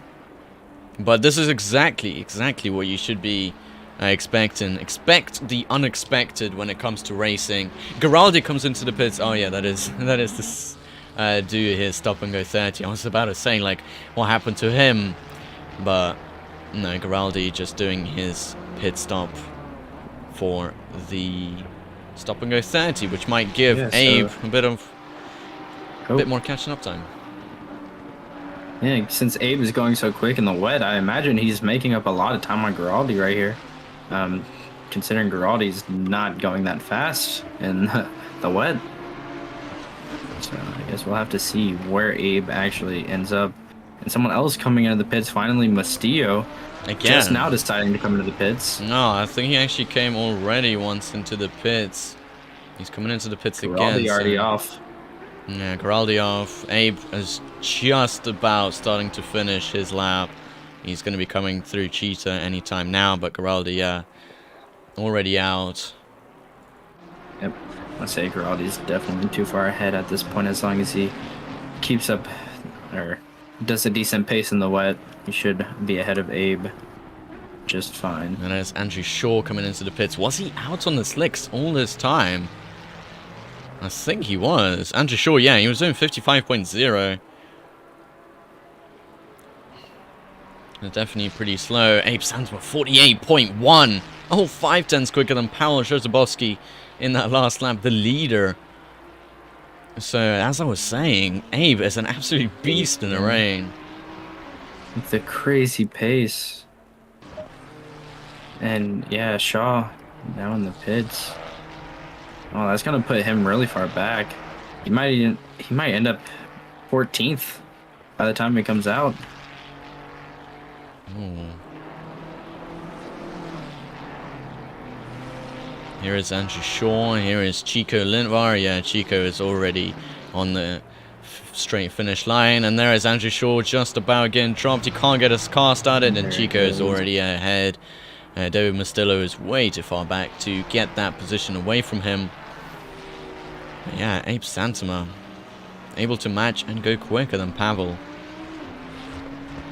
Yep, Abe is speeding around this track. I think he actually Crazy might quick. even unlap himself. There's Pavel in front of him.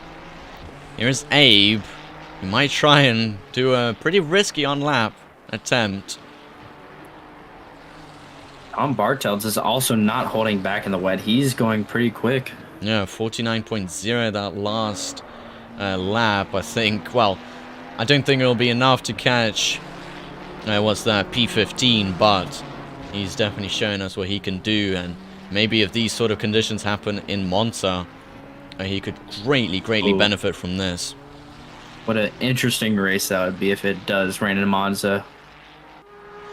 Especially if it's at the beginning. Oh yeah, Man. and Abe, 47.8, fastest driver in the wets right now. Almost a whole second quicker. Yeah. 9/10 quicker. Daniel Jord, yellow flag. What has happened to them? Oh, they're just going pretty slow. Looks like they have might have had a moment. But what will Abe do here? Will he try and unlap himself from Pavel?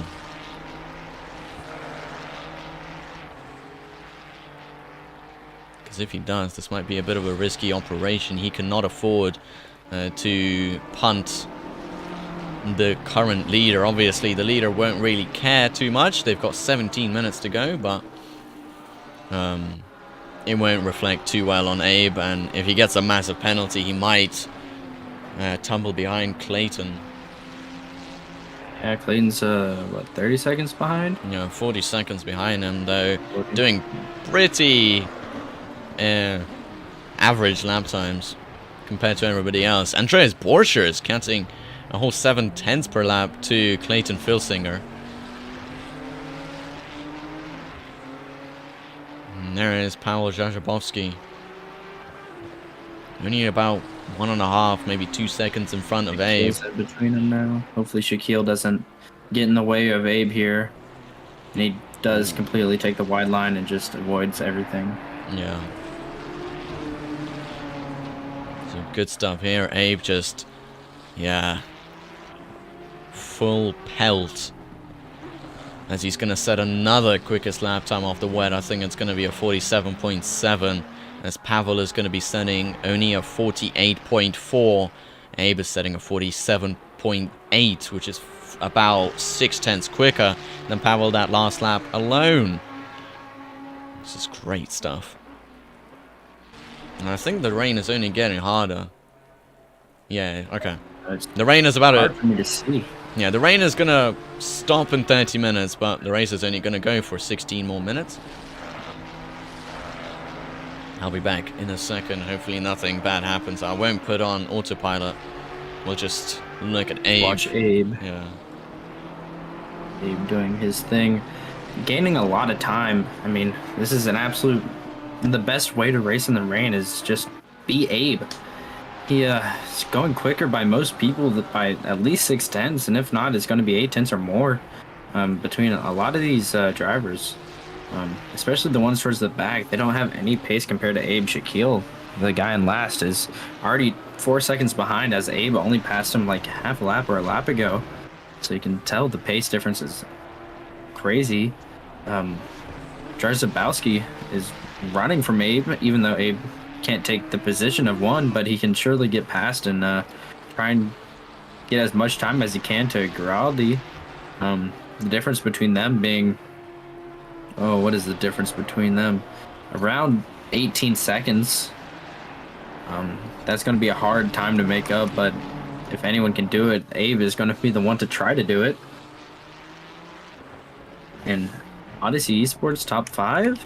Let's see, where is Odyssey at? So we got Filsinger in 4th, who I believe is Odyssey, yes. So Clayton Filsinger is in 4th position right now. Doesn't seem like he's going to be able to catch Abe. He's quite a bit too far behind. But he does have Borchers behind him by 13 seconds that might want to try and catch up, but it would be very difficult at that point to catch up. Main thing going on right now is Abe and his quick driving around this track in the wet. Togo Motorsport checking in to say hi. Welcome, Toga. Sad we didn't get to see you today, but this race has been quite eventful. And in the last 30 minutes, this rain has started to really start to pour, and we're really hoping for some interesting finishing positions if anything happens in these last 13, 14 minutes. Abe seeming to not be able to catch Jabrowski anymore. It does say he's going 5/10 a lap quicker, but that delta is not really coming down that much unless Abe is gaining all the time in the last half of the last half of the lap. I don't see him catching Jabrowski anymore. I've been pretty good. I'm the second commentator here. Artemia is taking a break currently. I was here for the last 4.5 hours. And it's been interesting racing. We've had some good fights, good battles. We've had to calm down. We've had to get heated up. Everything's about to happen in this race, including the leader being ahead by 2 whole laps. Jabrowski absolutely dominating this race without any worries at all. Even having a drive-through penalty at one point, but still clearing and being laps ahead of anyone else. Very quick driver. Abe putting in a slower lap than Jabrowski. Jabrowski doing a 47.522. That is quite the lap to have, especially in these sort of conditions. And the rain, I don't think is clearing up at all. So I think we have something to look forward to. Especially if we have any close drivers, but right now it's seeming most drivers are still spread pretty far apart.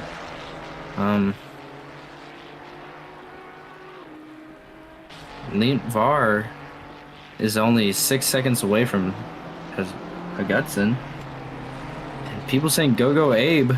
Abe is definitely pushing his hardest. He's a second behind Jabrowski, but that's not who he needs to worry about. Who he needs to worry about is Giraldi, who is quite a bit ahead of him. Giraldi being around 15 seconds, so he's bringing the gap down, but not by a whole lot. And at this pace, I don't think Abe is going to be able to catch Giraldi unless Giraldi makes a severe mistake. But if anyone was to capitalize on that sort of mistake, it's going to be Abe. Abe is going to be pushing to his hardest and nearly catching Jabrowski here. He's only half a second behind at this point. And he might be able to get him on the main straightaway if Jabrowski does not pick up the pace a little bit. And after that, Abe is going to have clear air to go however fast he wants. Knowing Abe in the wet, he will push very hard and probably bring his lap times down to like 47.3, 47.4. Jabrowski also pushing to his hardest, keeping the gap at a half a second. Coming into the last corner here. Abe going to have the slipstream and the better exit down this main straightaway, it seems like. And he's definitely pushing half a second behind now. Abe doing a 3/10 quicker lap that time, doing a 47.7, and Jabrowski doing a 47 or a 48.0. And I mean, I don't know if Abe is actually going to be able to get any more time out of this car. He's really pushing to the limit, and it doesn't seem to be working too much. Jabrowski just barely keeping it ahead.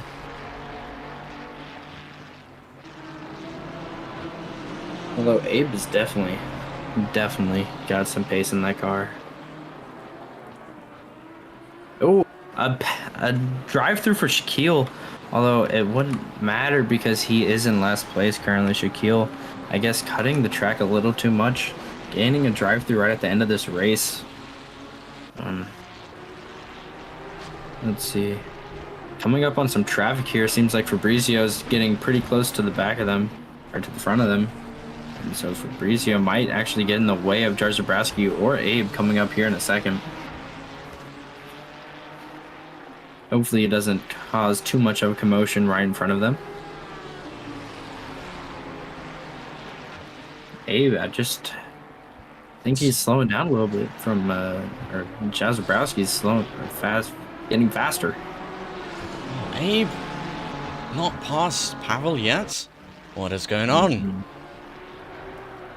The rain looks like it actually intensified. It was supposed to be getting smaller. It looks like the rain might have intensified because I can hear it more. So I don't know. and Abe might have a little bit of a chance here. He's going quite a bit quick, or only 1/10 that lap. Versus last lap, it was 3/10. Not gonna be able to get it that time. Unfortunately, Shaquille, while you were gone, got a drive-through in last place. Oh, Not a good way to be ending your race with the drive-through. no. But come on, Abe. Show us what you're made of. 3/10 behind now, catching up. Maybe we can even have a look on the onboard. Yeah. The spray from Pavel. Not really helping him out at all there. Yeah, I'm sure it's much greater than what we're capturing. Oh, yeah. Hogan Motorsport also decided to come in and say hi. No, that's We were good. done. And all while Abe is doing his best to get up there, but it's not looking like his. Efforts are working too well. Mm. It's not really decreasing the time between him and Giraldi. Yeah, it looks like Giraldi actually sped up a bit. Weird enough, yeah. Huh. Yeah, Giraldi's doing 48 zeros. Abe is also doing a 48 0. So. Yeah, P3 is 3 laps behind P1, I think. Yep. I think you've read that correct. But he's trying to unlap himself currently. He's trying to get that gap to 2 laps. As you can see on the screen right now, it is Abe Santama versus Paweł Żerzabowski. Abe Santama, what was that last lap? That was a 47.5. Paweł, 47.6. And P2 of 48.6. Quali saying, well done with the live stream, boys. Well, I do have to give it to Ethan for doing a lot of it solo as well when I was gone. So thank you to him, and Absolutely. hopefully we'll see him. Had a great time. Yeah, see more of you in Monza and Spa if you are around. Absolutely, you'll see me around. I have no plans on leaving the commentating position for now. Had a good time today.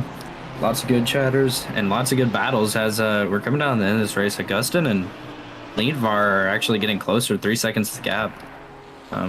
Maybe something can happen at the end, but I don't know. Their pace does not seem like it's going to exactly match up for Leadvar to catch up here.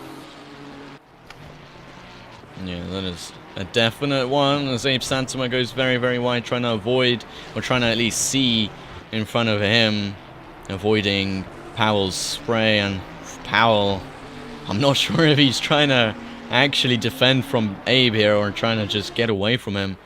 But yeah, I don't know if it's in best interest of Abe to stay behind or to stay in front, because if he goes ahead of Powell, then he'll have to do a whole extra lap at the end of the race. If he stays behind now, as soon as Powell ends the race, Abe will also end the race. So I don't know what he wants. I'm not sure if Abe cares so much about doing an extra lap. Abe is that type of driver that is willing to do that extra lap if he needs to. So I don't think he's worried too much about that. I think he's worried about running the rest of this race consistently, not messing up in any way. You know what? You might be correct. A drive-through for 9:43. Who is that? 9:43. I think, yeah, that is Daniel Jord. P8 eighth right now. place. I don't think that will set him back at all, since 9th place of Maximilian Reichel is a whole 80 seconds behind Daniel. So yeah, I don't think he'll be able to catch him. But can Abe unlap himself successfully here? We'll just have to wait and see. 5 minutes to go, approximately here. Oh, actually, Leadvar and Augustin getting way closer now. Yeah, they are a whole second Leadvar between just did a them. 48-0 and Augustin did a 54. Oh no.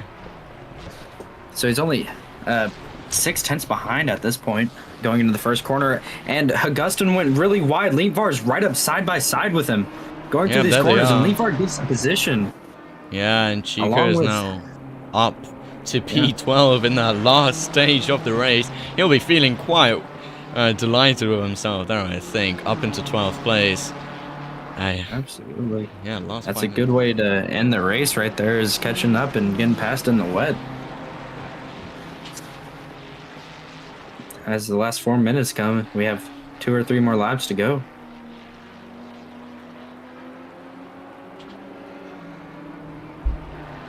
And Daniel George coming in to serve his penalty. And is Abe getting closer? He's getting very close. About 2 tenths behind. 3 tenths. Daniel George, yellow flag, but I think that's him coming out of the pits. Comes right out. Ooh. Well, that was very, very close. Daniel George. Sure, a little too close for comfort for Abe. Not enjoying seeing that car pull up side by side as he's going in the first corner. Yeah, 47.5 for him. 47.6 for Pavel. So I think as soon as Abe is more spread out from Powell, he's setting those better lap times. But as soon as he gets super close to him, he's just not able to take too much out of the car. And I don't think he's going to be pushing too hard now to get ahead. I think he will just stay behind and just try and finish this race. As ahead of Powell now is also the VGTR Esport car of Tom Bartels. I think I saw for a glimpse there. Yes, there is.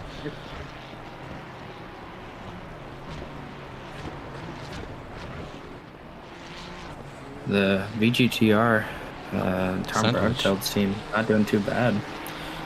I mean, they could have done better, but from the few mistakes they made, getting back to 16th, it's not a bad place to finish at all.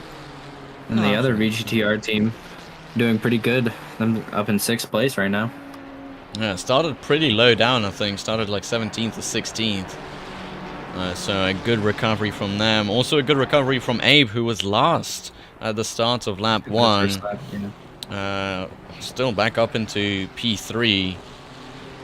Could have been looking at a P2, but I think some of their pace is just depleted after the middle of the race. And while Abe... Oh, drive through for number 16. Which is going Lars. to be... Oh. That's going to put him behind 7th. They'll end up in 7th, yeah. And it's not good to hear. Just as we were saying about how they did so well. Commentators coming back at it again. Yeah. That'll even get him close to 8th place, so... John, or... Georgia. John, yeah, he might have a good chance at trying to make an overtake here in the closing stages of this race, because they can't just ignore that drive-through, or else they'll get disqualified. Yeah. Actually, not a drive-through. I don't think they'll get disqualified. I think they might get... I think it adds like a 30 second, yeah, 30-second penalty. So. I mean, I don't know. They might consider doing that. If they think that they can pull a gap on Adriano, then maybe they might consider doing that, but I don't know. They've got 1 lap pretty much to go, or 2 laps, yeah. Yeah. Actually, I don't know. Maybe this will be Powell's final lap. No, it won't be. I think he's going to be doing another lap after this, as Tom Bartels lets both Powell and Abe Santama through. There might have been a bit of contact. What a beautiful sight that is. Having both the VGTR drivers side by side. And yet again. And so that would be... They did do the drive-through. And they're actually ending up just ahead of Adriana Coutinho, yeah. Yeah. And actually, just got word leaders on final lap. Yep. So this is the last lap for anyone behind Paweł Jerzebrowski. Yeah, and I think Abe Santama will just keep a nice gap behind him. Shaquille, yellow flag for him. I'm not sure what has happened, but I can only fear the worst. And yes, he's stranded at the hairpin. He has not had the best. For that Audi team, they were doing pretty well at the beginning of this race, and it's only gotten worse and worse. Like I said earlier, they've just fallen like a stone to the bottom of the ocean. It just kept going down and down. Could not continue their good run. Maybe if Mohammed Irfan was there to support them the whole race, maybe they would have been more or less up there. But obviously, some drivers could not be there all the time. And is Abe Santama going to try and unlap And himself Abe here? It might looks like he make tries this to. overtake. Nice live stream. 8 hours broadcasting is a tough job. Yeah, absolutely. I do think, though, having a co-commentator makes you a bit more sane, because after 4 hours of straight consecutive commentating and broadcasting, I was going insane. Then I went back downstairs, you know, had a nice dinner, you know, had a talk with actual people in real life, and came back refreshed, and, you know... See, I was better than you. I actually ate a whole sandwich while I was commentating. A whole sandwich, wow. Yeah. Well... I was pretty hungry, but this race has come to its end as Paweł Jastrowski takes the line. win in the And everyone else opening crossing behind race. him. And Abe Santama also taking 3rd place, as Stefano Giraldi is also, well, he's actually just about started his lap. We'll see when he crosses the line, because he is going to be the runner-up for this race. An absolutely stunning job by Black Panthers in order to get themselves up into P2. Absolutely. I guess it's a bit of a parade lap for him. Definitely going to put a good taste in Paweł Jastrowski's mouth, and everybody that finished within the top 3. They're all going to be pretty happy with that as he drives away on his victory lap here. Paweł Jastrowski taking a bit of a parade lap. Stefano Giraldi just having to, or Giraldi, having to just finish his race. Nice and clean, nice and easily. I don't think he's got any pressure from behind. Abe Santama is a whole 2 laps behind. Already finished the race. And yeah, already done with the race. Yeah, congrats to Black Panthers for finishing 2nd. I think they finished... Adriano Coutinho, is that a Black Panther car? I think it is. No, it's not. Yes, it is. No, it is. Yes, okay. I think it's 1, 2, 3 are Black Panther cars. So, 2nd, 7th, and 11th they have finished. And Stefano Giraldi coming across the line to take Flashing his lights. the 2nd place in this race. And that marks the end of that race. What an absolute journey has been. We had 24 cars start, 19 finish, and a whole lot of fun. Even though it might have been a bit dull, yeah, towards the middle. But at the end, yeah, it was great fun. And I hope you guys had fun watching the last bit of chaos as well.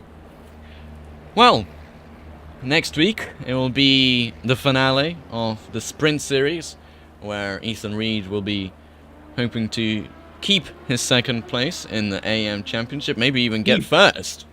I'm hoping for 1st. Well, he'll be hoping I'm not here to win. Get that championship. He needs to get 1st, and I think Limpar Bertol needs to 3rd 3rd or below in order for Ethan Reed to be champion. And then next week as well, we will be having the 2nd race of the Endurance Championship. It will be the 6 hours of Monza, so a more sane sort of thing. It will be 2 hours less than today, but it should be as chaotic and as fun. Chaotic. Yeah, as today's race. But congratulations to Paweł and his team, Stefano Giraldi for finishing 2nd, and Abe Santama and Britt Batiste for finishing 3rd. And I hope you have a great rest of your day, or a great rest of tomorrow, because it is about to turn nighttime in Britain. And make sure to check out our sponsors. Yeah, it's Formula Setups and H-Sim Racing. They all do great stuff. H-Sim Racing are mainly a sim racing company that do all of like the nice accessories, and Formula Setups, I think you can already guess by the name, they do ACC setups for all the different cars. Yeah, well, nothing much to say. Thank you for Ethan Reed for joining me alongside. Thank you for having me. And I can't end my stream